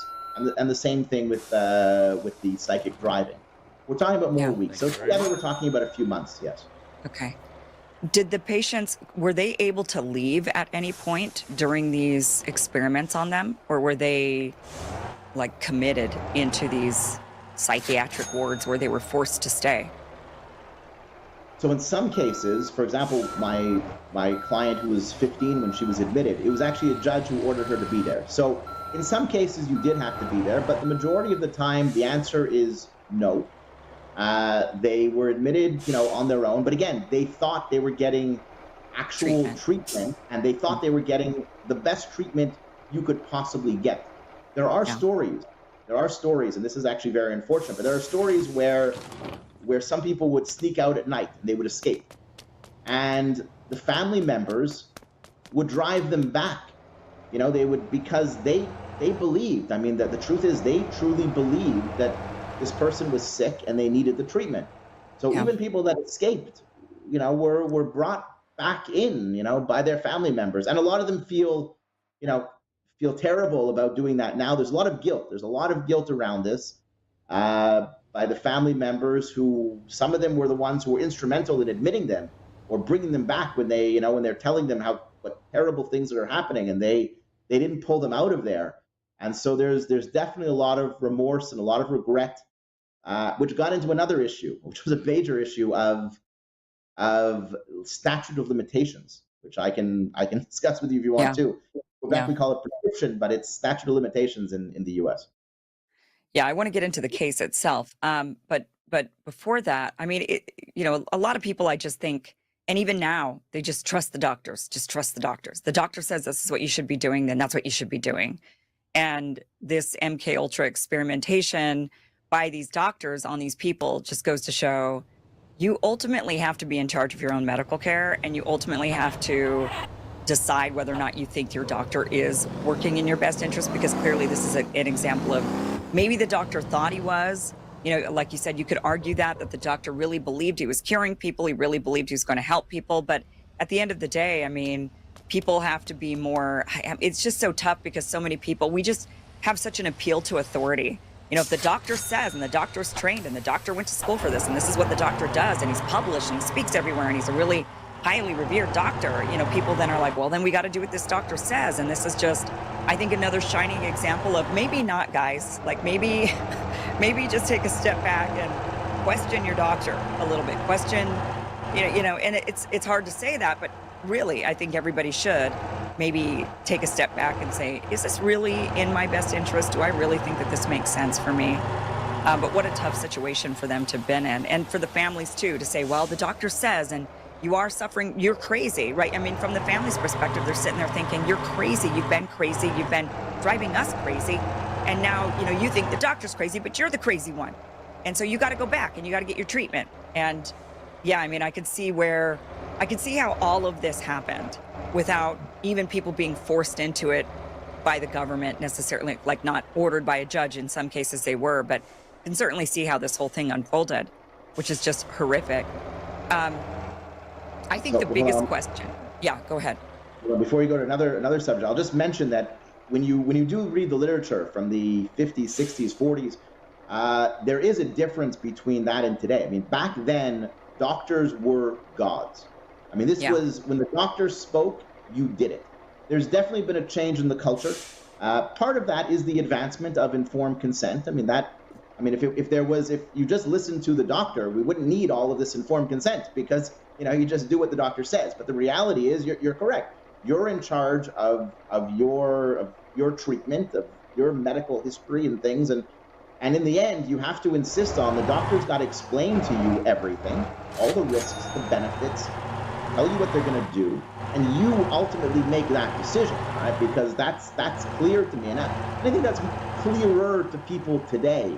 But back then, there's informed consent was not as big a deal, and even if there was, the doctor says it, you do it because this person is God and they know what they're doing, and you better listen. I think that was definitely the mentality back then, yes. Thank you for watching this clip from the full Kim Iversen Show, which you can catch Monday through Friday, 2 p.m. Pacific, 5 p.m. Eastern at KimIversonShow.com. It is free for you to watch. Again, 2 p.m. Pacific, 5 p.m. Eastern, KimIversonShow.com. See you there.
If your experience went anything like mine, when you first started playing Motortown, you were probably a bit overwhelmed with all the options and trying to figure out how to make money for the first time.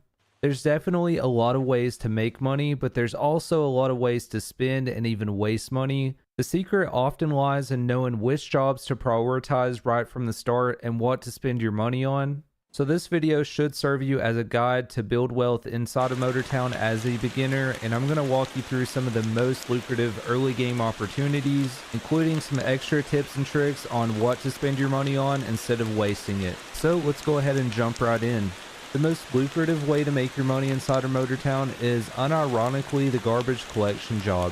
You have to be at player level 20 and need a truck level of at least 2 to operate the garbage truck. It really doesn't take that long to get player level 20, so I would still recommend this for beginner players. I'll go over some other ways that you can make money if you're not able to do the trash runs yet. You could go and buy a garbage truck, but the cheapest way to do this early on is to go here and rent the Compacti. It'll just be a lot cheaper than if you were to go and pay the owner share fee. And realistically, it would only take you 2, maybe sometimes 3 garbage runs to even buy the Compacti, so it pays itself off very quickly. The fastest route for buy garbage, other ways that you can make money if you're not able to do the trash runs yet. You could go and buy a garbage truck, but the cheapest way to do this early on is to go here and rent the Compacti. It'll just be a lot cheaper than if you were to go and pay the owner share fee.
few days ago, I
Tell us about, in the early days, who was it that pushed for the lockdowns, the masking, the shots, mandates? Where did all of that come from? Well, originally there was the idea that we would take a pause. And I liked Vice President Pence's perspective, which was like when you're in an athletic game, you go ahead and take a knee. And the idea was, let's take a knee for 15 days and try to figure out how we continue different activities in a safe, responsible, and effective way. And that was really the intent. And unfortunately, then that 15 days got extended by, to 30 days. And those of us then that argued that the activities could be continued in a safe and responsible way, unfortunately, sort of emotions took effect, and each governor had their own view, and before you knew it, there was aggressive shutdowns. It was an enormous government overreach. Yeah. We should have never shut. I will say the one area that I thought we should have shut down was I thought we should not have people at bars standing around the bar with loud music where there's 100 people standing around a bar that had seats for 10. And if you're going to be at a bar, you ought to have a seat. But I didn't agree with shutting down, the restaurants. I obviously aggressively argued against shutting down schools. I thought the kids K through 12 were much better by staying in school. I sure didn't agree with shutting down churches, shutting down the economy. I think it was a huge mistake, huge government overreach. Who do you think was responsible for that? A lot of people will blame, they'll say, well, Trump shut down the government. My perspective was it was the individual. I would say it was Trump. So you think it was Trump? The idea within the administration was, as I said, was 15 days to take a knee or 30 days to take a knee. The briefing of the president on extending the shutdown was a briefing that I wasn't part of. I know Fauci was part of that briefing. I assume the vice president was. I think Ambassador Birx was part of that briefing. I wasn't part of that briefing. I was not an advocate of shutting down the economy or the schools. How much control did the federal government have over that? From my perspective, it was the governors, the mayors. It was coming down from a local municipality level. Yeah, I think you're right, Kim. I think the mistake was, if I would argue, and I think I put it in my book, is we should have had a unified government response to the pandemic. it's something about the Republican nature. They felt that each of the states should basically form their own perspective, and so we ended up with multiple different approaches, as you know. And I think it was really led by a lot of emotionalism, not a lot of science, not a lot of thought. The vaccine mandate should have never happened. I mean, this vaccine does not prevent infection. So why were we mandating this vaccine? Why were people saying vaccinate your children so they don't infect the grandparents? Well, no, the vaccine didn't stop infection. So these were all serious overreach, which was sort of an emotional response to a pandemic that people didn't understand. But I think it was a huge mistake that we didn't have single national leadership on this. And I, as a CDC director, wanted to provide that, but it was really pretty much pushed out. And the national spokesman largely became Fauci, and the governors all developed their own policies. Yeah. What would you say when it came to the vaccines and knowing that they didn't stop infection? What did anybody know this early on? Did they know this, or did they? Because there was a lot of, when I sat in and I watched the FDA meetings that they held, and they would have the Israelis in, and the Israelis would say, yeah, we're now on round 3 of this because it's not stopping infection. And they knew this, at least from what I'd seen early on, and yet they still then came out and said, everybody should start the doses. We got to start the doses, even though the Israelis were saying, actually, we're now on shot 3. And we're actually talking about shot 4 because it's not. We got the vaccine approved in I think it was December 14th. I was out of office on January 20th. Okay. So we weren't really there when policies rolled out. It really was the Biden administration that rolled out the vaccine policies. Yeah. Along with Fauci. There was no doubt that the data did not show any evidence that this virus, these vaccines prevented infection. If you look at the data they used for the FDA to get approval, it did 2 things. It prevented death and serious illness and hospitalization. It did not prevent infection. And it was, so we knew that from the time these vaccines were approved that it did not prevent infection. Who do you think controlled the response to the pandemic more? Do you think it was the actual government, or do you think it was the media and the response and the emotionalism, as you say, of the media and the people? Yeah, I think the media played a huge role. Partially as part of that, of course, I think the enormous influence by Tony Fauci, who had an enormous relationship with the media, having been in his position for many years. And there was just a total reluctance, both by the government leadership in the Biden administration and the media, to have honest debate about different perspectives. So people that might have suggested that we shouldn't mandate the vaccine, they were sidelined. Or people like me that thought we should balance the vaccine with an understanding that the vaccine can also have vaccine injury. These things, if you said there might be vaccine injury, you were immediately classified as being anti-vaccine. No, I'm not anti-vaccine. Let's just be honest about the limitations of these vaccines. And so the fact they should have never been mandated, they should have never been mandated for, police and firemen and hospital workers and military. They should have never been mandated for going to school or traveling. It was huge overreach. They should have been positioned for the vulnerable, people over the age of 65 that were at risk for death and bad outcome. That's where they should have been positioned. What do you think of the vaccine now? Again, I think the vaccine, personally, I'm not an advocate of the mRNA vaccines. I don't think we know enough. When I give you an mRNA vaccine, I turn your body into a spike protein factory. And I don't know how much you make, and I don't know how long you make it. And I do think spike protein is an immunotoxic protein. So I'm not an advocate of the mRNA vaccines at all anymore. I've got a number of patients that have very significant vaccine-induced injury as a consequence of the mRNA vaccines. I am an advocate of the protein vaccine made by Novavax. So when I give you that vaccine, I know exactly how much spike protein you get. I don't turn your body into a factory. I know its decay curve. And I do think there's an advantage for people like me that are over 65 that have maybe type 2 diabetes and hypertension to stay vaccinated every 6 months. So I'm still an advocate of that, but I'm not an advocate of the mRNA vaccines at all, and I'm not an advocate of vaccinating people under the age of 65. Thank you for watching this clip from the full Kim Iverson Show, which you can catch Monday through Friday, 2 p.m. Pacific, 5 p.m. Eastern at KimIversonShow.com. It is free for you to watch. Again, 2 p.m. Pacific, 5 p.m. Eastern, KimIversonShow.com. See you there.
My life revolves around motorcycle engines. I currently have 6 of them, which seems like a lot.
Especially considering I only own 2 motorcycles. I have owned a number of motorcycles, but also cars with motorcycle engines, including the world's fastest car powered by a naturally aspirated 1-liter. Motorcycle engines are amazing. The power density you can get out of them is more than most multi-million-dollar supercars. They are basically full-blown race car engines for just a few $1,000s. And I am in the middle of disassembling one, so I thought this would be a good time to talk about why they are so amazing and why they make so much power.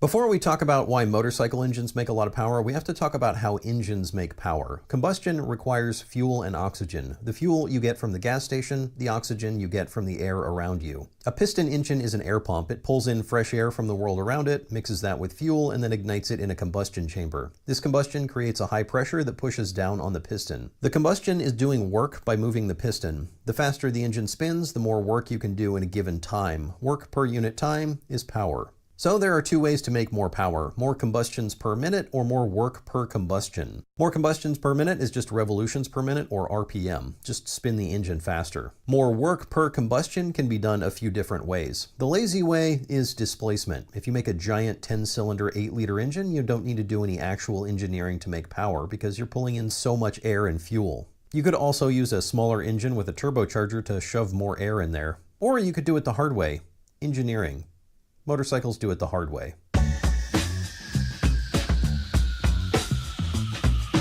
Early piston engines were pretty bad at efficient combustion. The airflow had a tortuous path to get from the carburetor to the combustion chamber and again to get back out the exhaust. It took a while for engine designers to realize that air has mass and therefore momentum and would really prefer to travel in a straight line. Car engines do this these days, but motorcycles are really good at it. You can see this progression in engine design over the years. Motorcycle engine designers also realized a long time ago that you can fit 4 circles inside a circle better than you can fit 2. 4 valves gives more area and more airflow than 2. A lot of modern car engines do this, but this has been common on motorcycles for a long time. There is another advantage of 4 valves that I'll get into in a minute, but this better airflow path and increased airflow is part of what makes motorcycle engines more power dense. But they also get to use this airflow better than cars do because they get to cheat a little bit.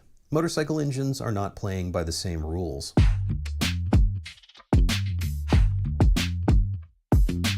Motorcycles, and therefore motorcycle engines, are subject to less stringent emissions requirements than cars. They're allowed to emit more pollutants, they are tested at lower speeds, and they only have to prove that they can meet the lower limits for 18,500 miles, whereas cars have to do it for 150,000 miles. Even with the lower requirements, they still have lower carbon dioxide emissions than a car, but they do emit more smog-forming nitrogen oxides. I'll leave the arguing about whether this is a good or a bad thing to people in the comments, but the result is that a motorcycle engine can get more power out of each combustion cycle. A perfectly efficient ideal combustion will only produce carbon dioxide and water, but a real-world combustion will have unused oxygen, fuel, and other components that mix together to create oxides of nitrogen, hydrocarbons, and other bad things. In an ideal scenario, a piston engine would exhaust all of its gases at the end of its exhaust stroke and intake all new fresh air during the intake stroke, but this never happens. A high-power engine will err on the side of completely filling the cylinder with fresh air and a little extra fuel to maximize combustion pressure, ejecting some unburnt fuel and oxygen out the hot exhaust, which will mix together into all those bad things we talked about earlier.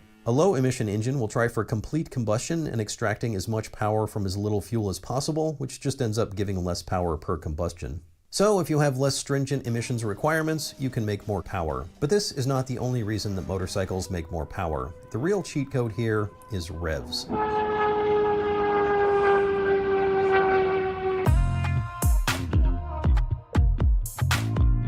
To get a car engine that revs past 11,000 RPM, you need about $3 million. But you can buy a Kawasaki Ninja 500 that spins to 13,000 RPM. In fact, for that same $3 million, you can buy 500 Kawasaki Ninja 500s. Motorcycle engines spin fast, and they do this by virtue of being small, or more specifically, being lightweight. You may know that an object in motion tends to stay in motion, and objects inside a motorcycle engine tend to change directions repeatedly many times a second. The heavier something is, the more it resists changing direction, and the faster you spin an engine, the more force it takes to change the direction of the piston and the connecting rod. And at some point, the force will be enough to tear the piston and connecting rod apart. You can do 3 things to prevent this. One is making the components stronger, and motorcycle engines do this well. Pistons and connecting rods are often forged and made from high-strength alloys. You can also lower the stress on the piston by lowering the maximum piston speed. A typical car engine will have a bore and stroke that are about the same size, but a motorcycle will usually have a bore almost twice as big as the stroke. Even with the same engine size, this shorter stroke engine will be able to spin a lot faster because the stress is lower at any given RPM. This larger bore also allows for larger valves, which allows for more airflow.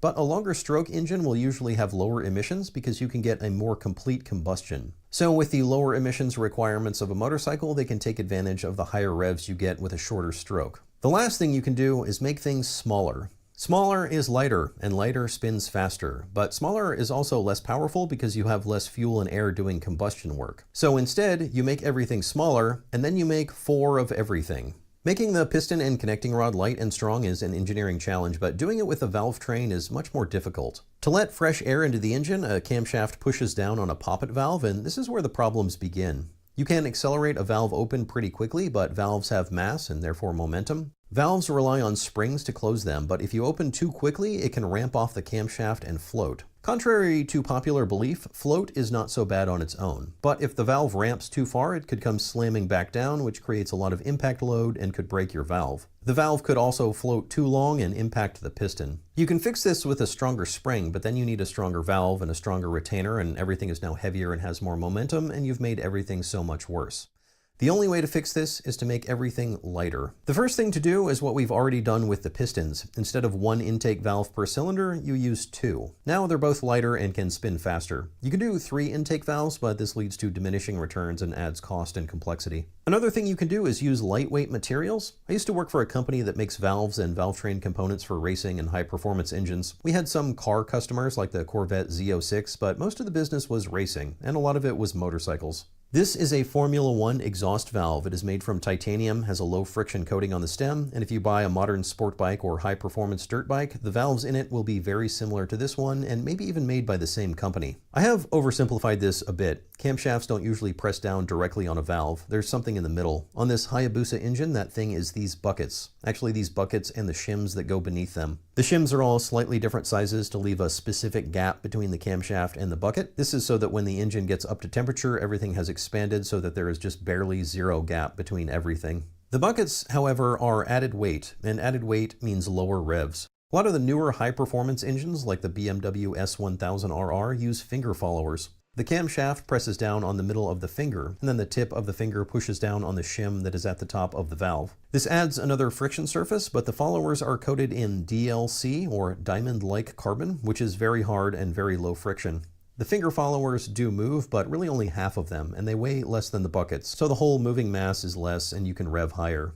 These also have the added benefit of allowing for a more aggressive and more complex valve opening. There are other ways to get higher revs out of an engine. Formula One ditches the valve spring altogether and uses compressed nitrogen. There are 2 advantages to this. One is that you don't have the mass of the spring, so the whole system is lighter. The other is that the spring rate is exponential. A coil spring gives you more force as you compress it, but an air spring gives you a lot more force near maximum compression. So you get a lot of force closing the valve when you need it and a lot less when you don't. There is a third advantage in that without the spring, you don't have to worry about the resonant frequency of the spring. Everything is a spring, especially springs, and everything has a resonant frequency that it wants to vibrate at. If your valve spring has a resonant frequency that is within your RPM range, then it will see a lot more stress and could fail. One common way around this is to use 2 springs for each valve. They're both lighter and they both have different resonant frequencies outside the RPM range. You don't need a spring or even an air spring to close a valve. You can use another camshaft lobe. This is what Ducati does with the Desmodromic valve train. Desmo does have its drawbacks, as well as the Formula One pneumatic valves. With the pneumatic valves, you have to have nitrogen on the car, which is not really practical for road cars. And Ducati's maintenance intervals and maintenance complexity is a lot more than most engines. In fact, Ducati has moved away from it on some of their engines for a lower production and maintenance cost.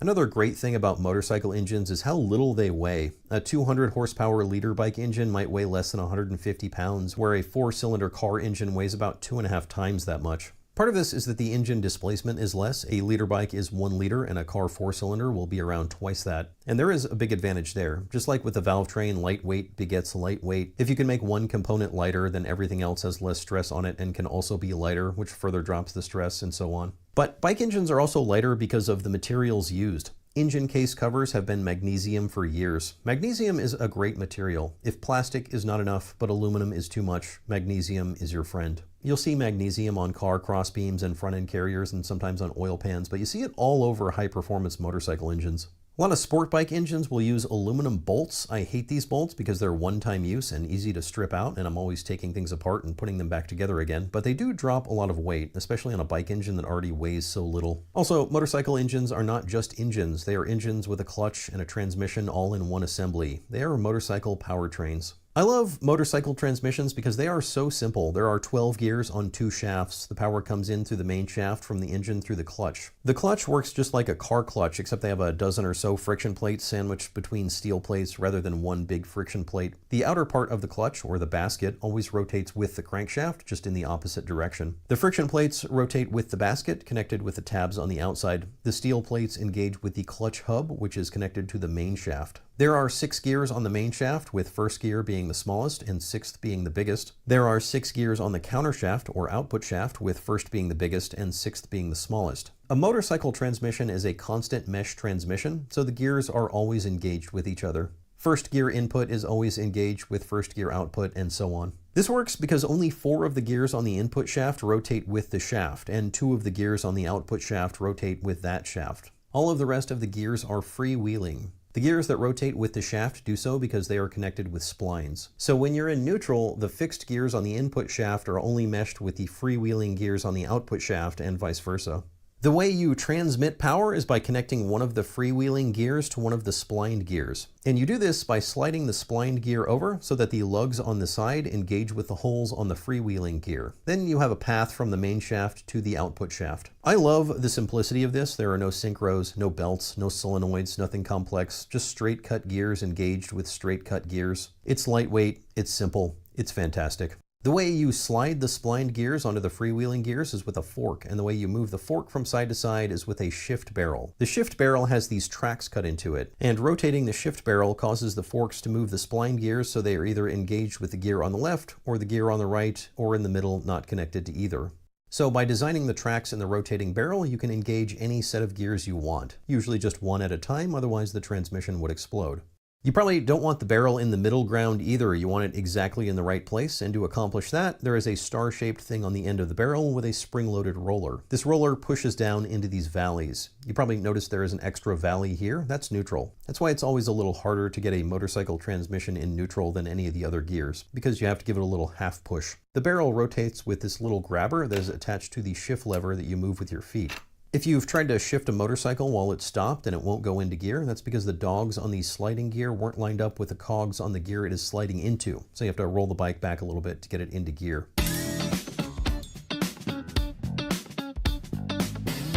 Some modern cars do have high revving engines with finger followers and lightweight components, but motorcycles have this stuff everywhere and for way less money. There are places where you can improve both power and fuel efficiency, like lighter components, lower friction coatings, and more efficient combustion. And you do see these things creeping into cars, but there's still good reasons why you can't buy a 14,000 RPM Honda Civic making 200 horsepower per liter. Remember when I said that cars are required to prove that they can pass emissions for 150,000 miles, but bikes only have to do it for 18,500 miles?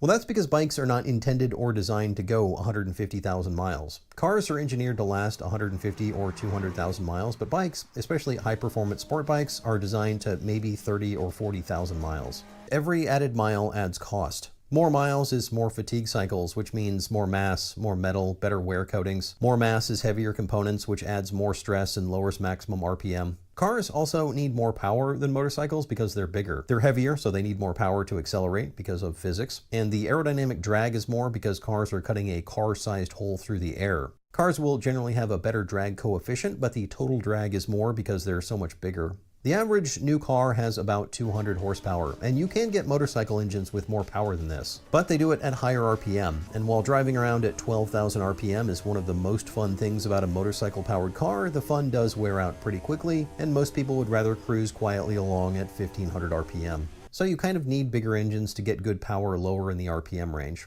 You could get the best of both worlds with two motorcycle engines, and there are companies that do this for race cars. My friend Robin Shute is building a race car with a Prototipo V8 that uses heads from a BMW S1000RR motorcycle. There's also the added cost. A motorcycle engine might be relatively inexpensive, but a 2-liter V8 has twice as many parts as a 1-liter 4-cylinder, so you're basically doubling the cost. Plus, the transmission is going to see twice the power and a lot more weight of a car, so the gears get heavier, the clutch gets bigger, and you've lost all the advantages of a small, lightweight, integrated gearbox. So, I get it. There are good reasons why car engines are heavier, less power dense, and less cool than motorcycle engines. I want to say that it's an absolute crime that Honda doesn't leverage its motorcycle engine expertise to designing a new S2000 that has a 2-liter V8 based on the CBR engine. But it would be a whole new engine program because, as I said before, motorcycle engines are playing to a very different set of rules for emissions and longevity.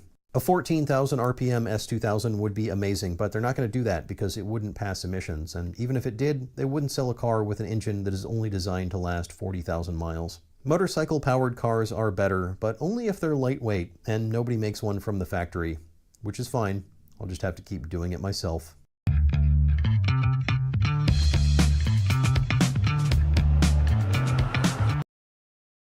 I bought this incredibly strange racing simulator directly from an arcade game manufacturer in China. It is supposed to spin entirely in 360s while moving up and down to simulate the movement of a vehicle. I found it on Alibaba, which is like playing Temu with the cheat codes turned on. But here you are working directly with the manufacturers, so you need to ask a lot of questions, see a lot of pictures, do a lot of negotiating. It takes a while, but eventually I built up some trust with the company and decided it was worth sending my money to the other side of the world so that I could test the most wild racing simulator I have ever seen. I am importing so many giant strange things for this YouTube channel right now. I actually had to buy a forklift. So subscribe. It's totally free and you are not going to want to miss what is coming up. This is the cheapest forklift that I could find on Facebook Marketplace locally. It's some Toyota from the 60s. That's all I know about it. And this is my second time ever driving a forklift. And hey, I got the box in the garage safe. So what more could you ask for? The sim racing rig itself was $7,000, which isn't too bad for something that comes with the computer, the triple screens, the seat, everything. But it was another $3,500 for the tariff and shipping. And yes, the end user is the one paying for the tariff. So needless to say, I am really hoping that this one is good and it didn't get damaged in shipping. I'm actually pretty nervous about this one. This was a lot of money if it sucks.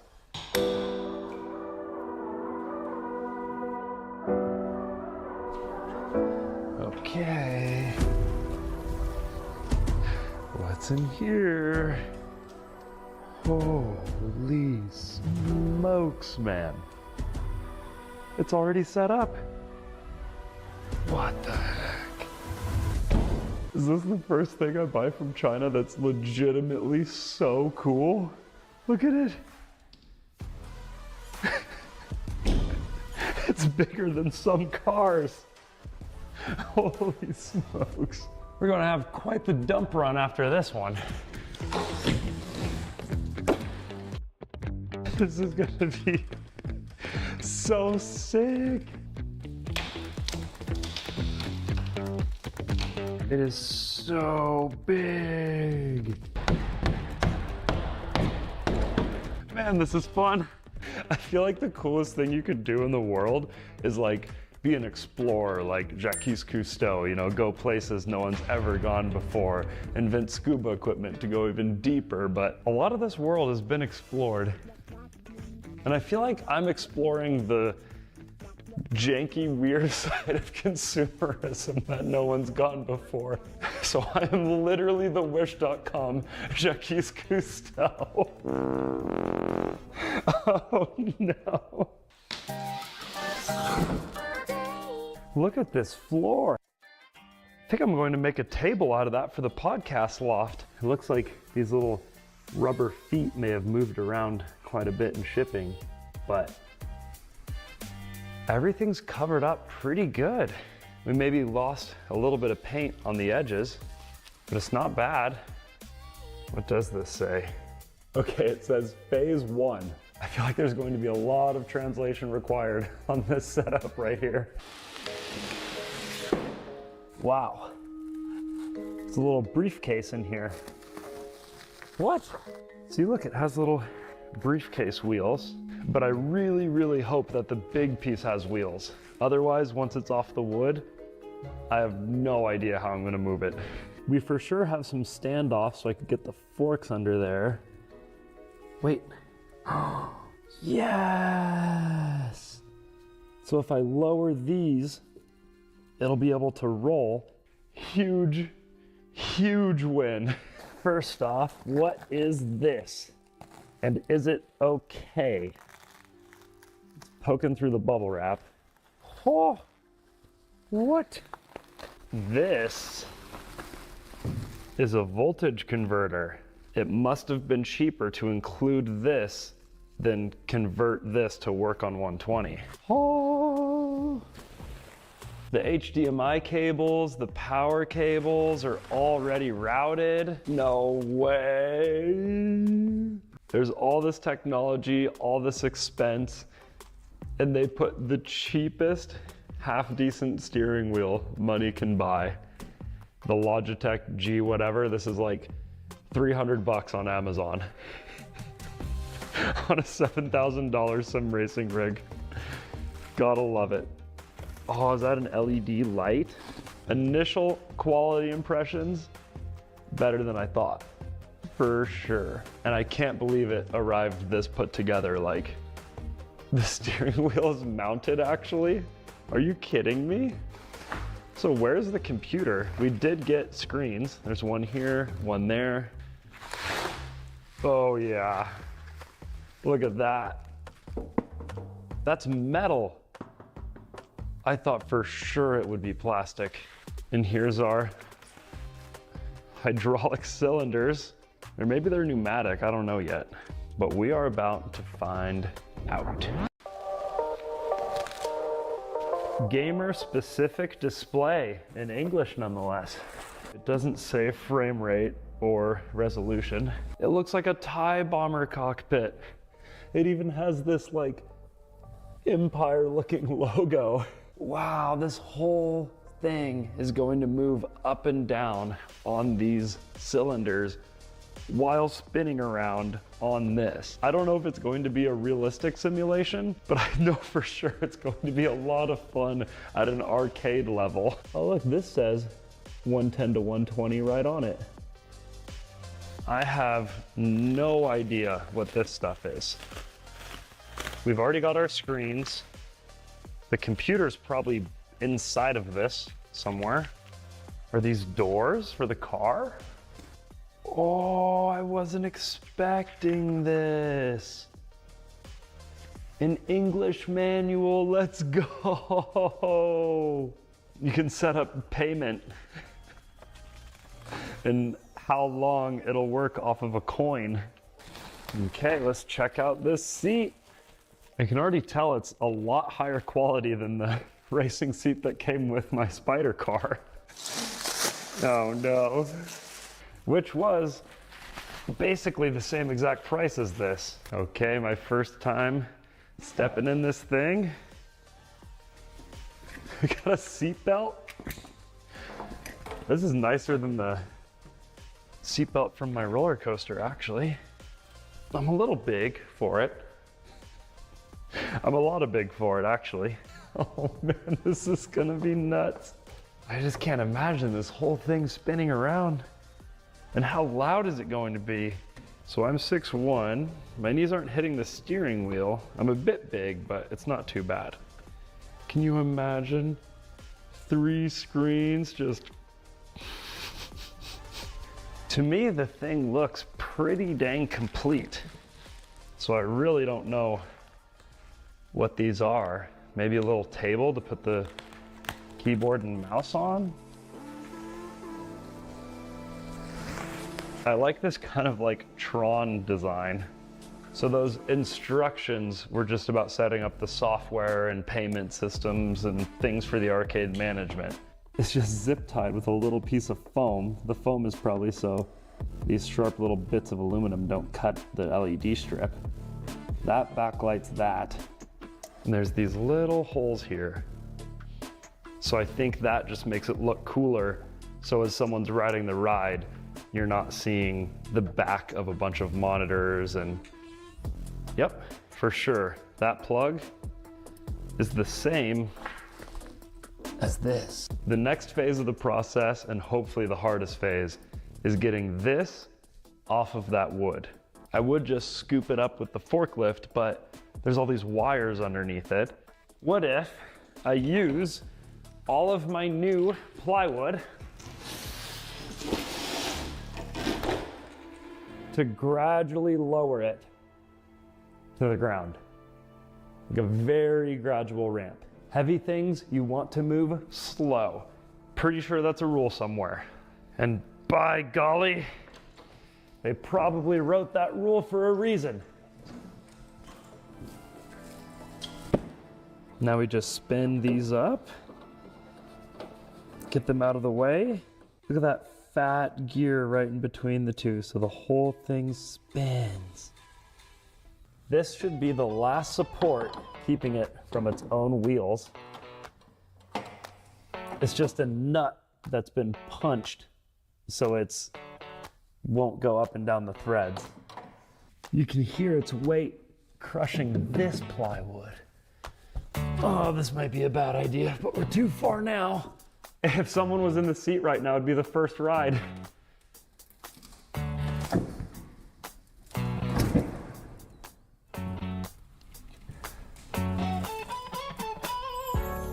Okay.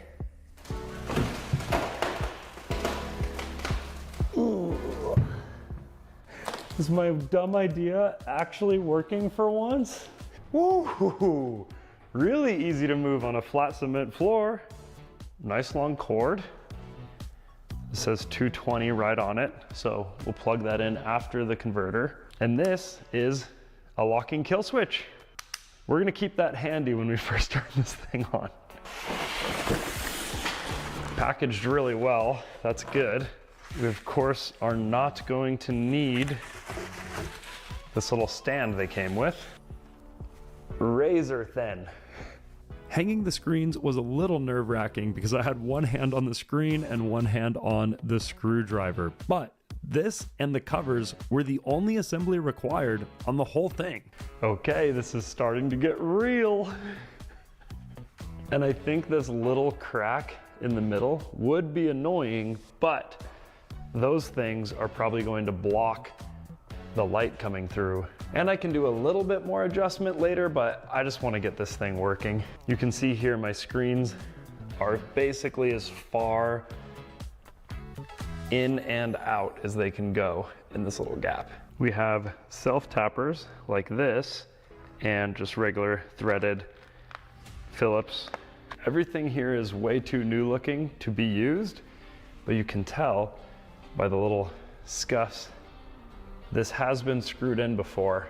My guess is that they set it up at the factory, make sure everything lines up, take it apart, ship it.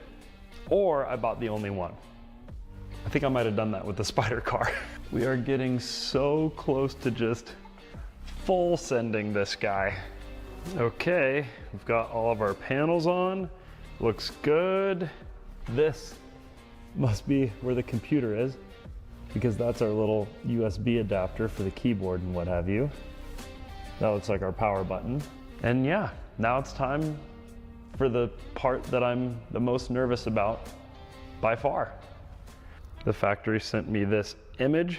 You can see it's plugged into a wall, and then this whole unit is just plugged into that. And that's all they said. That's the only information I have.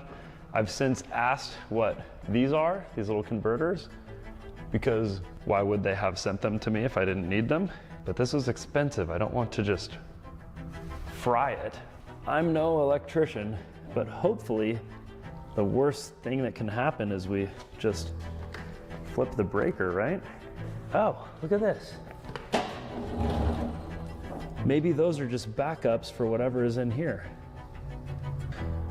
I really hope I never need to deal with that. This plugged in to the wall.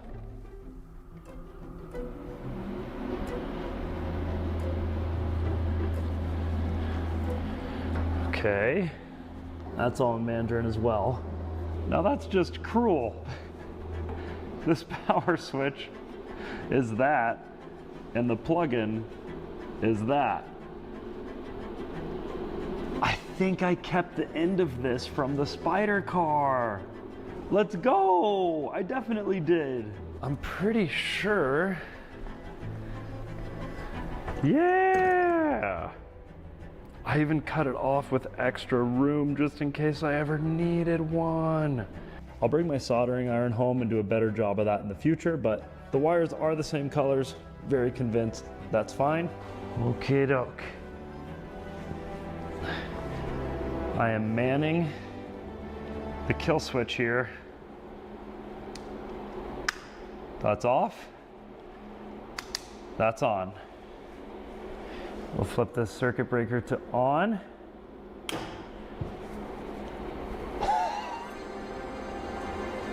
What? No way, this is so sick.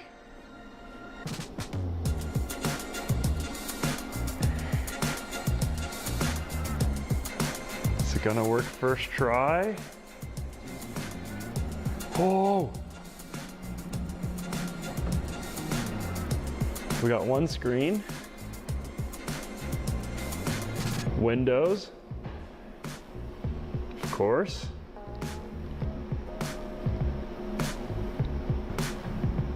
Whoa.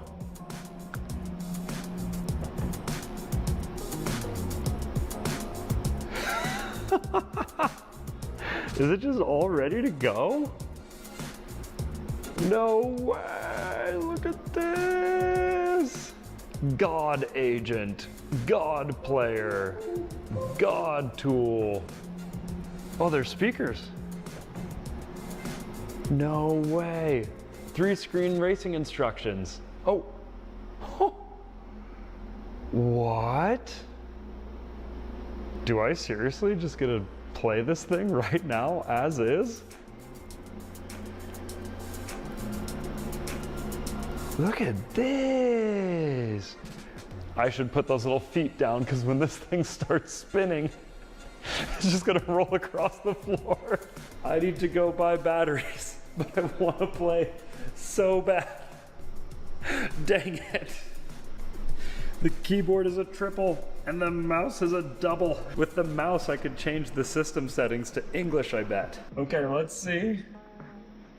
My mouse works. We've got Project Cars, Need for Speed Most Wanted, 25 cents. What if I just hit OK? Let's see if I can't change the language settings to...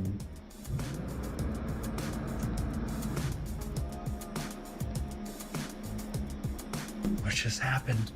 Oh, there's speakers built into it. Hopefully I can set up headphones. A lot of the game settings were actually disabled, so it took some time, but eventually I loaded up a race.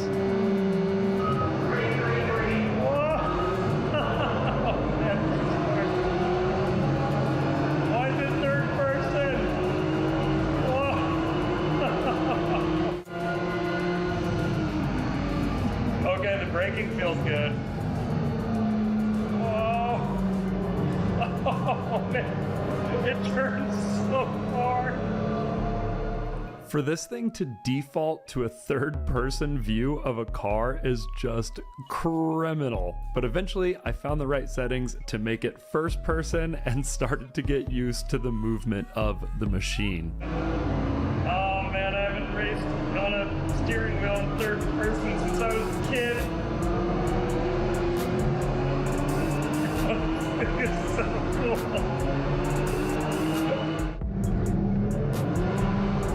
Whoa, this thing moves so much. Sometimes this thing seems like it has a mind of its own. Like here it is just moving well after the game has been closed for a couple minutes, and who knows why. Okay, that was crazy. It was super fun. Braking actually felt good. Like the whole car dives when you brake and then leans up when you accelerate, which is super fun. But third person is not gonna work for me, especially with being able to see past the screen.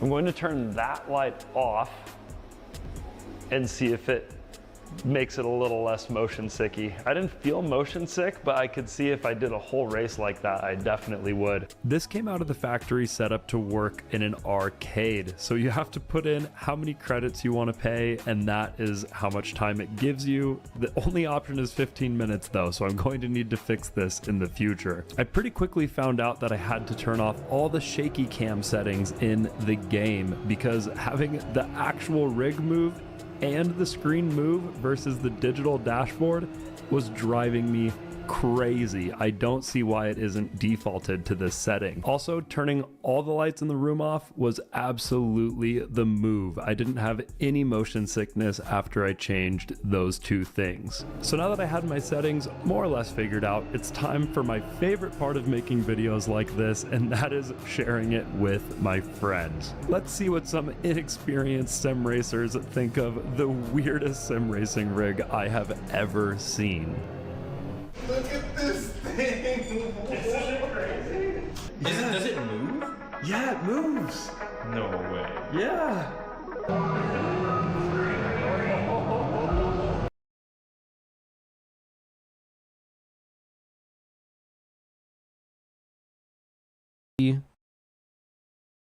In Jeju, I have a route here that I'll just show you really quickly that I run. Garbage drop is a little bit more involved. A lot of these you're going to have to get out of the garbage truck and actually throw them in the back of your vehicle, but once you get the hang of that down, you can do this really quickly. And if you look at the top right, you can see how close you are to filling up the truck. Once you filled up the truck, you just got to make your way over to the power plant, which you can then back the truck up into and deliver the trash. The only real downside here is that you can't spam this over and over. You're going to have to wait a day or so for the trash to reaccumulate, but it shouldn't be that much of an issue as you can go and do other things while you're waiting on the trash to reaccumulate, or you can wait it out by sleeping in a bed. Next up, this isn't going to make you rich necessarily, but it's a pretty solid way early on to make some money and improve your driver level while being AFK. I would first recommend going to single player and turning off the traffic and turning off the police AI. That way it just makes it a little easier to AFK. Next, you're going to want to visit a police station and hop in the Nuke police vehicle. If you have a better one unlocked, you can use that. Just keep in mind about the fuel consumption. That's the most important part. So the way this is going to work is you can turn on your sirens and put it in sport mode if you want it to drive really fast. It is going to use more fuel and you're going to be more likely to wreck with the autopilot on. I would recommend doing this if you're going to be nearby. That way you can kind of monitor it and make sure it's not going to wreck into anything or that you don't run out of fuel so quickly. If you're going to be gone for a while, you can set this in comfort mode and just kind of cruise to the checkpoints. With the newest update, they kind of changed how patrol works in this game. So what it's going to do is drive you to each one of these checkpoints. And once you get all the checkpoints in one of these circles, it's going to give you a extra cash bonus. So this is a really good way for new players to not only improve your driver level, but also make a little bit of passive money. It's definitely not going to make you rich, but this is going to be perfect for those players that need to get to driver level 20 in order to drive the trash truck. Now it's time to talk about taxi runs. So this is going to be another good way to make AFK money, and it's also going to help you improve your driver level. So you can buy the Servos. This is a 2-door luxury muscle car. It has the second highest comfort stat of all the vehicles in the game, and it's a hidden vehicle, so you can't find this at any car dealerships. You're going to have to go down to Hatch on Orange Farm, and you can find it for sale for $30,000, and it is going to require you to be driver level 5, which should be very easy to obtain. You're then going to have to go to a tuner shop and buy the taxi license to put on top of your car. And this is going to unlock taxi missions that you can do inside the Servos. So you're going to want to run ones with comfort, as this is going to pay you out double if you get the full comfort level, which really isn't that hard to do if you just take it easy. You can also autopilot most of these taxi runs. Just be really careful for any of these that require you to go off-road. And just be a little careful if you go somewhere like on the freeway where it has a really high speed limit. The AI likes to troll you just a little bit and just brake super hard for no reason. I'm not really sure why, but they haven't fixed it since I've been playing, so just be really careful about that. But otherwise, this is probably one of the most easy AFK methods of just running these comfort runs, doing them on autopilot AFK and go and do something else. And if you're a new player, you get the added benefit of seeing what the map's like. You can actually drive these routes instead of using the autopilot and see what new routes you can take. Maybe you can find some shortcuts that you'll take later on. So I would actually recommend driving these routes as a newer player just so you can learn the map a little bit. And next, let's talk about towing. This isn't going to make you a ton of money, but it is something that's accessible very early on and can make you a lot of money if you know what you're doing. It's certainly not the most lucrative job in the game, but it is kind of fun. It's a little bit more involved than some of the AFK methods that I mentioned earlier. And later on, when you're able to afford your own semi and you can afford a Lomax trailer, you can go all the way down here to Desa Harbor and deliver vehicles for quite a lot of cash. But when you're just starting, you're going to be stuck with this basic tow truck. So you need to be really careful about what type of cars you're trying to tow. If you open the map and look at the tow request, it'll tell you how heavy each vehicle is. So I would recommend trying to find a vehicle that's close to the road and not very heavy starting out with the basic tow truck. If you don't have any tow requests around you that you're going to be able to do, you can actually go to your map and click on these and abandon the job. and this will make them disappear, and later on you'll have another job reappear if you just wait some time. I will say that it's a lot easier to do basic jobs just starting out than trying to do a really heavy recovery. The money's just not worth how long it's going to take you to do so. So just keep it simple. Later on you can buy something like the Coolio. This is a slightly better tow truck. It's still not super heavy duty. If a tow truck's not really your thing, you can also buy a rollback, which is perfectly capable. And this method also isn't going to make you a ton of money, but it's something that's available early on. You can do it without any issues, and I find it to be quite fun. And finally, as the honorable mention, you can do contracts in the game. So a lot of newer players are a bit confused on how contracts work. Usually a contract consists of you delivering a specific amount of one certain item. And the best way to activate these contracts is as you're delivering something. So I like to use these on trips where I'm delivering fuel or oil, as it's just going to give you a bigger completion bonus and earn you a bit more money. And those are some of the best ways you can earn money as a beginner in Motortown. The best way to make money, in my opinion, is doing a job that you enjoy, because Motortown's a game that you can kind of take at your own pace. There really isn't no way of going about it wrong or a sense of FOMO. So ultimately, I would just recommend playing the game and doing what looks fun and not worrying so much about the money. But if you're in a bind or you need to make some money to do what you want, then this should be the perfect guide for you. And just really quick as a bonus tip, if you want to make some money later on once you're through the beginner stages, you can buy a dump truck like the Atlas 8x4 and start doing stuff like coal and iron runs. Those pay pretty well. And it's going to be great once you start using AI to help automate some of your supply chains, which I'll make another video on that if you're interested in how supply chains work inside of Motortown. So yeah, before I get sidetracked, that's going to be it for this video. If it helped, be sure to leave a like, comment, and subscribe, and thanks so much for watching.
Welcome back, everyone. Today we are doing something super exciting. We are purchasing the very first business in BeamNG Career. And just a warning, this is a very early access, very first look at it. We have a lot more planned for it, and a lot of things are going to change. Also, at the end of the video, we're going to purchase a new chassis to start our two-wheel drive dirt drag build. But first, hey everyone, welcome back to the channel. Okay, we just got the text from the BeamNG. Already looks fantastic, but there's two major issues that really hold the game back. First, let's talk about performance. Even with top-of-the-line hardware like at RTX 4090, BeamNG can still suffer from frame hitching, especially if you want to enable traffic. It's seriously no joke that BeamNG requires a NASA PC to run the game smoothly while looking great at the same time, and plus adding tons of customization mods probably doesn't help performance either. And second, it's the anti-aliasing. It's, well, pretty terrible.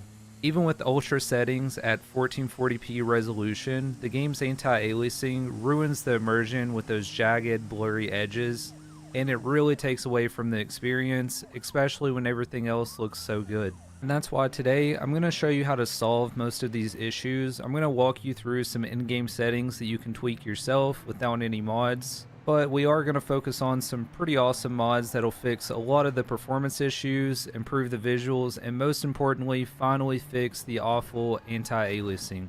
First up, for a performance tweak, I have a fix that requires no downloads or mods. BeamNG offers a experimental Vulkan renderer that can seriously boost the performance on your system. Personally, I've seen huge improvements like 2 times the frame rate, and my load times into maps are a lot faster when I use the Vulkan renderer. But there's a big catch. If you use Vulkan, some graphics mods won't work, including the anti-aliasing fix that I'm going to show you here in a moment. Hopefully in the future they can improve on this Vulkan renderer and make it more compatible with things like graphic mods and better anti-aliasing.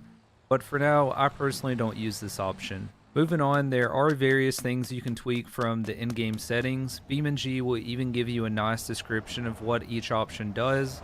You can even take this a step further, go into the world editor when you're loaded into a map, and here you can fine-tune things such as the sun position, the brightness, and much more. At first, this is going to look a bit daunting, and there is a bit of a learning curve, but if you really want to dial in these settings, you can do so here.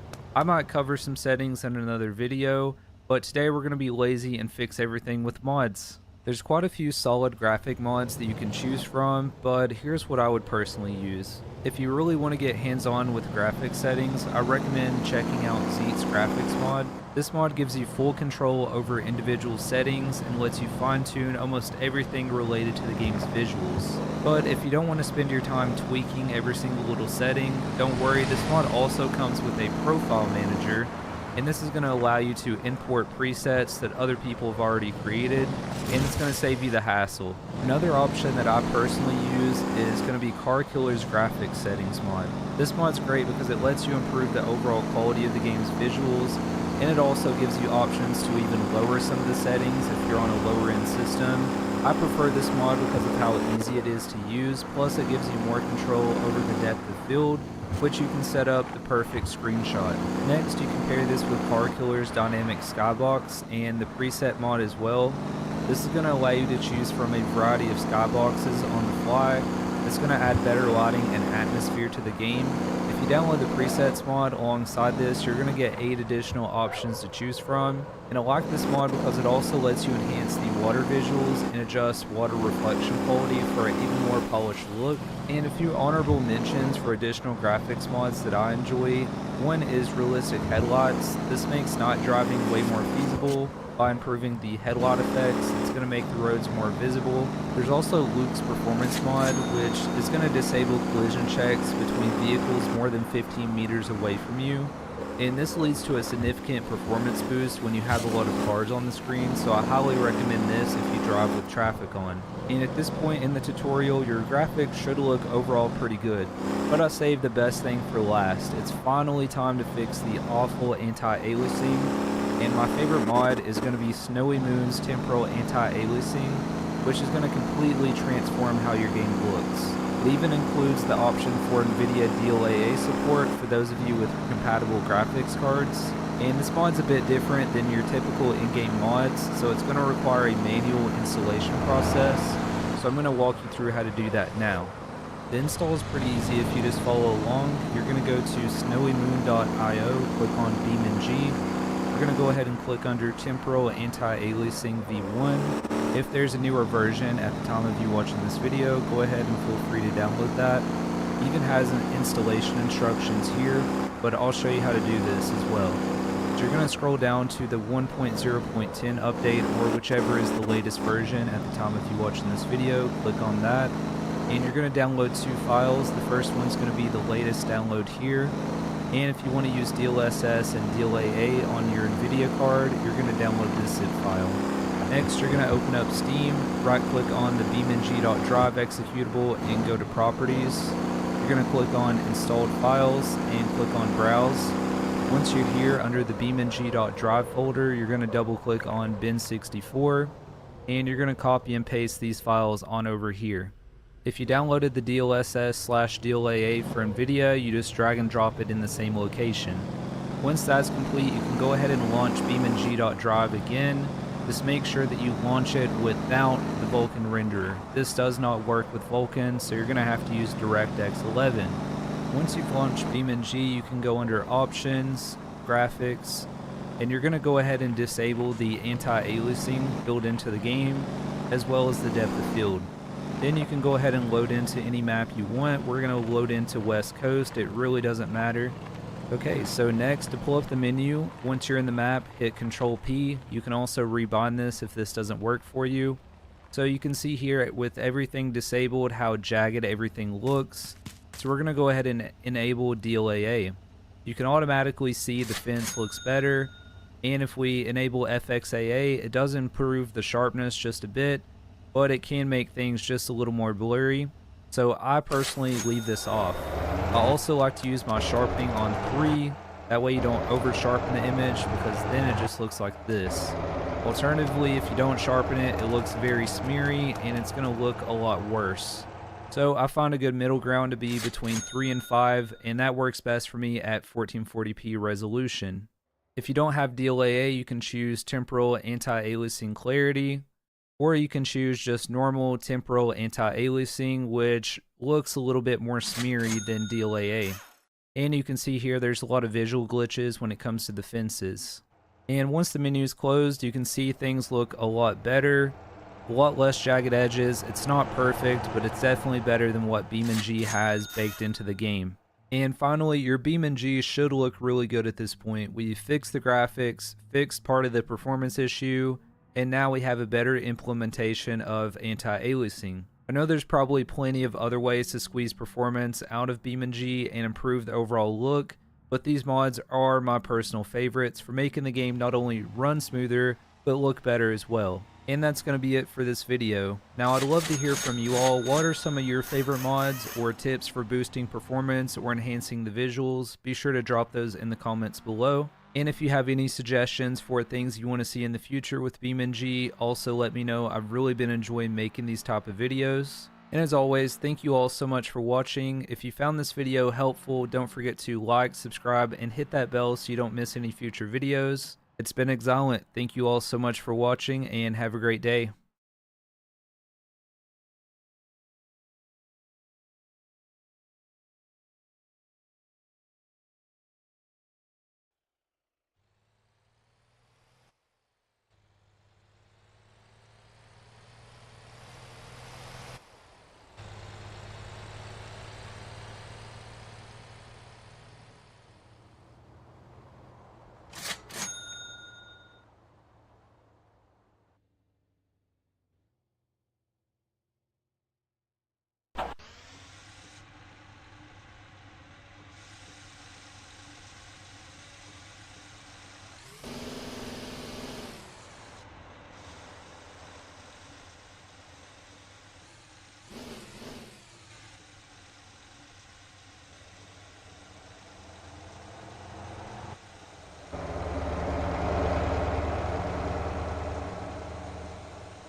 Thank you very much.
So yeah, they told us we're getting the Epstein files, but let's be serious. Washington is still covering for those who are connected to Jeffrey Epstein, starting with Melania Trump. Is Melania Trump embroiled in the Epstein scandal? That is something many people are asking and even asserting, but the White House is ensuring that no one talks about it. In fact, they have sent threatening letters. The Trumps have sent threatening letters to people who make mention that Melania might have been a lover to Jeffrey Epstein before meeting Donald Trump, that actually she met Donald Trump through Jeffrey Epstein. Where are these accusations coming from? Who is being told to shut up about it? Well, one prominent person being told to shut up about it is Hunter Biden. He went on a podcast making the claims, and the Trumps sent him threatening letters, telling him to stop it or else. Where did Hunter Biden get those claims? From Prince Andrew's biographer. Prince Andrew's biographer, Andrew Lowney, says that Epstein and Melania were lovers. In fact, he wrote about it in his biography of Prince Andrew. And when the Trumps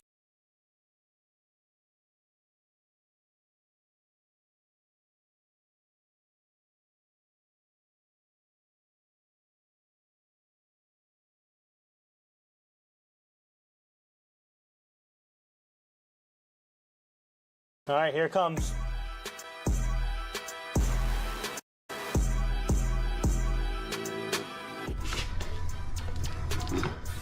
Oh my god, it's perfect. That's exactly how I planned it.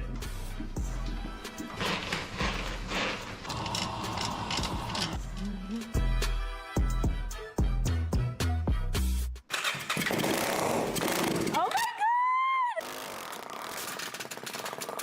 We're gonna be flying in I started this build well over 3 years ago when I knew very little about fabricating and even less about filming, editing, or posting to YouTube. So with that being said, this beginning video was rough. And right after posting this, I took about a 2-year break because I just knew I wasn't going to do this build justice, and I came back with my now fiance who leveled up my game in the filming department 1,000%. And you'll see that in the next set of clips when we start working on the rear suspension. But this is the Kawasaki KFX 400. It's 2004. It is super beat up, and basically in the first video, all I did was make it work and then drove it around for 10 minutes. This is the Power Wheels. This is what I started with. And after this, you'll see me drive it around for like 2 seconds and we'll be on to the rear suspension.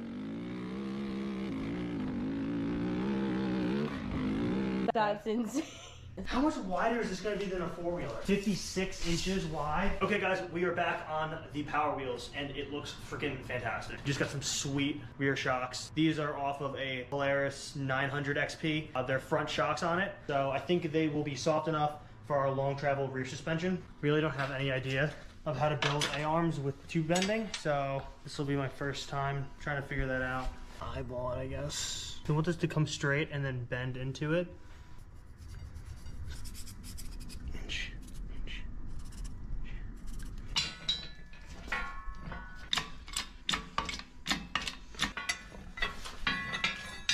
So you see it doesn't twist too much at the bend. Yeah.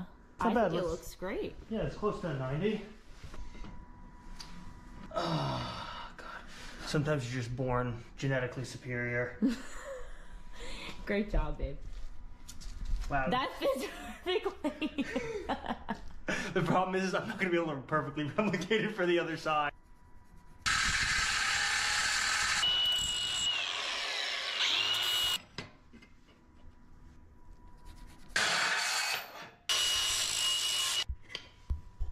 Okay, that's much better.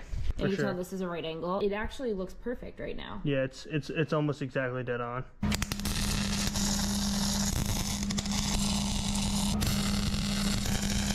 cool these things look? They are very cool.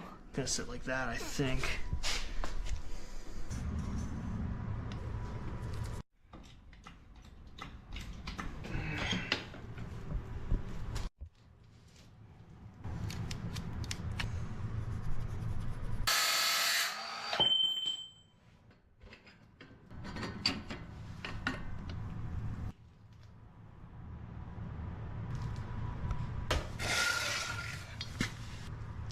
When is it fighting you? When you're pulling up? At the extremes. This plate right here, this is the line that is going through the center of the wheel. So if the wheel was on it right now, the wheel would be like this. Right now, like this can hold straight up like that. It can still spin, which is good. And as it goes through the arc, I want to make sure that this stays parallel, which it is, it's doing good. But It's fighting to stay there. It's fighting to stay there, which, you know, the purpose of the upper arm is to make it so that it stays straight. So this is called plunge. See how the axle's going in and out? Yeah. Luckily, it seems like that is kind of making up for the suspension geometry right now. I'm holding it from here. It feels pretty good. I can undo this bolt and these can get lengthened if I need them to. What we're gonna do is we're gonna make sure that we build this upper one a little bit shallower. And part of the reason that's a problem, the axle is pivoting in here. This pivot points out here. This pivot should be in line with this pivot, which they're not. We'll see what it's doing once we build the upper arms, and we'll make a determination if we need to readjust where these are pivoting.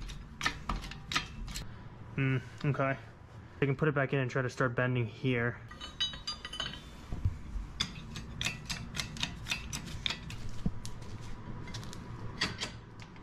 Bad, right? Babe, that looks awesome. It's curved exactly like the other one.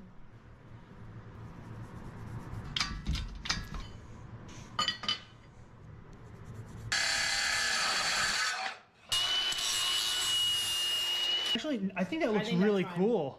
I think it looks really cool like that.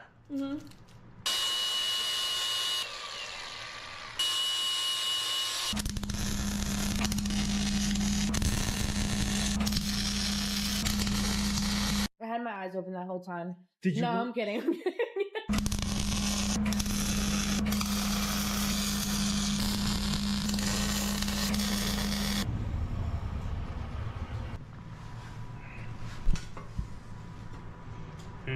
Look at how positive it gets. Up at the top here? Yes. I mean, we're not going to be driving at that, but it's still not a design feature that I would like. Here's the thing, this is not moving badly at all. I'm going to grind this guy and swivel this down under and see if that changes anything real quick. Babe, this looks excellent. Like, I'm not even kidding. This looks like it was made in a factory. Thank you.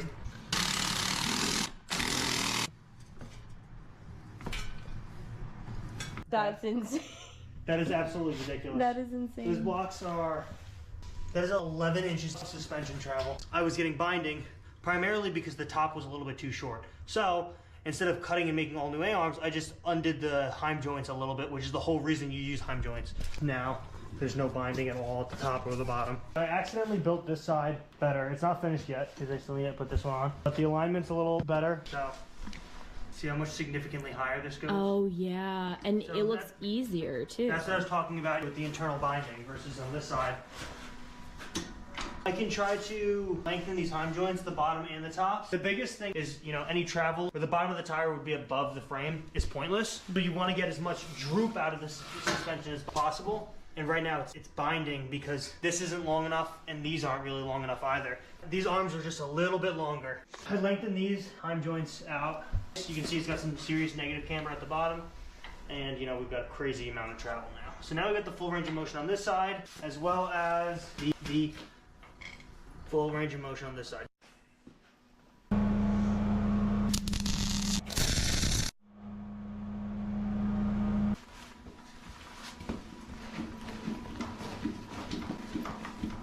We need to make the front suspension match the rear in the width. The plan to make this match the rear is I'm going to pull these shocks out and then I'm going to cut these and I'm just going to lengthen them and see what that gets me. The reason that it could be difficult right now is these aren't the front wheels that I'm planning to use. I'm planning to use the wheels that are over there and the bolt patterns don't match. So I'm kind of going to be eyeballing the width while I wait on the spacers. So let's see what we can do.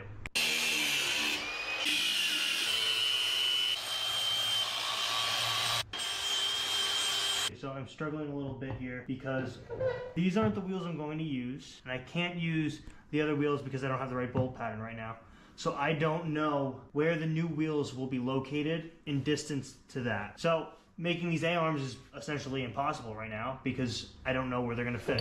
So I've just been eyeballing it to sit a little bit inward of the middle of that tire because the spacers we're gonna get is about an inch. That being said, for the A-arms to build them right now, I cut them and now I'm attaching pieces of tube in between to set the distance between the inside point and the outside. And that way I can take it all apart, bring it over to the table and build proper ones to the correct dimensions.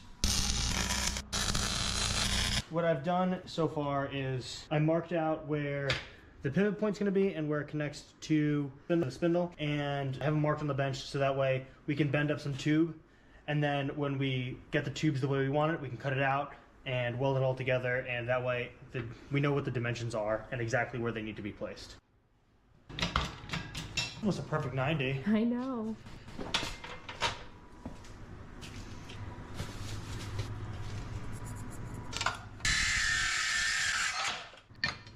You're unbelievable.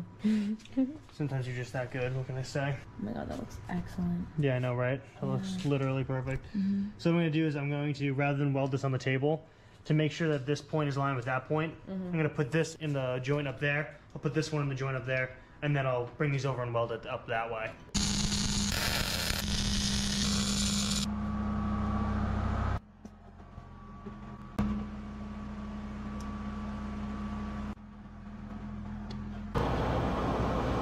That is way more in alignment than this one, you know? Yeah.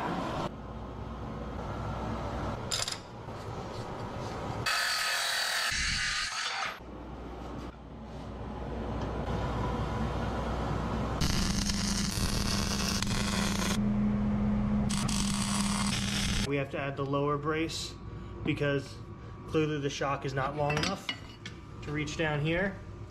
And I mean, if we were to make it down here like this, then the wheel will have way too much leverage over the shock because it'll be several inches out further. I'm gonna add this brace in here, increase the height of it.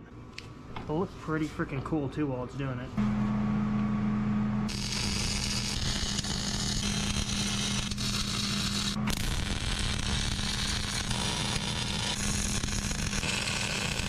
That's not notched in, babe. There you go. A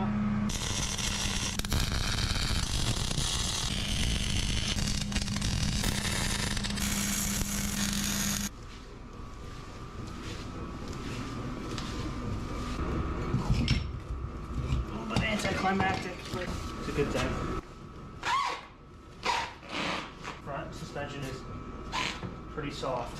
Way different than the back suspension. What do you say? Way different than the back suspension. Yeah, but that's because the... So jump on it or no?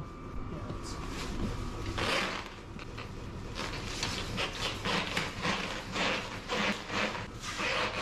It's a roller again. It looks like a monster truck. It does. It looks ridiculous. Excellent job, baby. Thank you. It looks so good. It really, really does. It is really, really coming together. Oh my god. So this right now is the steering shaft that I've made up. You can see it rotates. It rotates better from the other end. But what the plan is right now, right down here, we're gonna add another mount.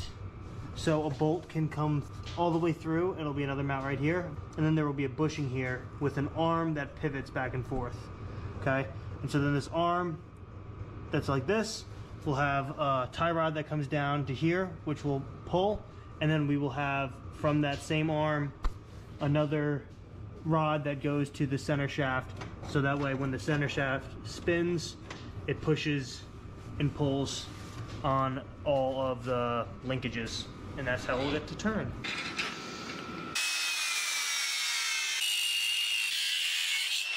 That's pretty good, right? Alright, so I just finished shaping these 3 steering yokes, and so the Heim joints sit in between them and sandwich it nicely. As you can see, I ground the middlemost one the deepest because as it starts to pivot back and forth, these are both pinched inward. So the inside is the critical dimension for it making contact with the bolt. I'm going to weld these on the bottom of that shaft.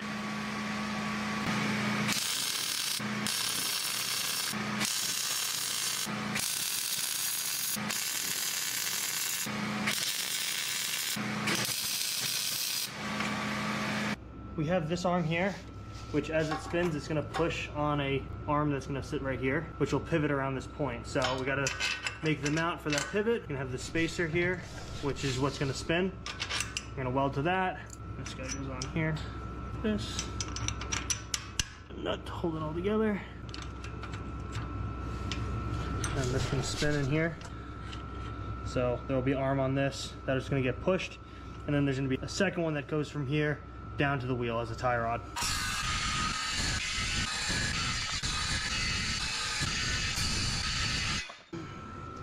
Make these nice and square like that.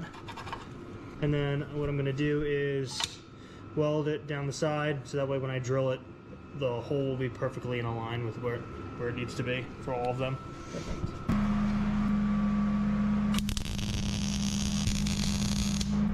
So that's a really, really cold weld. I did that on purpose because I just want it to hold it together slightly. I don't want it to stay that way. You know, I don't want to have to grind for an hour to get them apart.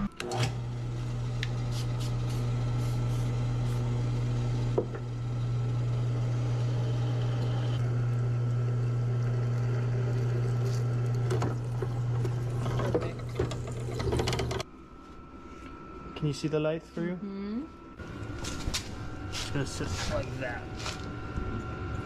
And this guy is gonna connect up to here. So when this turns, it's gonna push this in sync with each other. So cool. Right? Yes. And then we're gonna have the other one come off on the back side, and it'll sit here and it'll go down to the wheel. So you want this pivot point to be in line with this one, to be in line with that one, okay? When it's going straight.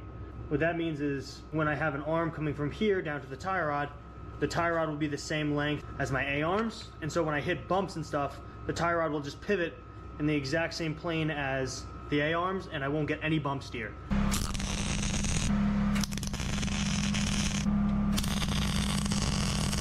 Not very clean, but it'll get the job done.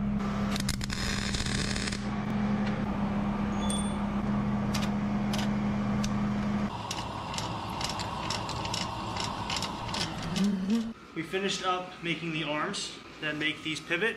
So when it spins, it pivots and turns the wheel, as you can see.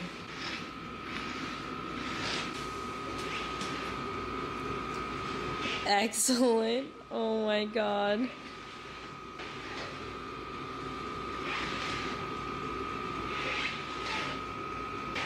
That looks so good. Great job. Pretty This good, looks right? so good. We're gonna make the steering wheel.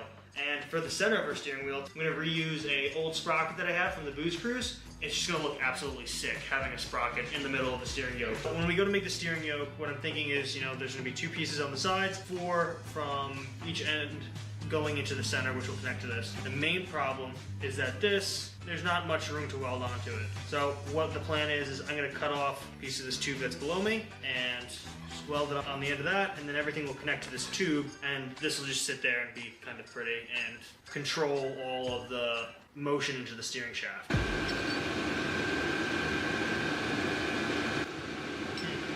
Okay. I'm gonna put this, I don't know what I should do next. I feel like I need these tacked on here to determine how to grind out the angles for cross pieces that are gonna go in here. So I'm gonna put this on the machine, tack these 4 pieces in place, how I like them, and then from there I'll build it and mark where the grinding needs to happen, and if I need to break the tacks, I'll break the tacks.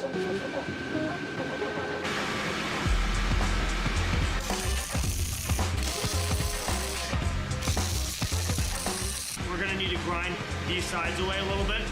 They're a little bit too far, and because they're running, when I go to put it on here, it's running into where this one was welded. You can see that. So I'm gonna grind that away real quick. Much better. I think this one needs a little more.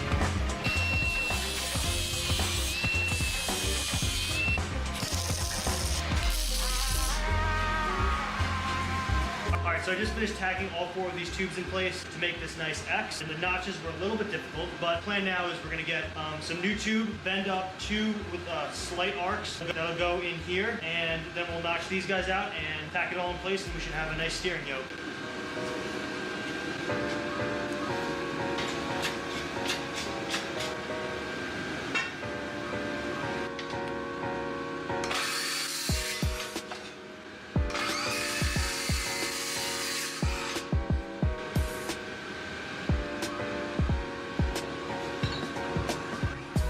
When we're done, we'll cut whatever's extra off on the end on this side. But on this side, it's gonna have the extra, so like the throttle can be up here, or the brake or whatever can mount there. So let's bend a second one and then we'll worry about notching this.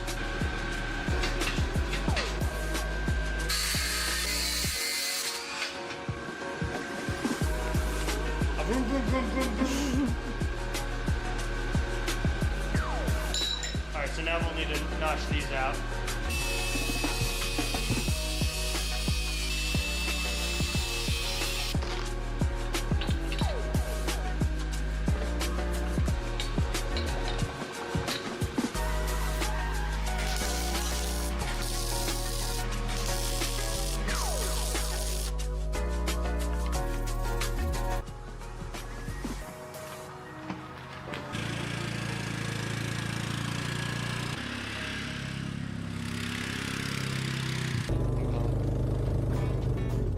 Where am I bringing you? You can just tow me around the field and stuff, like around the barn. Okay.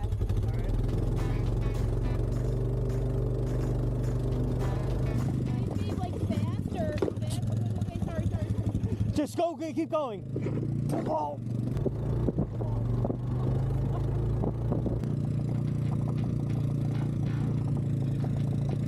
Okay, this thing's working really good. Look at this, Chi.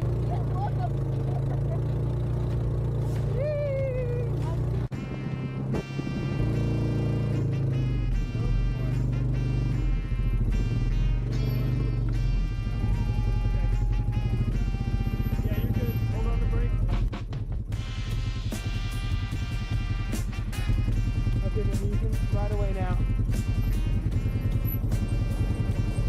Oh my god. Holy shit. This is really steep.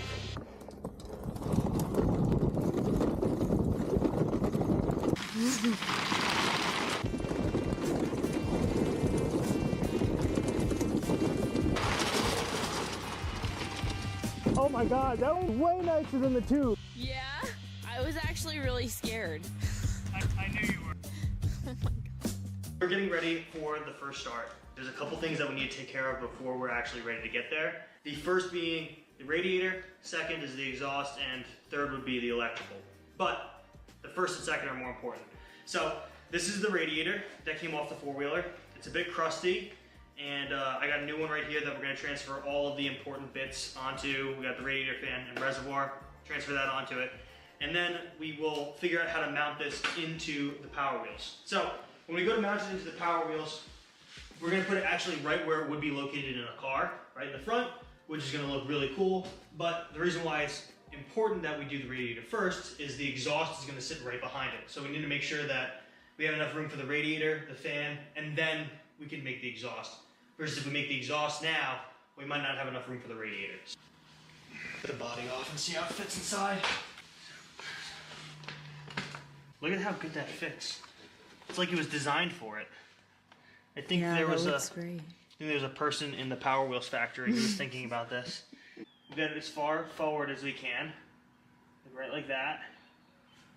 And now it's got plenty of space in here. So I have two mounts on the top and one mount on the bottom. I think the bottom mount I'm gonna be able to just pick up from another piece of steel with a couple of flat stock. But for this top one, I'm gonna make a tube that connects to the upper shock mounts, comes down this way, bends across, and then comes back to this other upper shock mount, and then we'll have tabs that grab. Okay, so I have this point and this point, just the two places I'm gonna put my, initiate my bends. Probably a little bit less than 45 degrees is what I need to come back and pick up this point and this point, and it'll just be a nice little V across, or I don't know, trapezoid. We have quite a bit of degrees to go, but that's fine. And I need this side to come in more than this side. So one of the problems with this bender is if you're doing multiple bends, it's difficult to keep it in the same plane because it's such like a brute force bender. But now that I've got these three bends here initiated and the three bends here initiated, I'm not worried about it starting to roll inside of it because the tube is already kinked in a way that it's not gonna start rolling in a different direction now. Okay. So I'm just free to pump and pump and pump. Clearly one is bent more than the other, if you can't tell. So we'll give this side a couple of pumps and I think we'll hopefully get it to be a little bit more symmetrical. See, that's better. It's way better. Yeah. Thanks, baby.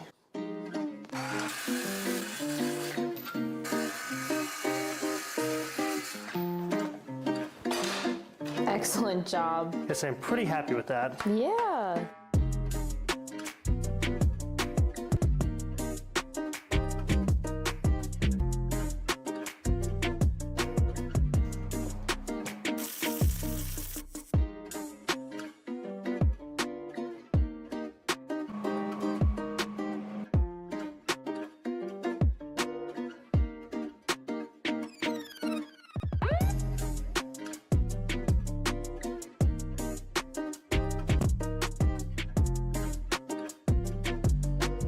So I did a little bit of cardboard aided design. I got this guy, this mount for this side, go on either side of it, and got this one for right here. So we'll cut them out and shape them up and make them look nice and pretty out of steel.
We're building a fully custom exhaust for the F-150 Power Wheels. We're going to reuse a little bit of the old one, but then we also have some pre-bent tubing that is nice and tight because it's mandrel bent.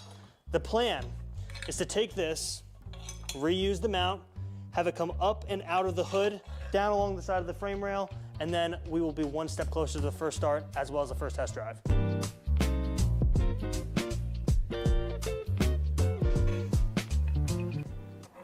Like, I think that no matter what way I rotate this, it's gonna slide into that port the correct way. I think I'm just gonna chop it kind of like right in the middle maybe. That way I have as much material on either end to work with. You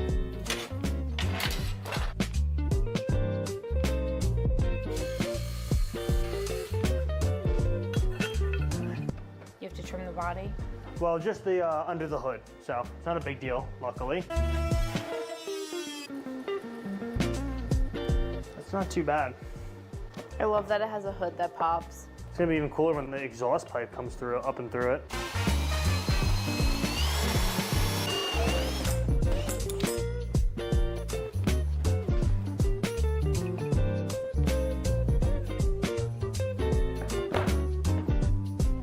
Excellent. That looks so cool. Look bad, right? No, not at all. That has got no business being that perfect. Like, you gotta be kidding me. That's literally just by eye. It's like you know what you're doing or something. It's like I know what I'm doing or something. Well said. Very well said.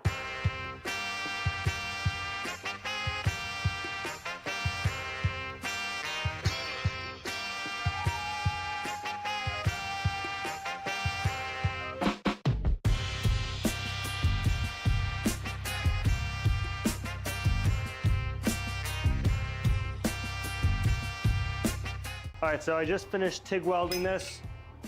Came out okay. I'm not a professional TIG welder by any means. So right about there is where I want this exhaust pipe to sit. We have a bunch of new tubing that came in. This is a couple of these guys, all 1.5 inch, which is fantastic. And I'm gonna cut this, weld up the exhaust pipe that goes down along here, around the bottom, and then up and into there. Because I think that's the only place that really putting the muffler and exhaust makes sense. If we do it underneath, we lose ground clearance as well as the bends get more and more intricate. If we try to do it out the center of the back, there's not enough room for the muffler. So I think that's really the only place that makes sense to put it. So yeah, let's get to it. Think that. Let's get to it. Let's get to it.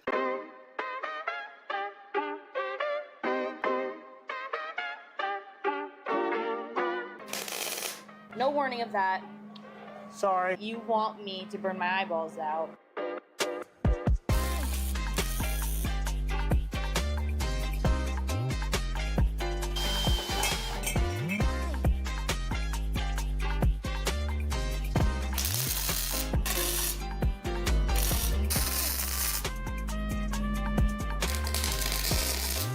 Yikes. I mean, That looks so good. Thank that you. really looks so good. Yeah, it looks pretty freaking good. We got there in the end. It was a little bit of a challenge, but we got there. Sure. Careful. I'm being so careful. Not being careful. I'm being very, very careful. Being very careful.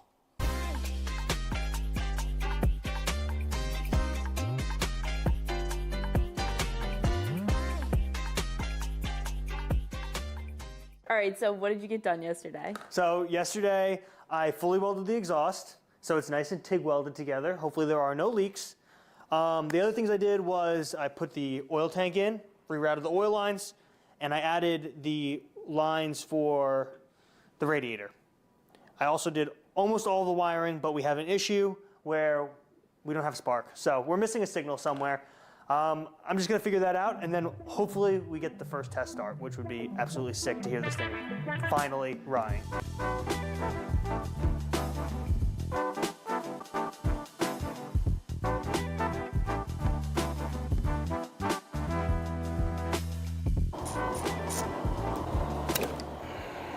What is that? This is the CDI box. It does something. Oh, I'm glad you know that it does something. It's in charge of the timing of the engine. So when the spark is sent to the engine, at least that's what I tell myself. So like I said, this had serious wiring issues before I took this apart. This is the wire that goes to the clutch lever, and the person before me with this four-wheeler, that's how they made the connection. I mean, crimping it is one thing. This is just another. Like, this is next level bad. All right, so do you think that that's the only issue? Why there's no spark right now? It could be one of the main ones. Could be one of the main issues.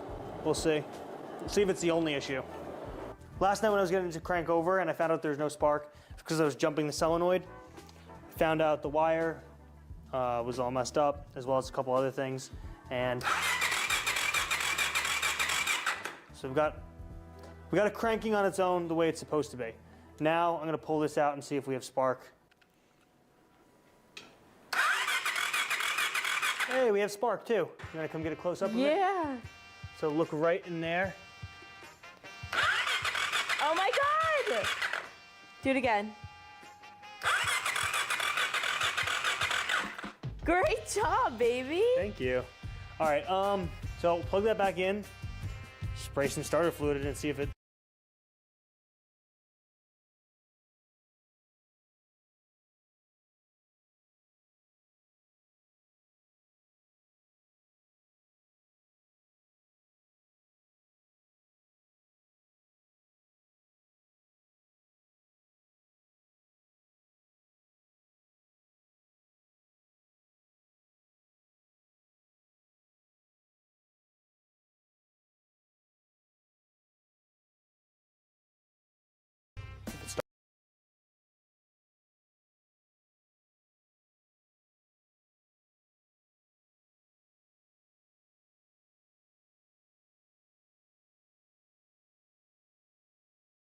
Hello guys, beautiful creations. Splicky 2 is getting relaunched sometime this December, and if y'all don't know who I am, I'm Lee4. I create lore videos, tips and trick videos, and community videos in Splicky 2. So without further ado, this is everything getting re-released in the new relaunched Splicky 2. Let's freaking do this. This is everything that I know that is going to be coming out in the of Splicky 2. If I miss anything, just tell me in the comments down below. The first thing we got here is factions. Factions are gone.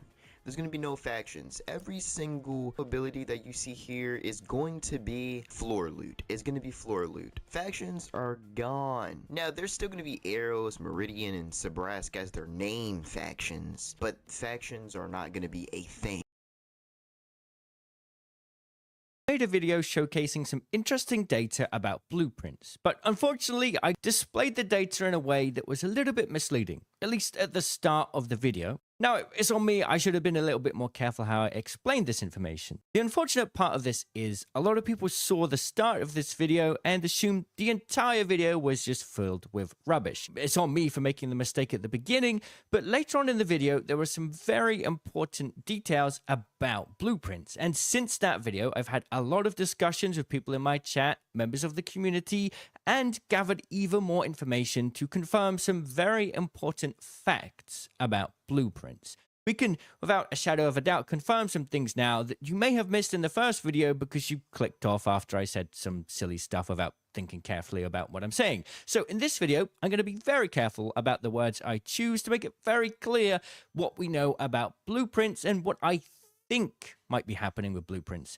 If there's a fact logo on screen, then I'm talking about the data that seems to really back up what's happening with certain blueprint drops. If there's a theory logo on screen, then that's my own theory in play and should not be taken as fact. This is really important because I have a lot of information, a lot of experience looting containers, and a lot of data to share. So let's get to the facts first. If you didn't watch to the end of the last video, then you would have missed out on this stuff, and we now have even more evidence to back it up thanks to a lot of community input. Firstly, the volcano only spawns in the Hidden Bunker event. If you want the volcano blueprint, you have to loot in the Hidden Bunker event. It doesn't have to be in the Hidden Bunker, just somewhere in the Hidden Bunker. Basically, pretty much any container could spawn it. The sad news is the drop rate seems to be astronomically low. I've spent about 10 to 12 hours looting the Hidden Bunker, doing nothing but looting containers, and haven't found it yet. So if you want to go and hunt for it, just consider that you'll need to be extremely lucky. Now, I've heard a lot of reports of people finding the volcano blueprint outside of the Hidden Bunker event. So my message to you here is, if you have any visual proof whatsoever of finding the volcano blueprint outside of the Hidden Bunker, please provide it to me. I've been asking for this for a few days across social media and haven't seen a single clip so far, and this goes to back up the data that we've gathered so far. So unless somebody can prove us otherwise, the volcano only drops in the Hidden Bunker event, the blueprint that is. It was available in security breach lockers before in the past, but they have since been nerfed and is no longer available. Next, let's move on to the Tempest. The Tempest has a ridiculously higher chance to spawn in night raids. I've only ever seen visual proof of it spawning in night raids. However, there do seem to be a lot of reports and accounted stories of it spawning in storm and day raids. However, for me personally, I have not seen any visual proof of it spawning in anything besides night raids. So if you'd like to find the Tempest, your best bet is to search in night raids. The drop rate there for it seems to be far higher, and if you do a search on any social media site, you'll be swamped with posts saying that they found it in night raids, and our own data from our data collection really seems to back that up as well. Next, move on to the Bobcat. Some people swear that they found the Bobcat blueprint. Yes, they have. They did find it. It was in the Locked Gate event, which was only available for a short time. Good news is the devs are kind of figuring out what's going on with that, and hopefully it'll be added again soon. Nobody else has found a Bobcat since. Some people have told me that they have, but haven't provided any visual footage of them doing so. So for now, it seems to be only in the Locked Gate. The Snap Hook blueprint has an astronomically higher chance of spawning in the Storm event. It can spawn in other events, but it spawned like crazy in Storm. So those are some important facts about rare blueprints and how they spawn. We've now got the data and the community-backed evidence to really suggest that the rarer blueprints spawn specifically in certain 2 times points events. Hidden Bunker, Night Raid, Locked Gate, Storm, you get the picture. Now I also want to go on to the next point. It seems likely that each map or area of a map may have different blueprint loot pools. This is now a theory here. We don't have enough data to back this up. However, the evidence that I would like to provide here is the fact that a lot of people have had a lot of experience finding augments in the Blue Gate map. Doesn't matter what time of day, doesn't matter if it's a storm, people are finding a lot of augments here. Now, we can also confirm that people have found blueprints outside of the Blue Gate map, so they don't exclusively spawn in Blue Gate, but it does seem to suggest that some maps may have different loot pools for the blueprints. Once again, we don't have enough evidence here to back this up, but the ongoing theory at the moment is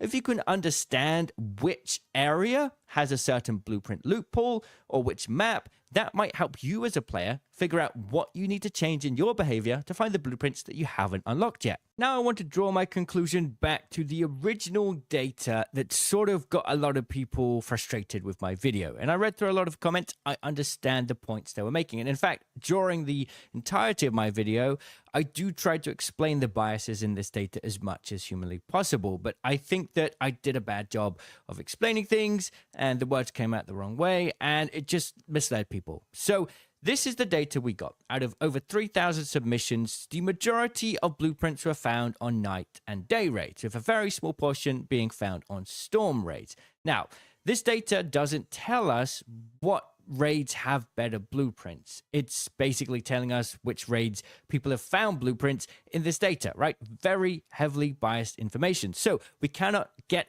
any information from this at all whatsoever. And I shouldn't have included this in the original video because it doesn't provide anybody any information. What the information that this data does provide us with is it guarantees that certain maps or map pools or map events have different blueprint drop pools. The important thing that we can all take away from this is if you're looking for a specific blueprint and you're not finding it, one of the best possible things you can do is just change what map or map condition you're looting on.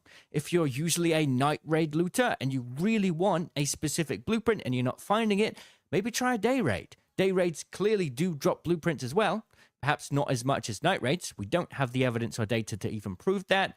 Perhaps I could run a test later on if anyone would be interested. I could perhaps loot 1,000 containers on day, storm, and night raid to find out the results. If you would like me to do that, please let me know. But what I'd really like to get from this data is, and explain to you all so that you're all prepared to go and find blueprints and have less frustration with finding blueprints. If you cannot find a specific blueprint, try and change your behavior in the game. But it's very clear that because of the data that we've gathered now, that the blueprint loopholes are very nuanced depending on what map or event you're playing. So that's what I should have done with my first video. I should have just explained this from the start and avoided opening the video with the biased data because people are just going to come into that and believe that that's fact. And I tried very carefully to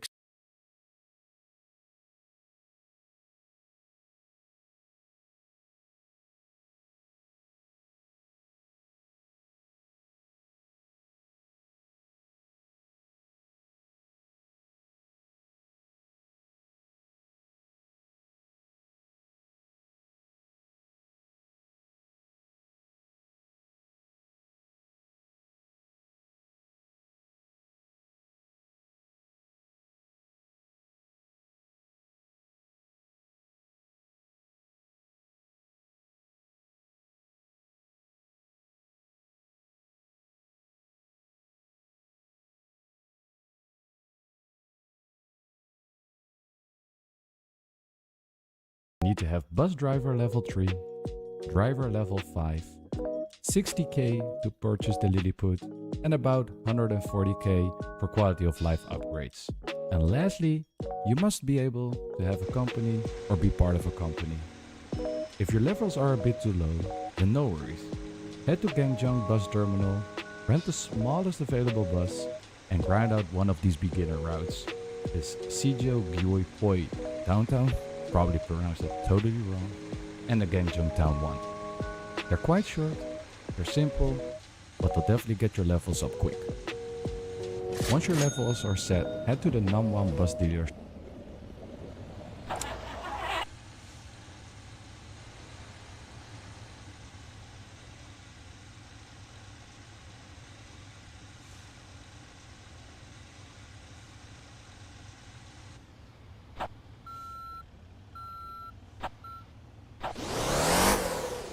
Thank you very much.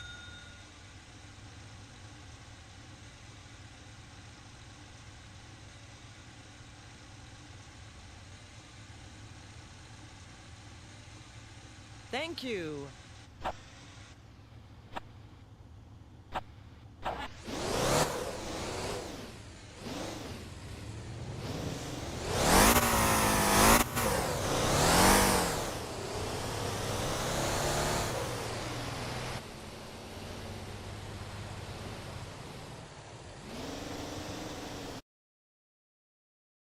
chip and buy the Lilliput for 60k. So why are we getting the Lilliput? Well, it's one of the most beginner-friendly buses in Motortown, but don't let the size fool you, because this little powerhouse is perfect for off-roading, which is key for this route. Its compact frame, it's lightweight, and has tight turning radius, making it ideal to navigate through the muddy shortcut we're about to take. Now head to the tuning shop, and if you want to fast track the tuning, use the preset code 59797, because this will get your bus ready for the off-road action in seconds. If you prefer to tune it yourself, then at least get yourself a lock differential, ride height plus 10 centimeters, wheel spacers 100 millimeters, and optionally suspension dampers of 500%, a bus engine of 230 HP engine, and a 6-speed light bus transmission to make your life a lot easier, because it will make the off-road sections a lot smoother and prevent common issues like bottoming out or losing control in the deep mud. And if you haven't already set up your company, then head to Gangjing City Hall and create it. And once your company is live, press O to open the company menu and go to bus routes and click add. And either manually add the route that I'm about to explain or import using the code in the description. So let's walk through the route now. This custom route is called Guangjing Guapa and it includes 8 stops. At first, we start at Guangjing. Then we do Namdang Sawmill, Gapa Bus Terminal, Gapa Supermarket, the Gapa Ranch, the Gapa Ranch return site, the supermarket return site, and then we end up at the Gapa Bus Terminal.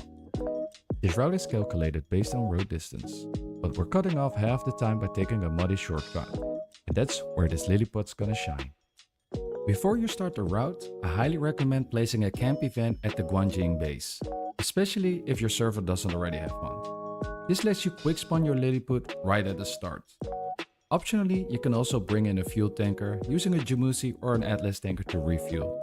Although Gangjing has now a gas station, but it only works if the population is higher than 20%, so that's something to keep in mind.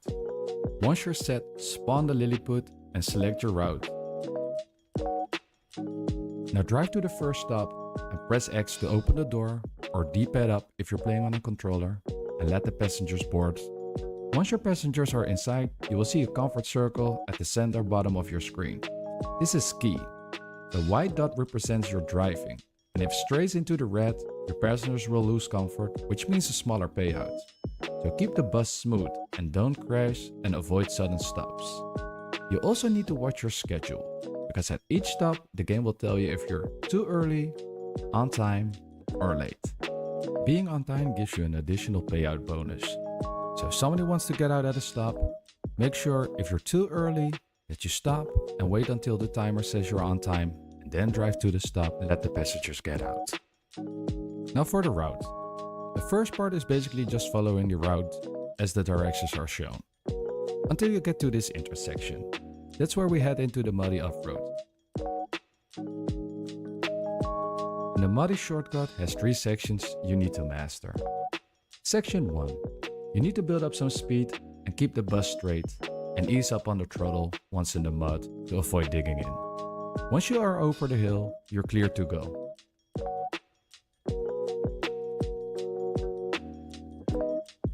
Muddy section 2, you need to keep the momentum through the thickest mud and use the handbrake to steer into the right direction. Then once you're out that first patch, stay straight and power through the other patch and you should be good to go.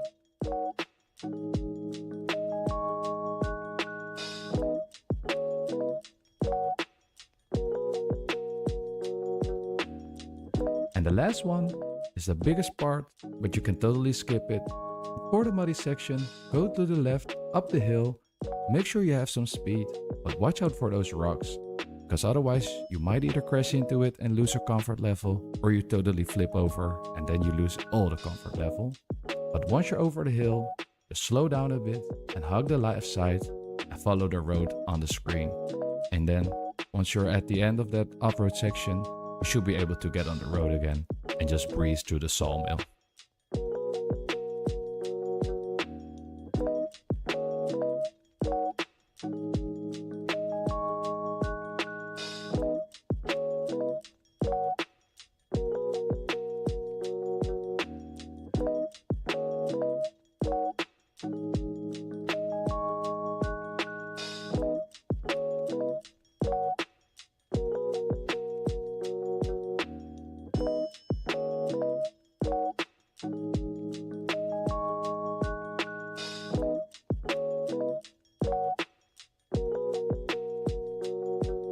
If done correctly, you should end up at the sawmill with way too much time and you're probably way too early. But this is the reason why we added this stop in there, because usually nobody wants to get out, so you can just go there, stop, and then the schedule updates, and then you see you got like 3 minutes to get to the GAPA bus terminal, which makes sure that once you get there, you probably only need to wait 30 seconds before you can drop off your passengers.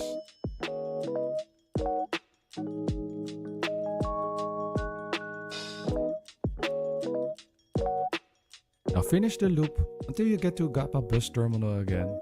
And when you delivered all the passengers, just despawn your bus and do the route again.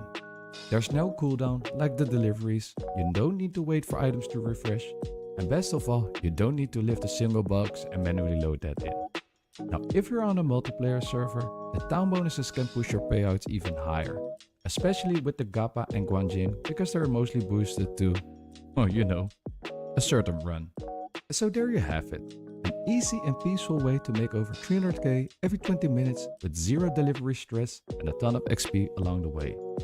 Hop in your Lilliput, hit that route and drive smart. And hey, if you already tried this shortcut, let me know this in the comments and watch. Alright folks,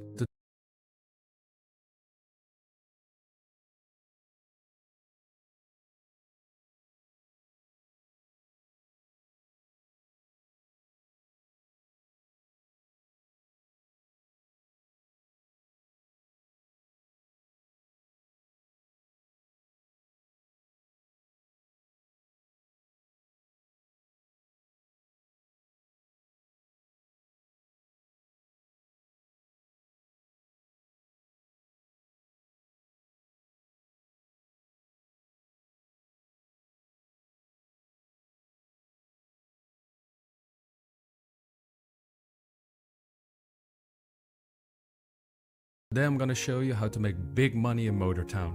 Because your pops always says, work harder and not smarter. But wait a minute, this doesn't feel right. Yes, much better. Let's talk about garbage trucking, because nothing screams easy money like picking up somebody else's trash. First, head over to Gozen Truck and rent yourself a Compacti. If you got 150k laying around, you know, go ahead and buy one because it will make you more money in the long run. Sitting comfortable in your Compacti, open up your map and look at those trash icons. That's where we're headed. The best spot? That's Gangjang. There's enough trash there to fill an entire truck in one go. Jeju is a good backup, but you might need to hunt down the trash a bit more in other locations. Alright, it's time to get to work. When you arrive, you either see a trash bin, a dumpster, or some loose bags. The containers and the bins, those are easy, just load them up from the truck. The bags? Yeah, you need to get out and pick them up and toss them in manually.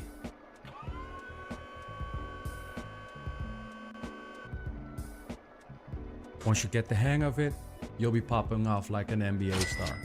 Except your highlight reel's just garbage, literally. And don't make the rookie mistake to not put the handbrake on while getting out of the car. Unless you want to play Catch a Truck Simulator, of course. Repeat this process and keep filling the truck until it's full, which you can see on the top right on the screen. There's a bonus trick. You can grab 3 extra bags and toss them in the back of your truck without compressing. Just make sure you close the door so they don't fall out. Though, to be honest, they still might because the physics at Motortown can be a bit weird at times. Is your truck full? Then it's time to get paid. Head to the SRF power plant and drive backwards into the compound. Unload your trash and watch the money roll in, baby. If you did the extra bag trick, just drive forward a bit, compress the leftovers and unload again. And boom, maximum profits. That's it. You're now a professional trash collector and well on your way to making bank in Motortown. If this helped, drop a like, sub for more, and tell me what Gade should make next. You've been hustling. Taxi runs, towing jobs, garbage trucking, you name it, you did it. And now, you're sitting on a nice pile of cash thinking, what the pops should I do next? Blow it on a fancy car? Tempting, but let's be smart about this. It's time to take things to the next level and start your own company. First things first, we need the right truck. If you have at least 110k and are trucker level 12, head over to the Gozen truck and grab yourself a Jamusi tanker. But if you're patient, I recommend grinding a bit longer until you hit trucker level 50 and have 116k, and then buy the Atlas tanker instead. Both will get the job done, but the Atlas tanker has a slightly better performance compared to the Jamusi, which does make a difference in the long run. Once you get your tanker, store it in a garage for now. Now it's time to make it official. Head over to City Hall and start your own company. You'll see two options, company and cooperation. For now, let's keep it simple and just create a company. Alright, let's put it all to action. Fast travel to Jeju Harbor and spawn your Atlas tanker. We created ourselves a company so we can pick up these contracts. You buy a contract for a small amount and then you have the timed window to complete it. Look at the contract list and find Nox and fuel storage. Load up 20 fuel in your tanker and drive to their location. But don't deliver the fuel just yet. Okay, here's where most people get it wrong. Before making the delivery, get out of the car and get into the cube to accept the contract. When you accepted the contract, get back in your car and make the delivery. If you did everything right, you can see it in the chat that you got an extra additional payment. Start a new delivery from here. This time we're gonna take two deliveries, one for Treewater Factory and the other one for Ranch. First we go to Treewater Factory and then to the Ranch, but don't forget to first accept the contract before making the delivery. At the Ranch, start a new delivery. This time we're gonna bring milk to the cheese factory. If a site has separate cubes for pickups and deliveries, the contracts are at the pickup cube, which is kinda confusing, just like what you see at the milk factory.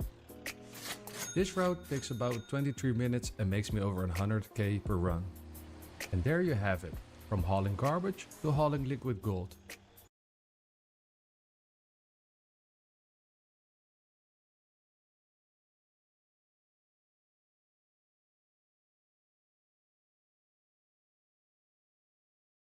Look at you all grown up. Feels just like yesterday when you were knee-deep in the trash. Ah, sweet, sweet, smelly memories. Hey, but hey, we all gotta start somewhere. Some people are born rich and some of us, they have to milk the system. If this helped, drop a like and let me know what business ideas you want next.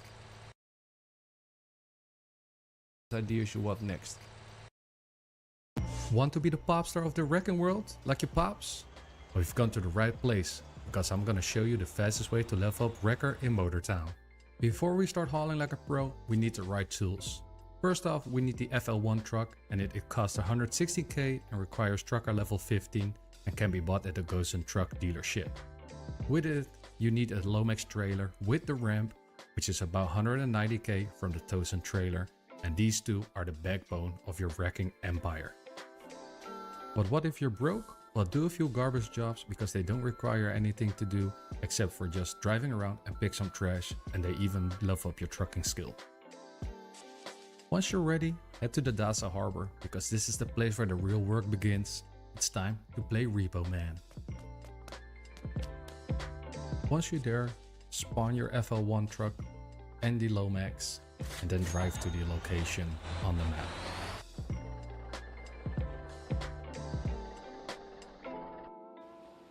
Now you see a bunch of vehicles over here. Jump into each of the cars and check where it needs to go. Longer distances and heavier vehicles means more experience, but also try to match drop-off locations. It's more profitable to haul two light cars to the same place than mix a heavy and a light one going into the opposite direction. Once you've selected your cars, load up the cars, but the big tip here is the first car you drop off should be the last car on the trailer, otherwise you'll be playing car Tetris at every stop. Leave space between the cars so they don't smack into each other when braking, and for the love of Wrecker XP, strap your cargo, unless you want to accidentally start a used car dealership on the highway, of course. If you want to use autopilot, then always set a manual waypoint, because the AI will take whatever drop point it feels like, just like your GPS when you're running late. Now drive to the drop-off point, unload and cash it, then sweet XP. If you place your car right, this will be smooth as butter. Now rinse and repeat. Fast travel back to Dasa, respawn your truck and keep that XP rolling in. You're now an official wrecker popstar. What's your best wrecker setup? Got any pro tips? Drop a comment below, and if this helped, then hit that like button or I'll make you do garbage run for XP. So you've been running contracts and the money is finally rolling in. But here's the twist. Without even realizing it, you've already had a sneak peek into the real engine of MotorTown. Today I'm gonna show you how the supply chain really works and how mastering them is your ticket to bigger profits, smarter routes and fewer wasted hauls. They're the core of the game, but the game explains them about as well as my son explains where the rain comes from. Apparently clouds are just crying because they miss dinosaurs. Think of a supply chain like a recipe. You start with raw ingredients, cook it in the factory and serve the final dish to the customer. Crude oil is cheap. Refined fuel is worth way more. But delivering the fuel to the customer, that's where you make the difference. Because the further you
Be careful.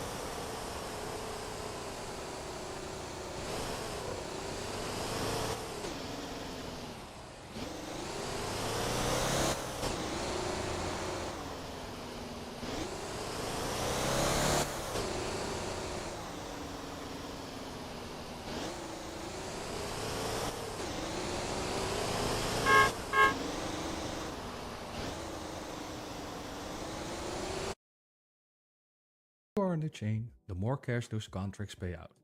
But here's the twist. The chain needs to be fat, and if you're smart, you'll have others do the heavy lifting for you. Now let's break down the three main types of cargo deliveries in MotorTown.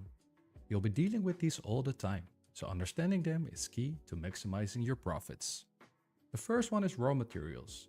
These are simple, straight to the point deliveries, and for example, it's bringing like corn to a supermarket. It's the first step in the chain, so the payout is low, but it's fast and easy. The second one is processed goods. These are a 3-step delivery, like bringing milk to the cheese factory and then bringing the cheese to the hamburger store. You're adding a bit of value here, so the payout is higher than the raw material, but it's still not the biggest ticket. And the final one is the finished goods. Now here's what the real money is at. Is you're taking crude oil to a refinery and delivering the fuel to a storage and then bring it to an end customer like the ranch. These 4-step chains require more time and effort, but they pay out a lot more. For the sake of the video, I keep it simple, but it's actually a lot more complex as these routes can definitely intertwine with each other. Yummy Fluffy of the Motortown Discord created an amazing overview that I will add in the description for you to look at. One final thing, which is kind of a pro move, is to make use of your AI drivers to handle the early grind. Let them haul the easy stuff while you drive the hard ones, so you can earn those big bucks. It's like being the quarterback of logistics. Let the bots run the play, but you make the touchdown. And that's how it's done. You're no longer just a trucker, you're now a supply chain commander. If this helped, then drop a like, leave a comment, but also don't forget to subscribe so more people get to see these videos when we make Motortown. Did you ever finish a delivery and think, wait, wasn't the job paying less before? Well, surprise, that wasn't your imagination. That's the town bonus system at work. In this video, I will show you how the town bonus really works and how to squeeze every extra dollar out of every job. Motortown has grown up. The islands are now split into zones like Gapa, Halim, Jeju, or Gangjeong, each with their own economy. And each zone will track how well you are serving them across 4 services: the bus coverage, food supply, patrol coverage, and garbage collection. The more you help a town, the more its population grows, and with more people comes one thing: higher job payouts in that area. The town bonus is based off 2 simple calculations, so let's break it down. First, we got the town population bonus, and here's how it's calculated. It's bus coverage plus food supply plus patrol coverage times 0.2 plus garbage collection times 0.2. So buses and food matter the most, while patrol and garbage give a smaller boost. Next up is the job payment bonus. That's just the town population bonus multiplied by 0.2. The result is an extra percentage you can earn on the jobs in that town, but it's capped at a maximum of 30%, so anything over that won't stack any higher.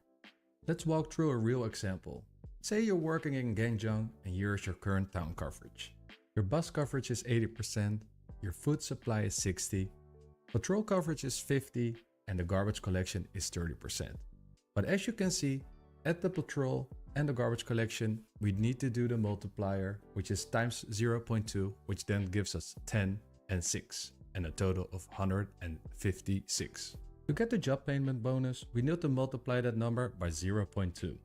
Technically, you will get 31.2%, but remember, the game caps the bonus at a max of 30%. So how does that work in game? Let's take Gangjeong downtown. If you deliver food, like a water bottle or rice to the supermarket, you'll boost the town's food supply. The same goes for running bus routes. Using Gangjeong Town Line 1 increases bus coverage, which help you grow the town. There is another extra perk. As population increases, some delivery points get faster production boosts. For example, the fuel depot or the bakery outputting faster with high town population.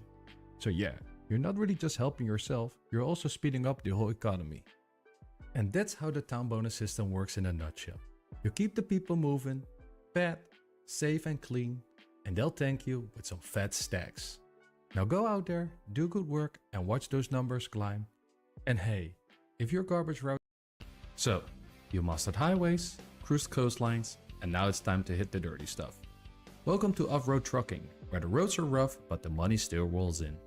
This is a beginner-friendly hill run, and it's the perfect introduction of off-roading in Motortown. And best of all, no upgrades, no licenses, and no problems. Well, maybe a couple. Before you hit the trail, let's fine-tune your settings for that real off-road feel. Go to your assist setting page and turn everything off except for steering assist strength and ABS strength. Make sure auto shift is turned off because manual is the way, and crank that game steering speed to 250% for snappier turns. Then go to controls, select gamepad and click the arrow next to steer and set that linearity to 0%. You want full steering control, not a guessing game. For this route, we're gonna use the Jamusi Semi, which can be bought at the Gozen truck or the medium warehouse, and it's the perfect truck for this job. It has naturally high torque, handles hills without any upgrades, and it's easy to control even on uneven terrain. Once you're in your Jamusi, you'll notice that drive modes don't have your usual labels. Instead, you get this alphabet soup. 4H, 4L, 4L lock. So what do they mean? And when do you use them? In this overview, I give you a bit of a guidance of when to use what, but I think I can show you better with some examples. 4H is for your basic trails, but when the wheel starts spinning, flip it into lock mode, because that's your traction hero and makes going up steep hills a lot easier, as you can see in this example. The difference is night and day. Think of it like a mountain bike. You don't climb in top gear, right? So pick what fits the trail. Now for the route. Hook up a Eastwood trailer and drive to medium logging 1. Take it slow and get to know the terrain for when you're fully loaded. At medium logging 1, select the medium warehouse delivery and load up your truck. Now drive back to the warehouse. You should feel that the truck handles differently and you might need to switch drive modes at certain spots. At first, it might feel a bit awkward, but once you start to get the feeling of what each one does, it becomes second nature. And also, don't forget to shift down a gear when it's needed. Take it slow. Balance is key. And don't make any sharp turns or you might end up like this.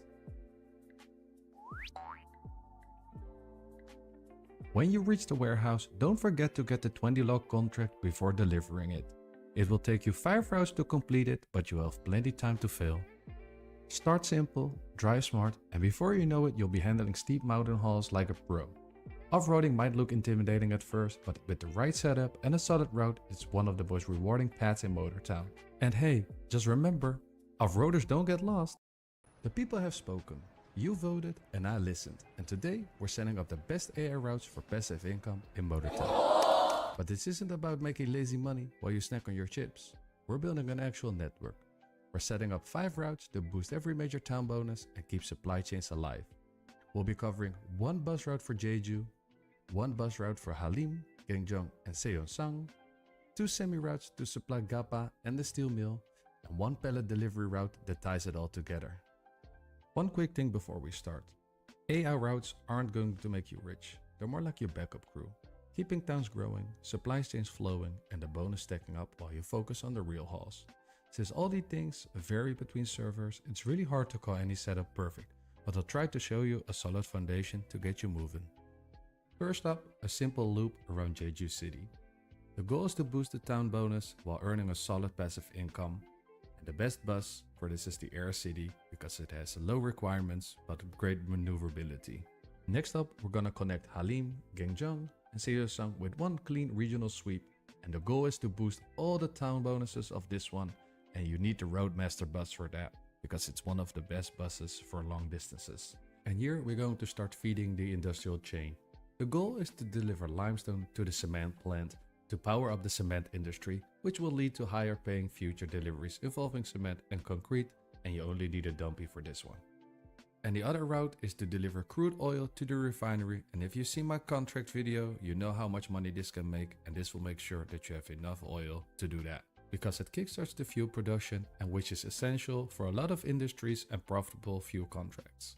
Last and not least, a route to connect Gapa and Jeju together by delivering pallets to various locations on the map, which will help to keep the town bonuses high and the supply chain stacked, and make sure that you get some good profits from finished goods. But wait, I got one more route, and this one is a little more plant the seed, harvest later, but the payoff is massive. We are going to deliver coal from the Dasa harbor to the steel mill, so the mill produces those steel coals, which you then can manually deliver yourself, which is a massive payout. And for this route, you also only need a dumpy or an Atlas 8x4 dump.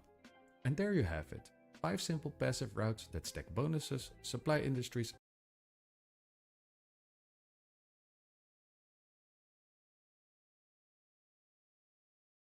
Overwhelmed by all the tuning options? Tuning is a huge part of Motortown, and in this video we're breaking down exactly what each tuning part does, how it changes your vehicle, and what to adjust first. Let's kick off with the parts that affect your car's speed, power, and engine performance. First off, we of course start with the engine, and this is your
Oh, man!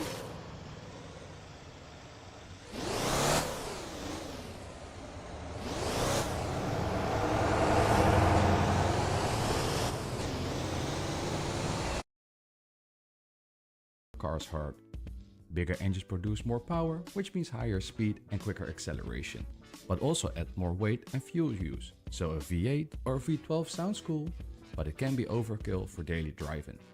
Then we have the intake, and the intake affects how your engine breathes. A short intake usually means better performance at a high RPM, so which is good for speed. A long intake adds more torque at lower RPMs, so it's good for being slow, steady driving, but especially for towing. The more powerful your engine, the more heat it creates. A bigger radiator helps staying it cool, especially during long drives or high-speed runs. So if your engine overheats often, then this is what you need to upgrade. And then we have the turbocharger. Turbos boost your engine's power by forcing more air in. More air means more fuel, means more power, but they add turbo lag, which is a short delay before the power kicks in. Smaller turbos respond faster, while big ones give a more top-end power.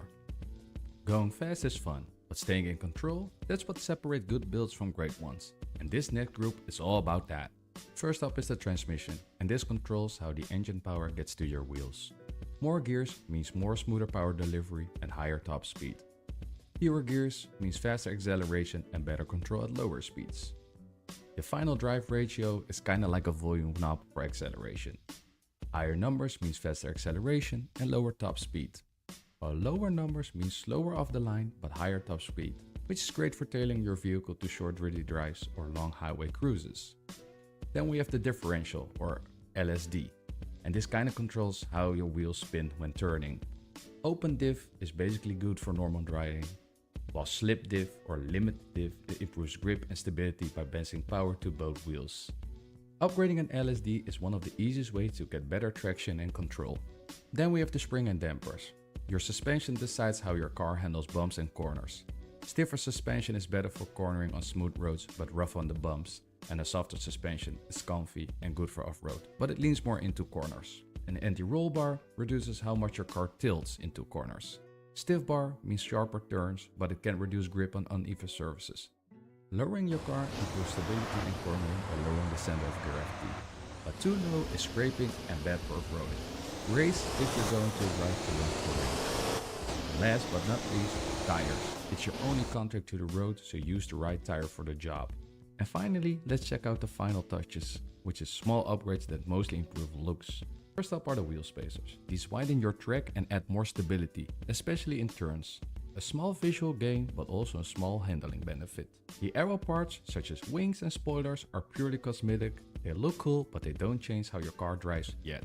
And that's it, a basic tuning guide for the Motortown. And remember, tuning isn't about being faster, it's about making a car that feels right for you. The more you experiment, the more you understand what your car really needs. Want to make over $500,000 in just one delivery? Let's dive into one of the best money-making routes in Motortown in this new update. It's easy, repeatable, and seriously profitable. First things first, we need a pickup truck. But any pickup truck works, but I highly recommend the Mammoth. It has high fuel capacity, it's all-wheels drive, and thanks to the small loading bay, you can benefit from the cargo payment scaling for even bigger payouts. Next, head over to the meat factory in Gujwa. Here, grab the Gangjin meat delivery job. Now, this is the part that takes a little bit of practice. You need to manually load in the meat boxes into your Mammoth. So it's time to channel your inner Tetris champion. Make sure you fit at least 20 boxes in the bag. In my run, I managed to squeeze in 24 boxes, but don't stress. If you start with 20, that's more than enough. Once you're loaded up, it's time to hit the road. Head towards Gangjin Supermarket. The route is pretty straightforward and the Mammoth should cruise through it without any trouble. But just remember those off-roading tips that I gave you earlier in my previous video when the terrain gets rough. When you arrive at Gangjin Supermarket, don't just rush to unload. First get out of the car and make sure you grab the contract for the 20 meat boxes. Then you deliver your load and boom, looking at this massive paycheck. In my example, I got over 500,000 credits. So yeah, there you have it. Pretty easy, straightforward one, and massive payout. First things first, we need a pickup truck. But any pickup truck works, but I highly recommend the Mammoth. It has high fuel capacity, it's all-wheels drive, and thanks to the small loading bay, you can benefit from the cargo payment scaling for even bigger payouts. Next, head over to the meat factory in Gujwa. Here, grab the Gangjin meat delivery job. Now, this is the part that takes a little bit of practice. You need to manually. This shortcut changes everything. No more detours, no more dirt roads. If you're delivering meat from Gujwa to Gangjin, then this is the shortcut you need to know. For skipping the bumpy back roads and slicing delivery time in half. Once you got the meat from the factory,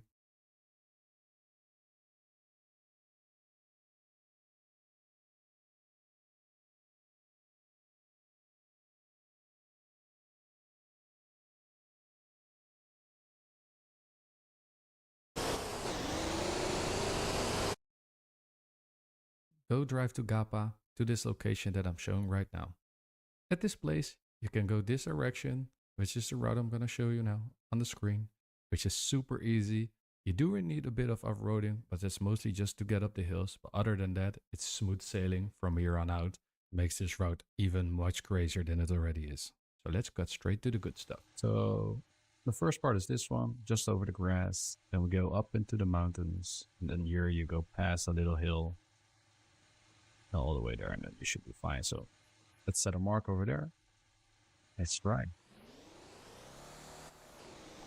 To be fair, I'm not quite sure if I like this route because it's kind of boring. But hey, if you're in need some quick cash and you don't want to take too much effort, then this definitely helps. I myself I do kind of prefer the off-roading because that's where the challenge is, because money is not that hard to come by in this game once you know what you're doing. But yeah, other than that, as you can see, this is just super easy. One thing you want to take into account or kind of look out for are these little rocks. They can flip you over at times. You know the physics of Motortown. They can be a bit finicky, but other than that, you shouldn't run into any big troubles. So yeah, here we go up here, up this hill, where we just set our marker. And from here on out, it's just climbing this hill. And there you can see there were a couple of these rocks that can flip you over. So make sure you watch out for those, alright? And while we're driving up here, I just want to thank everybody that has been voted on the poll. Thank everybody for that. Appreciate it. You take the time and effort to do that. And I'll try to do a bit more in-depth videos like this one, for example. This one is just as the route, but usually I would just say, okay, you do this route. But now I'm going to show you the full one. Also, make sure you go to the left here, not to the right. Because if you go to the right, you can't go down there. Yeah, you might flip over because there's a cliff, so you go around this part. Then you're actually almost there. Yeah, as you can see, the normal road is already showing up on the mini-map. So yeah, that's basically the shortcut in a nutshell. And it's almost what it is. Best by way to go to the left. But I just wanted to do this because why not? You know, that's where the fun is. And there we have it. That's the route. Now it's just going down this route. You've done this probably a million times before. Just deliver it. So yeah, basically that's what we're gonna do now. So yeah, if this helped and you want to support me, then don't forget to like, comment, share, you know, those good things. I hate to kind of say it, but it's sometimes necessary to promote yourself a bit, alright? But I do appreciate everybody that has been giving me all their love and support. It's been crazy ever since I've been doing these little Motortown videos. The channel has been doing quite well, I might say. Was not expecting that. So yeah, I really appreciate it, and without you all, I couldn't have done that. So really grateful for that, and hopefully there's a lot more to come. And if you have ideas or things you want me to check out or do or write guides about, let me know. And I'm also gonna explore some other things to yeah, not just stick to guides, because I think there's a lot more stuff I can show you, which is fun, and maybe even some other games, because I don't only play Motortown, I play quite a lot of games. But anyways, so we're here. As always, get out of the car, grab that contract. Then I think I got 20, yeah, I got 20, yeah. Okay, where's that? 20, 20, 20, 20. There it is. Remember this? One of my first videos was about the record job in Motortown. Back then, the Lomax was king. Max 3 cars if you stacked it right. But with this new update, we got the carry, and this beast can haul up to 6 cars, and maybe even more. But the question is, does this make the record shop more profitable? A quick note before we roll, where do you actually get the carry? You can buy it from the Tosin trailer for $270,000. Make sure you have enough money and at least record job level 20 so you can pick it up. Here's the plan. We're gonna do the route from Daza to Gangjeong, only stacking cars that share the same delivery spot. And this is easier now, because cars show off the drop-off location and payment when you enter them. You don't like it? Abandon instantly and get a new job. But there is a catch, and you gotta pay attention when you're unloading. When you hop in the car, the pop-up appears with the abandoned job selected by default. And if you're not careful, you'll send the car straight to the Shadow Realm. And yes, that means your entire route was for nothing. For controller players, I recommend you always use the mouse to manually click the close button on the pop-up, just to be safe. The devs already added this issue to their trailer board, but there's no fix to date yet. Here's the fun part. Loading 6 cars. But not every car will fit, because some are too wide because of scaling issues. And pro tip, load in reverse order. First car on is last car off, or just remember, load first, leave last. Mess that up and you'll have a bad time. One thing you need to take into account is if you have a higher car that you need to deliver, make sure you put it on the top level so it doesn't hit the bottom of the top level. One of the good examples is a police car with the siren, because the siren will hit it and will get damaged over time. A fully loaded carry is heavy, so not every truck can pull it. Autopilot helps on the straight roads, but don't trust it when you're stacked. Otherwise, you can say goodbye to your profits. But let's compare numbers. Here's what I earned with the carry on the Dasa to Gangjeong route. A total of 203,000 credits. And that's with no town bonus and some little damage on the car. Compare that to the Lomax, which has around 90k with some town bonus. So yes, the carry can easily double the profit potential. And here's an extra tip. If you only select smaller cars, for example the Koma, you can stack up to 12 cars in total, making this even more. So if you really want to min-max, the carry is definitely your way to go. So now to answer the question, is the carry the new wrecker meta? Money-wise, I would say yes. It's a huge upgrade to the Lomax. But it's not just about the money, because you also get wrecker XP per car delivered. And with at least 6 cars per run, that XP runs up fast. For a quick and simple job, the Lomax still works. But if you want maximum profits and experience, then don't mind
the extra effort, the carry is 100% worth it. So my verdict is, the carry is worth it if you can handle the challenge and it looks super cool. So I would say, go out there, carry some cars. Thanks for watching.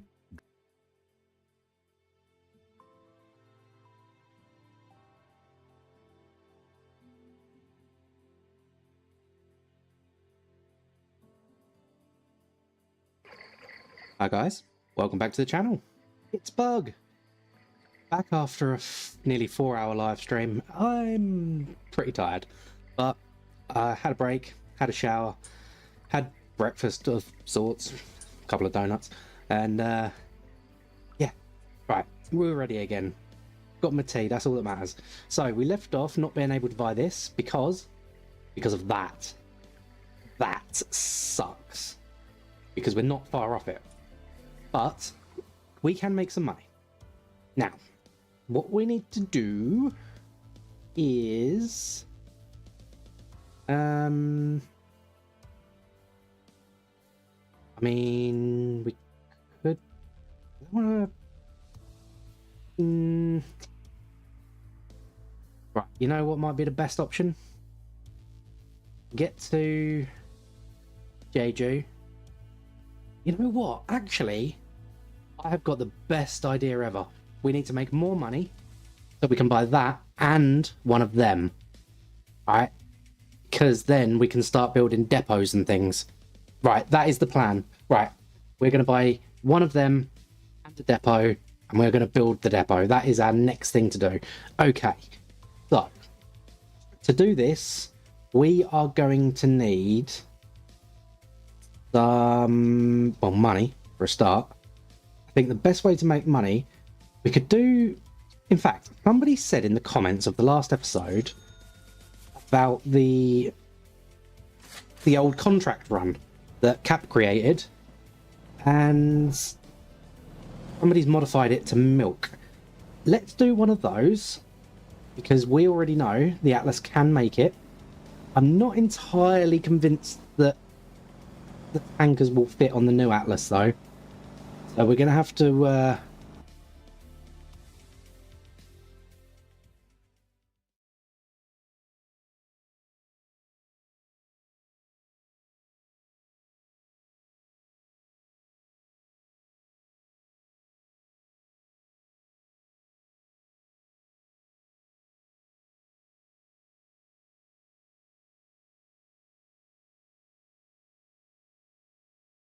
All right, so we are now going to talk to someone who was inside the White House, inside the task force, inside the CDC.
when the world shut down in 2020. And whether you agree with him or not, his story is one you probably haven't fully heard. Dr. Robert Redfield was the director for the Centers for Disease Control and Prevention during the first year of the COVID-19 pandemic. He was a lifelong virologist, a military doctor, one of America's top infectious disease specialists, and a man who, long before COVID, built his entire career warning this country about viral threats that he says our government consistently ignored. And during COVID, he was the man who was supposed to be the nation's top public health voice. But inside the administration, he was often the dissenter. According to his new book, Redfield's Warning, he did not support shutting down the entire country, and he argued against universal school closures. He believed the early 15 days to slow the spread was a temporary mitigation measure, not a justification for prolonged lockdowns. He repeatedly pushed for transparency, for admitting what the government didn't know, and for acknowledging that certain people were at higher risk than others. He also says the public was misled about masks, that the evidence for mandates was far weaker than the government claimed, and that vaccine mandates, quote, were a mistake that damaged public trust. And while the media was celebrating Anthony Fauci as the face of the pandemic, Redfield was one of the very first high-ranking officials to say this virus likely came from a lab. And he was immediately attacked, smeared, called a racist and a conspiracy theorist, even censured by his state legislature simply for expressing his scientific opinion. And Redfield says he was ignored inside the task force when he tried to raise concerns about transparency. He says he was sidelined by officials at the Department of Health and Human Services. He says scientists, prominent scientists, sent him death threats after he said the origin was likely a lab leak. He and his wife even received letters filled with white powder. So tonight, we're going to talk to the man who was inside the chaos, inside the science, inside the politics, inside the pressure. We're going to ask him what really happened in those early months, who pushed for lockdowns, who pushed for masks and mandates, who controlled the messaging, who silenced dissent, what did Fauci, Birx, Trump, and HHS Secretary Alex Azar say behind closed doors, and why does he believe he wasn't allowed to speak openly about what he knew? We're also going to talk about something even bigger. His new warning, Dr. Redfield says the next pandemic could be deadlier and could already be emerging, and that millions of Americans could die if we don't confront what he calls the ongoing failures inside the U.S. public health system. And yes, we are going to talk about Anthony Fauci. Now, this is not a man coming from outside throwing stones, rather. This is someone coming from inside the arena. This is someone who is in the meetings, in the briefings, in the crisis rooms, and this is someone who says that if we ignore his new warning the same way the government ignored his warnings in the past, then millions of people could pay the price. Phil, welcome to the show. Thank you for being here. Thanks for having me, Kim. Walk us through the early days of COVID, if you don't mind. What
Non lo puoi!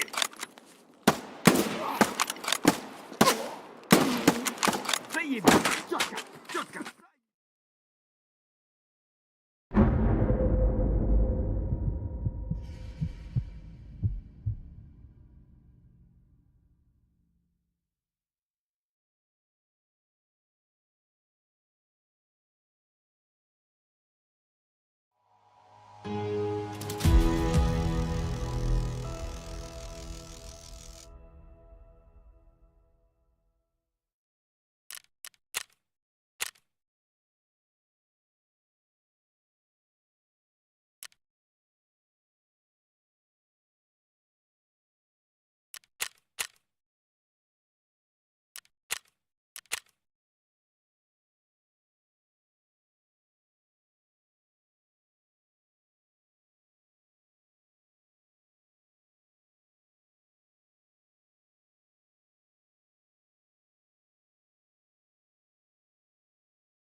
how did you guys find out there was a virus, and what was the initial reaction to it?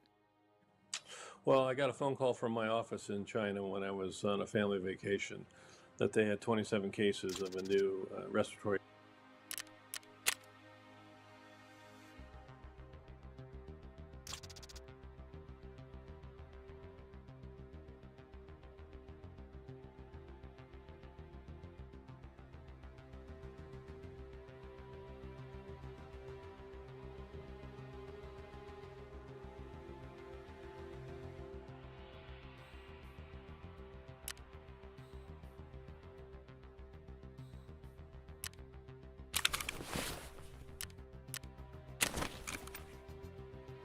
Illness that wasn't SARS and wasn't flu. And that really began a discussion that I had with my counterpart, George Gao, who is the head of CDC China. And he confirmed that he had 27 cases of a new respiratory illness that wasn't SARS or flu. And they all came from the wet market. And I remember asking George what his case definition was. And he said it was people without SARS or flu that came from the wet market. And I said, George, then by definition, everybody came from the wet market. You need to go outside of the wet market in Wuhan and look for new infections throughout the city. And he went ahead and did that, and a couple days later told me he had hundreds of cases, and it had nothing to do with the wet market. So that's how it all started. I was very apprehensive when I became CDC director that we were at high risk for a respiratory pandemic, so my antennas were very high. And very rapidly, as this pandemic started, George had said there's no human-to-human transmission, there's no asymptomatic infections. Unfortunately, both of those turned out to be incorrect, that there was obviously aggressive human-to-human transmission and a majority of COVID infections were asymptomatic. And that's important because our initial response was based on the fact that this was SARS-like, therefore no asymptomatic infections, and therefore we developed a public health response that focused on sick people. And in reality, a majority of the people that were getting infected were non-sick. So we had really the total suboptimal public health response based on our misunderstanding of the pandemic at the beginning. So when you say that he told you everyone came from the wet market, but you were really the first public official to say, this looks like it came from a lab. What made you believe it then came from a lab if he was telling you, if your counterpart in China was saying everybody came from the wet market? Well, the way this virus affects humans, in other words, SARS and MERS, the two previous coronaviruses, they went from a bat to an intermediate animal and to humans, but they never learned how to efficiently transmit human to human. So if you look at SARS today, as we look 22, 23 years later, there's less than 10,000 cases in the world. And same with MERS in 2012-13, there's less than 10,000 cases. So these viruses didn't really know how to go human to human, but efficiently. But the COVID virus immediately was one of the most infectious viruses we've seen, probably right behind measles.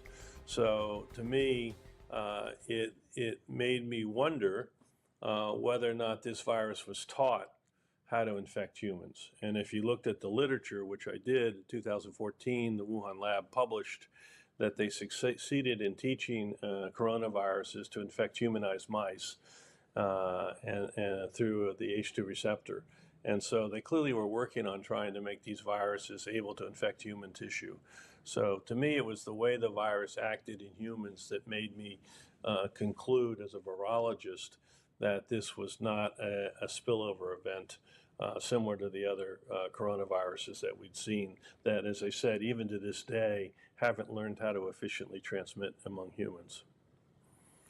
And so you voiced your concern and said this looks like maybe it came from a lab. And what was the reaction to that? Well, I had conversations, for example, with Tony Fauci, where I said there's two hypotheses. One, it was wet market spillover, and the other came from the lab through gain of function research, and that I favored the latter. Tony favored the former, and people just disagreed with me. I was very disappointed. I didn't know this at the time. They had multiple discussions about this in the first days of February. Fauci and a number of scientists discussed this. And unfortunately, I wasn't invited to be part of those discussions. But I've always felt that this virus, since early mid-January, I was pretty confident that the most likely hypothesis for this virus's origin was gain-of-function research from the lab. So you thought it came from a lab. You said in January, I think this came from a lab. Fauci says, nah, I think this came from the wet market. But then in February, there was conversation with other scientists who agreed with you, who said this looks like it comes from a lab. And they obviously, I mean, we now know they were completely shut down. Yeah, and of course the scientists that agreed with me that were on the telephone calls with Fauci all changed their opinion within days. Why is and that? Said that why I don't know the answer. I think there's a, my view is that the scientific community has not acted consistent with science, which was to support the two hypotheses and to investigate them scientifically. They immediately rallied around a single hypothesis that it came from the lab. That it came from nature spillover. And my own view is it's because they were trying to protect gain-of-function research. Tell us, why do you think the scientific community, why did these scientists who said we think it came from a lab and they suddenly changed their minds on that? What is it about this?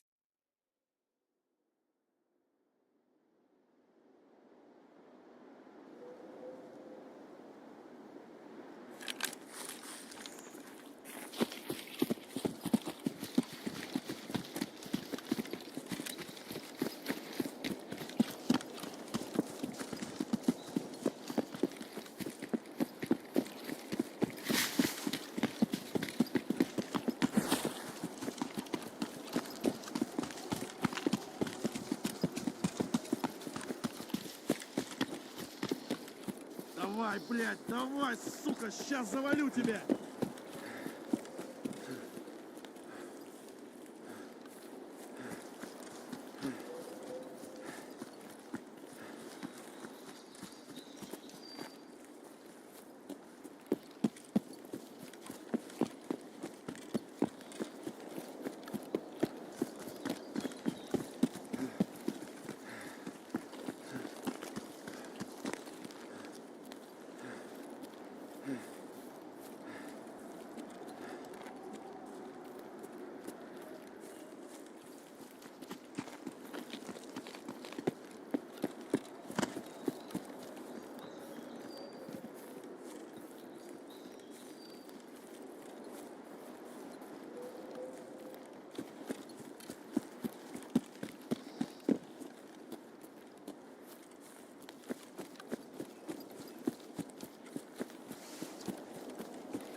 scientific community or the culture that is causing everybody to just fall in line with whatever narrative they're supposed to fall in line with. I think, you know, guess. my own view that this pandemic was caused by science and gain-of-function research.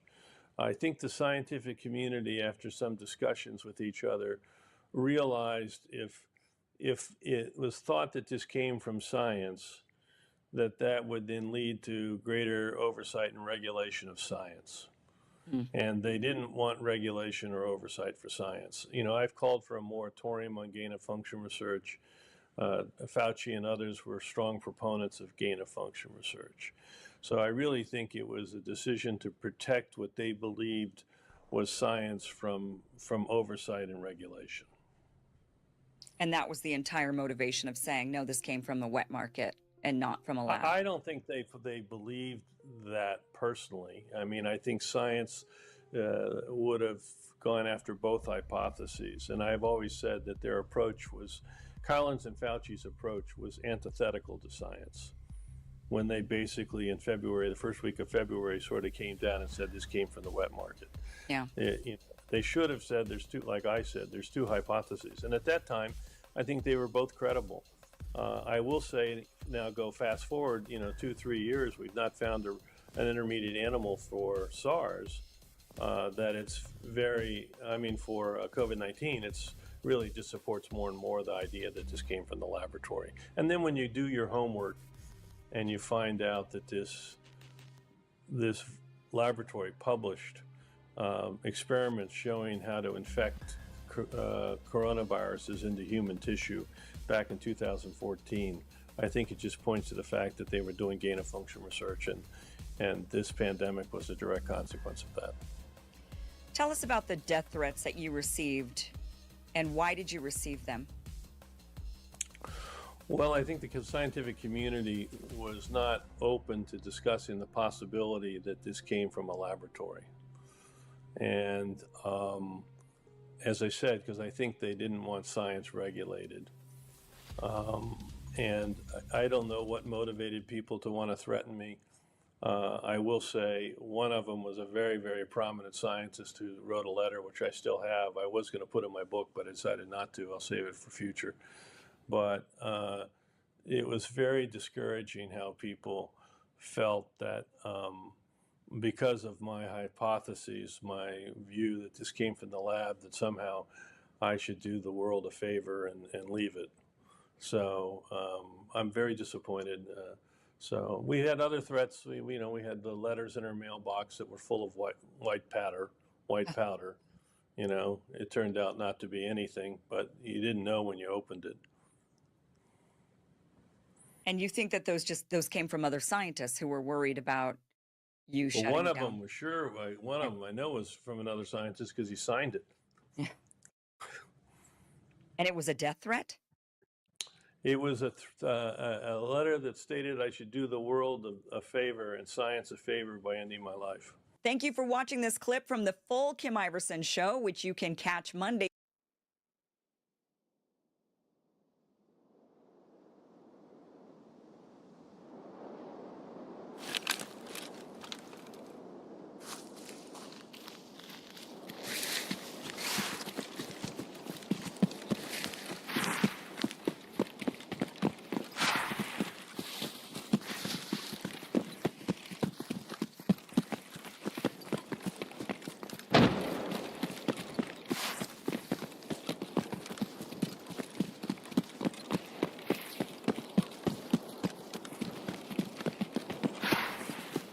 Давай, блядь, давай, сука, сейчас завалю тебя!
through Friday, 2 p.m. Pacific, 5 p.m. Eastern at KimIversonShow.com. It is free for you to watch. Again, 2 p.m. Pacific.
This might actually be my most important Motortown video ever made. And no, not because I will teach you how to make $500,000 in 20 minutes. Although, let's be honest, that's kinda nice. But it's about something else. Something bigger. Something that will not only help you level up faster, earn more cash and unlock cooler jobs, but it's about creating moments that stick. Moments like laughing mid-convoy with strangers you've just met, or running an impromptu rescue ops because somebody flipped their trailer full of fish, or even just chilling with the same group every night like it's your Filtro neighborhood. Motortown isn't just a driving sim, it's a multiplayer sandbox with soul. When you understand the etiquette of how to play together, that's when the magic really begins. So whether you're a total newbie or a returning road warrior, here's how to be that kind of player that everyone wants to have on their server. The first stop on this journey is picking the right server, and trust me, this choice will make all the difference. You can have a selection between big servers, small servers, or maybe even roleplay. Think of big servers like a bustling truck stop on the highway. They're usually loud, busy, and full of action. There's always somebody driving a semi-sideways through the town, or a convoy with flashing lights. If you like unpredictable, fun, and constant activity, then this might be your jam. Small servers though, those are more like cozy roadside diners. You get to know the regulars, and people wave when you pull in, and you might even find somebody who's happy to show you the ropes and lend you a vehicle or plan a route together. And then of course we have the roleplay servers, where things get a little more immersive. Want to play as a full-time mechanic, run a logistic company with friends, or get pulled over for speeding by an actual police patrol who writes you a warning instead of a fine. RP servers are where Motortown transforms from a sim into a full unsocial game. If you're new, I would suggest to try a smaller or mid-sized server first. They tend to be more patient and welcoming. Then once you're comfortable, explore the chaos of a big server or dive into RP to create a whole new kind of story. Once you selected your server, you need to read the rules. I know, nobody wants to read, but at least scan the server rules. It's like the traffic signs in Motortown. Most people ignore them until they get ticketed or yelled at in chat. Some servers require roleplay when you're a cop. Some ask you to not touch any high valuable supplies until you've been part of that supply. And some even say that you cannot use the tow truck for shenanigans. You need to know these expectations so it can save you a ban or at least a very awkward interaction later. If you're lost, just ask. Seriously, this community is full of veterans who want to help. Asking where's the supermarket or how do I get coal isn't going to get you flamed. More likely, somebody will help you drop a waypoint or even a convoy there with you. We were all new once and nobody forgets.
gets that feeling. And here's the secret sauce. Stick with a server. There's this one server I kept joining, not because it had the most players, but every time I joined somebody said, "Hey, you back again." And next thing I knew, somebody let me borrow their truck to finish a contract. And then someone showed me a shortcut I would have never found on my own. Motortown doesn't have trading, but that doesn't mean you can't share. Routes, builds, vehicle, even just in time. People are more likely to lend a hand, share a tow, or guide you through a tricky challenge when they recognize you as one of their own. And the best part, you don't need to be active in chat. Just show up regularly, and being decent goes a long way. You're not just grinding experience, you're joining a neighborhood. One with a tow truck, drivers, cops, truckers, and maybe even a meat delivery cartel. And once you selected your server and you've been doing some jobs on this server, please make sure that you despawn your vehicles. Abandoned vehicles slow down the server by a lot, they clutter the map and make towns feel like a junkyard. Unless you're role-playing as being stranded or filming some cinematic, please clear your ride when you're done. Use garages, parking spots, or even the tuning stop. You don't have to go back to HQ, anywhere with a wrench or a parking icon works. Treat the world like it's yours, because it kinda is, and nobody wants to cruise around in a city full of lag and litter. And there's a hidden economy in Motortown, and when it works, it's beautiful. Factories full of supply, towns with payout bonuses, fully stocked delivery routes waiting to be run. But lately, well, let's just say some contracts have been very popular. Here's the deal. When you supply the chain, delivering fuel, producing meat, move food, you're helping out the whole server, and everybody earns more. It's slower cash, but bigger impact. Server hopping, where people jump from server to server just to grab the high valuable jobs, breaks that system. It empties stock, crashes prices, and frustrates the regulars who are actually working the routes. And if people keep this up, they will start locking the servers, adding passwords, and make you do whitelists, which makes it harder for new players to find good communities. So play the long game. Play your part, build up port, and keep the bonus alive. You're not just farming, you're investing in a better server experience for everyone. Let's talk cops. Yes, the police role is a little undercooked, but it's also one of the most creative jobs out there. You're not just here to write tickets, you're here to keep things flowing. Help with traffic, escort white loads, set up an impromptu scenario like blocking off the port for illegal activities or organizing a checkpoint, with permission of the server of course. Balance is key. Give warnings, be fun, be fair. And when in doubt, ask your server what kind of RP they allow. Done right, being a cop isn't just about enforcing the law, it's driving a story. Motortown isn't just a driving game. It's a multiplayer sandbox where every good session is built on respect, teamwork, and sometimes a little bit of chaos. Stick with a server, build trust, clean up after yourself, supply the chain, and don't be afraid to lean into the weird little world that makes this game so good. It's not just about contracts and cash, it's about the connection. And when we all play by the same rules, it really starts to feel like a town. So now go out there and be the kind of player I want to see on my server. And maybe, just maybe, I'll see you on the road.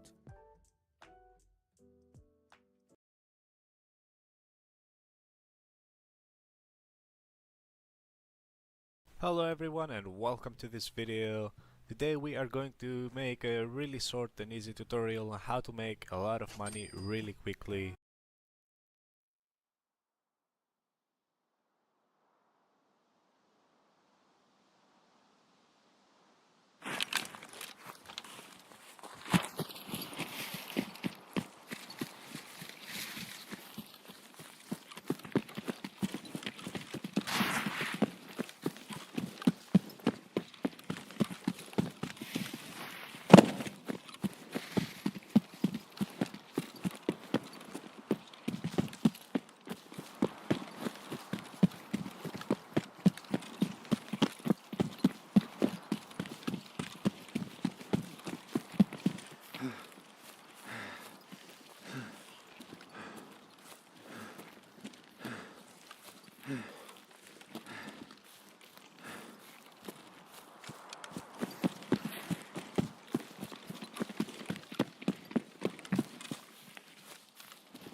неплохой день, господа.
build up your trucking level to level 2, you will have to do that. What you can do is when you are in the city, you can go ahead, go here in the trucks, get in the small truck, you'll find that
there and do a few deliveries nearby, and that will take you to level 2. Also try to collect some money.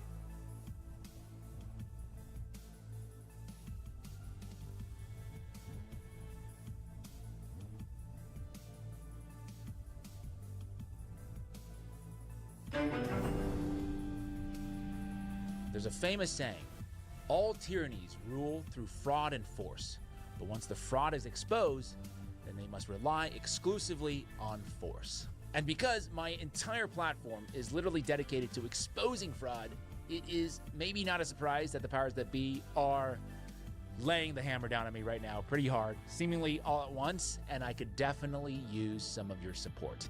So I'll start here. A few weeks ago, the pro-Israel Stop Anti-Semitism advocacy group named me Anti-Semite of the Week. For what? Simply daring to call out Israel's lies and deceit.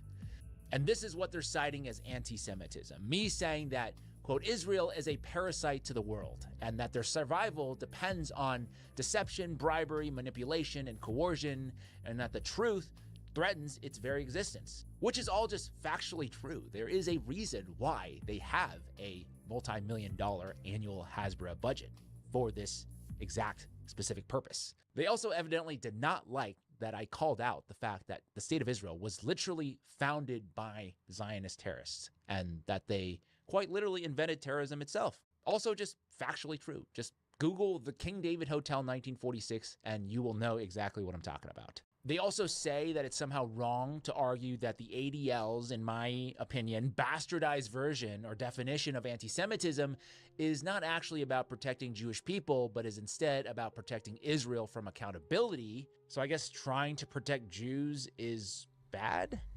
Anyway, the Stop Anti-Semitism group was founded by this lady named Lior Rez, and their entire platform is all about getting people fired for criticizing Israel. Honestly, I think I should probably do a deep dive on them, and I think I will. But right now, they are literally telling people to mass report my account in order to deplatform me. And maybe, just maybe by coincidence, maybe not, I don't know for sure, but the second thing that happened to me in this last week was that my TikTok account was unceremoniously banned.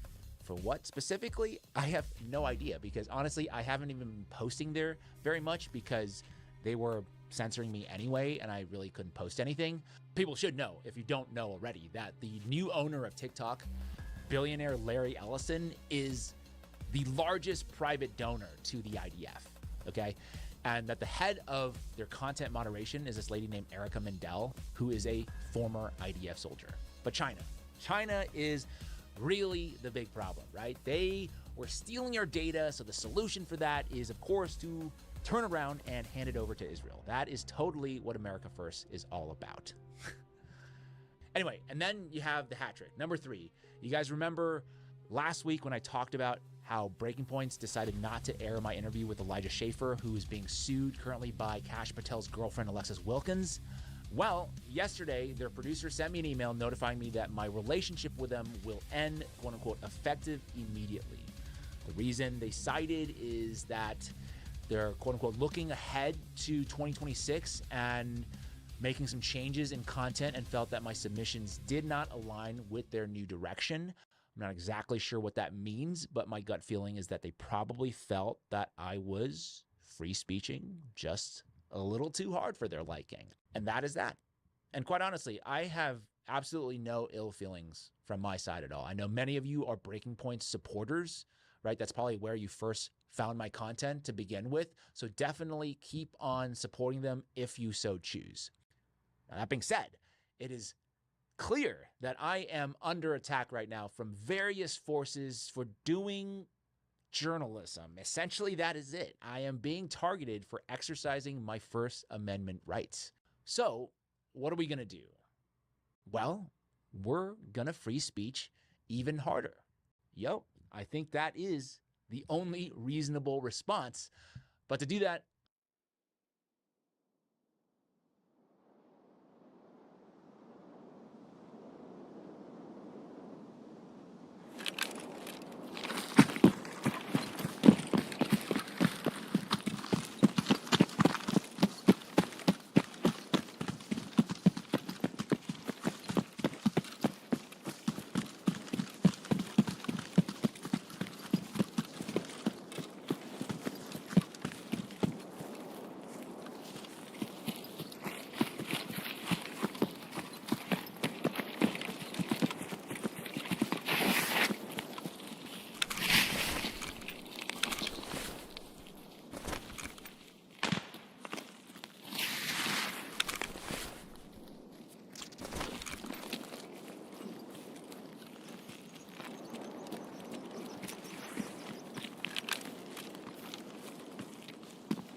Ой, знаешь сколько пацанов?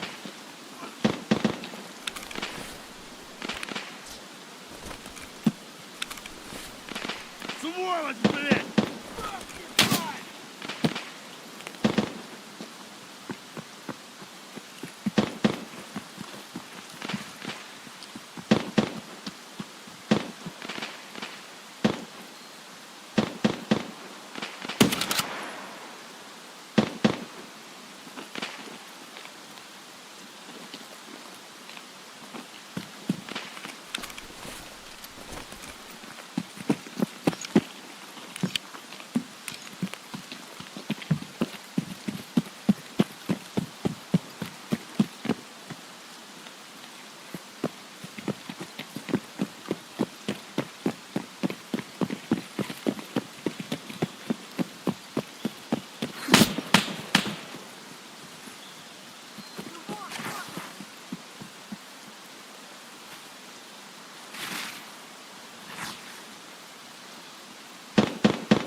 Эй, земляк, мы стрелять не хотим, мы так наблюдаем.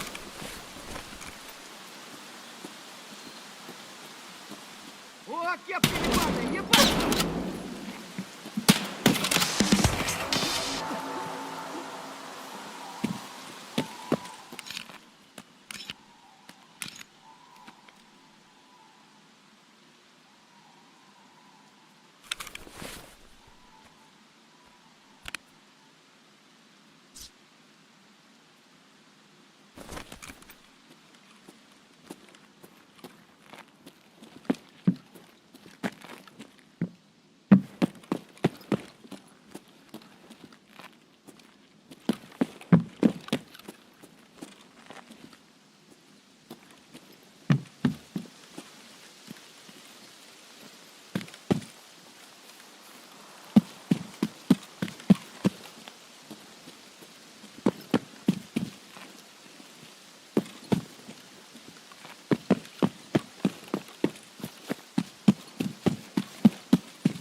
I am definitely going to need your help. So I am super excited to launch my new platform, 5149jameslee.com, where going forward, you'll get to be part of the 5149 news crew like you've never been before.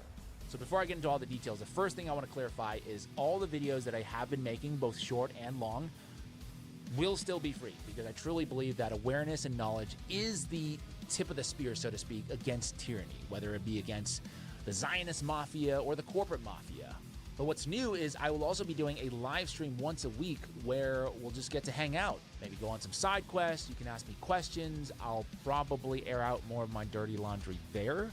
But most importantly, I just want to build a community of people who maybe have different backgrounds and ideologies, but are all united in seeking truth and holding evil people accountable.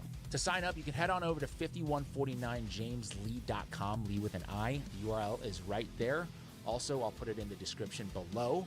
There are a few membership options to choose from, and you know, it's just gonna be like a fun party where we'll get together, ruffle a few feathers, kick the beehive, metaphorical beehive, of course, because bees are actually kind of awesome.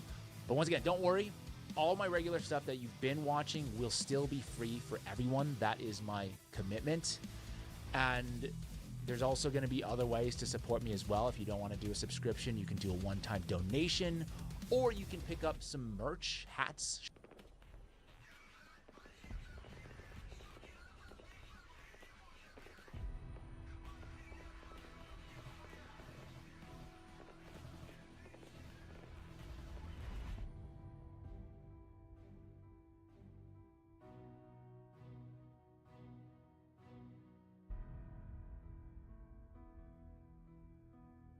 Or U2.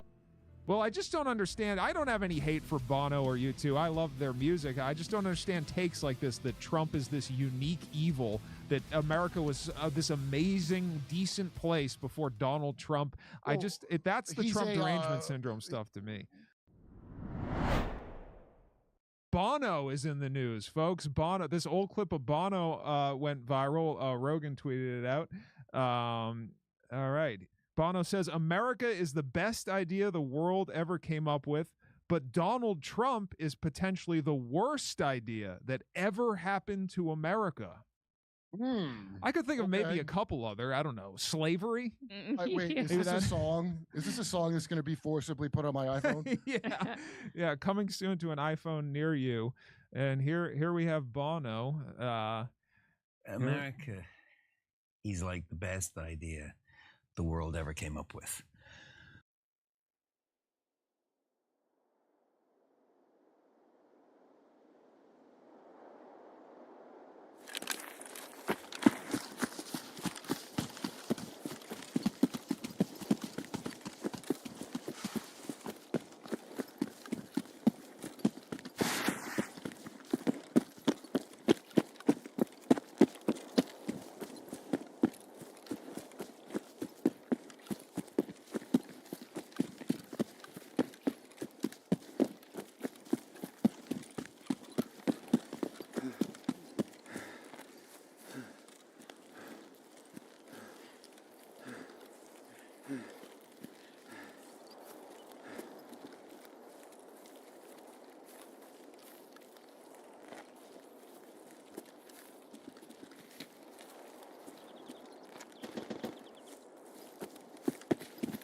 земляк!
Кило, да, блядь. Сейчас сдохнешь, сука.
But Donald Trump is potentially the worst idea. Why is he out of breath? Have you noticed? You noticed that? That ever happened to America. Potentially. Destroy. Potentially. Because of what we're saying. Because America's not just a country. Ireland is a nice country. Great Britain's a great country. All the rest of it. It's not an idea. America is an idea, and that idea is bound up in justice and equality for all. Equality and justice for all, you know? And right, we've always had justice and equality for all until Trump. It was just perfect until Trump. Unless, yes, and unless you're from here. From here. Yes.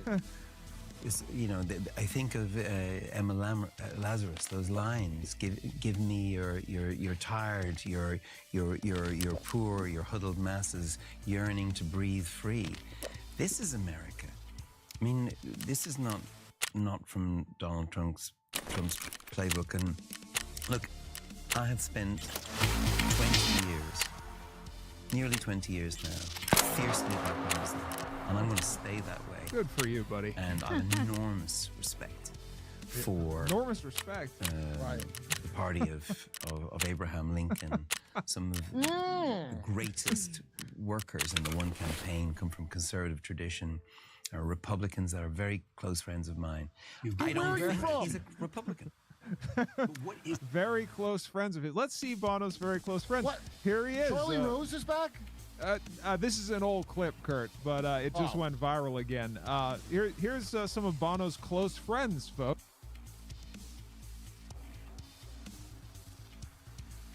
It's George W. Bush.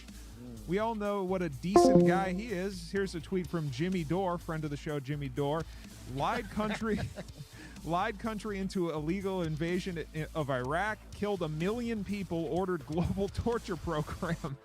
These are Bono's good Republican friends here. He's a likable guy. Potentially. Potentially. Sorry. I apologize, Kurt. So yeah, we take pictures on the hillside here with war criminals, but Donald Trump is the worst thing to ever happen? Did Donald Trump kill 1 million people?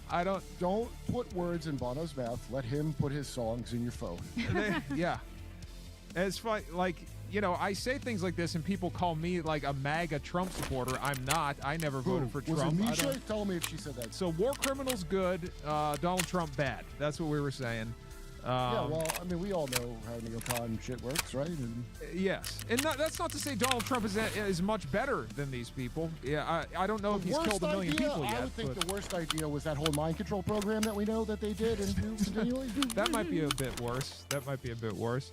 And then we also have this guy here, this lovely man, Obama's covert drone war, 10 times more strikes than Bush. So no matter who you vote for, you get John McCain as Jimmy You Dorsey. see how excited I am right now about Obama? Look at my excitement. We see that. 10 times more war. God, this is what the future is going to be. Just some guy with an AI headset on while we're bombing the Middle East. That's the future. Sorry, both of you. I had to wear these glasses to make you not fat. I had to enhance reality. All right, guys. Obama embraced the U.S. drone program, overseeing more strikes in his first year than Bush carried out during his entire presidency. And I have friends who think Obama's a decent guy. A total of 563 strikes, largely by drones, targeted Pakistan, Somalia, and Yemen during Obama's 2 terms, compared to 57 strikes under Bush. Nice. Now, here's some of the great ideas that America has had over the years, guys. We have greatest income inequality, highest poverty rate, greatest number of children in poverty, worst child well-being, lowest social mobility, highest healthcare costs. I'm not going to read this whole list, but I think some of these might be worse than Donald Trump. I don't know. This is what we're dealing with. Those aren't really ideas, though. No? Donald Trump's more of an idea. Yeah. Okay, all right. Yeah, Bono just says nonsense. Yes. Do you think he's all there?